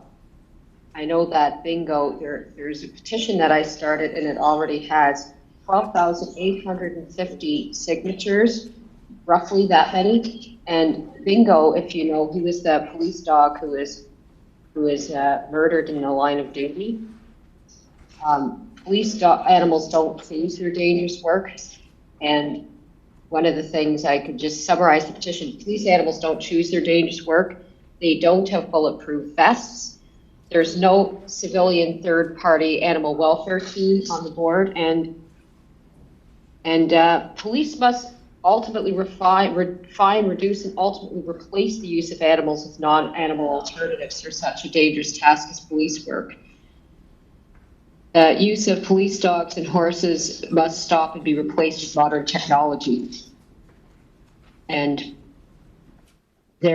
so I was wondering what the Toronto Police is doing to reduce, refine, and replace the use of animals in policing this work. And does that complete your deputation, Ms. Corrado? And now you've posted. Yes, I would also mention that there was another point on the item that I was going to make. What other comment I would make on that same item is that that what John Sewell was saying before about having the MCIT be a first responder, that would make more sense because in the two persons in crisis cases that were mentioned, two of them where the MCIT was not the first responder, those cases ended in violence with the person getting hurt. One case, the person was even punched in the face so hard that they broke their orbital bone. But in the case of the MCIT was the first responder, the case ended peacefully and the person was brought to hospital with only self-inflicted injuries. There were no injuries from the police. So my two questions are, what are the police doing to stop injury, serious injury and death to people in crisis? And also, what are police doing to reduce, refine, and ultimately replace the use of animals in policing? Thank you. Chief, I know that you answered many questions on the first question, which was we did a presentation. There was a report and question and answer on what we're doing as it relates to people in crisis. But maybe you could start with the second question: is there any movement towards replacing animals doing police work with AI? Thank you, Chair, for the opportunity to speak to this. I think we showed a video earlier where drone technology was utilized to search a green space. And this green space, under other circumstances, may have been searched by horses and dogs, for example. So there are, continued evolutions of our technological capacity where it makes sense to use technology as opposed to other means we have available to us, whether it's our people, whether it's a horse or dog. So we continue to see technology come online. I can tell you I've recently seen technology that is robotic in nature, and that's evolving very, very quickly. Perhaps there will be a time when there's greater utility of technology in some of the places that are very dynamic and very fast-moving, where people, horses and dogs sometimes come together in the service of our communities. So I think all that to say, we continue to keep an eye on technology, and where it makes sense to leverage technology, we of course do everything we can to do that. Thank you, Chief. And on Ms. Corrado's other question, maybe Deputy Poe could help, because I know, Deputy, you were speaking quite a bit about the evolution of different teams and how we respond to people in crisis. Was there anything else that you could add, maybe to assist Ms. Corrado with her question as to how we're evolving and how we can use better methods to treat people that are in crisis? So I think we can speak to, through the chair, to Ms. Corrado and the board chair. We have many things underway. Certainly, we're supporting alternate crisis response wherever we can through Gerstein and TCCS. We sit on the board's mental health and addictions advisory panel as well, where we had a mental health strategy, and always with a goal of zero harm, zero death. So again, we continue to collaborate and work to better improve our service for people in crisis. And that includes, annual training for our officers as well, that continuously looks at de-escalation training and better ways to engage people who are in crisis, where there may not be another alternative outside of police response as well. Thank you so much, Deputy Pogue. Was there anybody else who had a question for Ms. Corrado or a comment? None at this end, Chair. All right. Thank you very much, Ms. Corrado, for your deputation on both your questions. The next deputant is Mr. Langenfeld. I believe, Mr. Langenfeld, you're joining us virtually.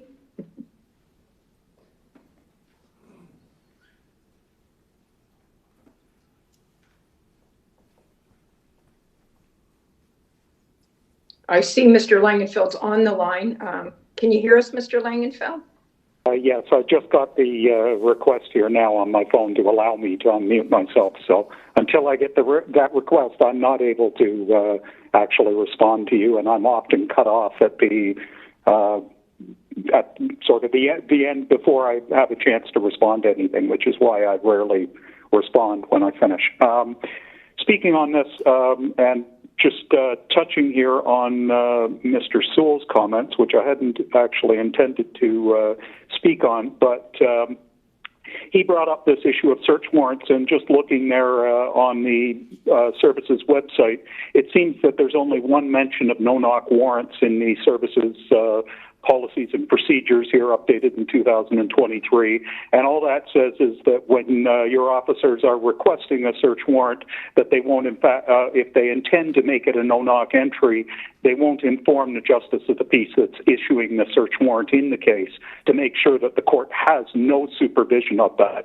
That is the exact opposite of what I would suggest. I would have, when Mr. Sewell was speaking, I was going to add to his recommendation, if your officers know in advance that they're going to be or if their plan is to employ a no-knock dynamic entry, they should be informing the justice of the peace or the judge signing off on the search warrant so that they can actually decide that that is not acceptable. The fact that the OIPRD director approves of it is usually means it's a questionable policy. I also wanted to mention here we've been 4.5 hours on here, and I'd suggest part of that is because you're now down to only 10 meetings a year. I notice here Kawartha Lakes Police Service, who employs they have 29,000 residents. They employ 75 police officers and civilians, and they have a total police budget of $9 million for their whole service. And they hold 10 meetings a year, or they did in 2022 and 23. The same number as Toronto Police with our $2+ billion, 2.8 million people, 8,000 employee service here that you folks also only meet 10 times a year. That goes back to a policy really from John Tory's time when he joined the board, and it started going down. When you look back 2013 through 2007, back then the average was 14.4 meetings a year. Now we're down to 12 meetings a year, including budget subcommittee meetings. And I noticed that this year you've only got 10 meetings scheduled to be held by this board. The fact is we're here for 4.5 hours today because you folks don't want to work 2 months of the year, and that's unacceptable. Moving on to the SIU reports here. On item 12.2, sexual assault complaint 2003.45, that had to do with a human trafficking officer, team officer, apparently being accused of having inappropriately touched somebody, and that came through in a text message to the service. Unfortunately, the service apparently didn't decide to contact the SIU. The supervisor of the officer that was accused apparently contacted the person who made the accusation, and before a meeting happened, the person committed suicide. So we'll never actually know what happened. Regardless, my point on this issue is that as the SIU director, Joe Martini, points out in his report, the SIU directs that an immediate notification must be made if there's an allegation of sexual assault. So as is normal for the SIU's reports, they acknowledge that a crime's been committed by police, but they can't be bothered to enforce the law because of issues with them, and we certainly need a new SIU director. But I'd like to suggest in the meantime that the board should require that in any case, if there's an accusation, if there's a mention of sexual assault, that if an officer or a supervisor hears of that and fails to report the SIU, it should be an automatic demotion. It shouldn't require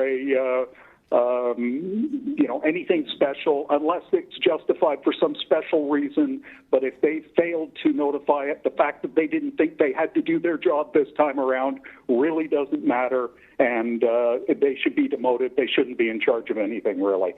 Moving on to the next item, item 21.11, injury complaint number 2023.59.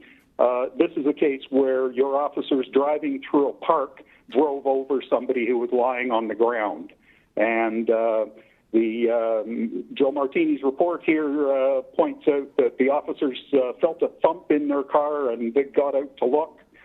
He also notes that it is against the policy. Again, he acknowledges that your officers broke the policy in driving on a grassy area. According to the SIU, your policy says officers must avoid driving on grassed areas in a park. And he says that, well, because your policy uses the word avoid and doesn't say shall not, that he decided he wasn't going to create a problem for this officer that seriously injured somebody by driving over them because they dared to lie down in a Toronto park. And staggeringly, this isn't even, from my recollection, the only case where a Toronto police officer has driven over somebody lying down in a park. This is actually at least the second time that I seem to recall seeing one of these reports coming in that your officers are doing that. So the fact that your policy may apparently, according to the SIU, say that they should avoid driving on grass is simply ridiculous. Your officers could use the exercise. Tell them to get out of their cars and walk. I've been walking in the areas around me and had some of your cruisers coming towards me down the path in a nice wooded area in a park, and there's a couple of cop cars coming down. I've seen your guys out there on the four-wheel ATVs out there. I've seen the horses out there. So if you got to use something, there was even mention that in this case there were horses on scene. So there was no need for these guys to go touring around the park, driving over the people that happen to dare to lie down on the grass in Toronto. It's just ridiculous. Thank you. Thank you. And thank you for your deputation. I just want to add, before I ask if there's any comments or questions, Mr. Langenfeld, that and I'd like to respond to your comment about the 10 meetings a year, which, you know, we do have a very large police force compared to Kawartha Lakes. But I just wanted to add that what we do have the power to do is call special meetings, especially when there's a public need for those special public meetings. We just had one recently, just in the aftermath of the, the Israel and Palestine war after October 7th. So even though there are 10, which mirror some other smaller, counties or cities, that we do have this ability to do this, and we are quite nimble. That one we held on Thanksgiving weekend. So we are prepared to work, and we are prepared to call those special meetings. So actually it does work out to more than 10 a year. So, so thank you very much for your deputations. Are there any questions or comments for Mr. Langenfeld? No, Chair.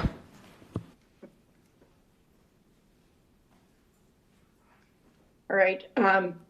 Thank you. And then there's a very last written deputation only from Miss Catherine Mikulasek.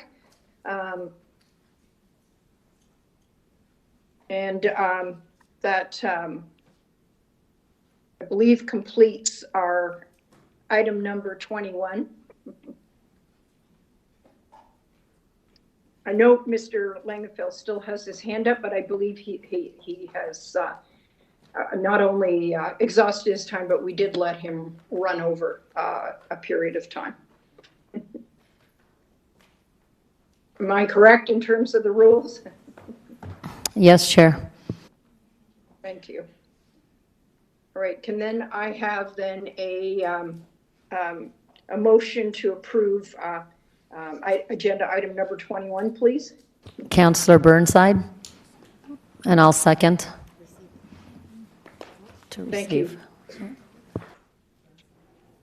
So thank you. All in favor? Everyone's in favor. And at this time, can I have a motion to adjourn? Councillor Chang. Thank you. And the next meeting is on Monday, April 22nd, 2024, at headquarters. Thank you, Chair. Thank you.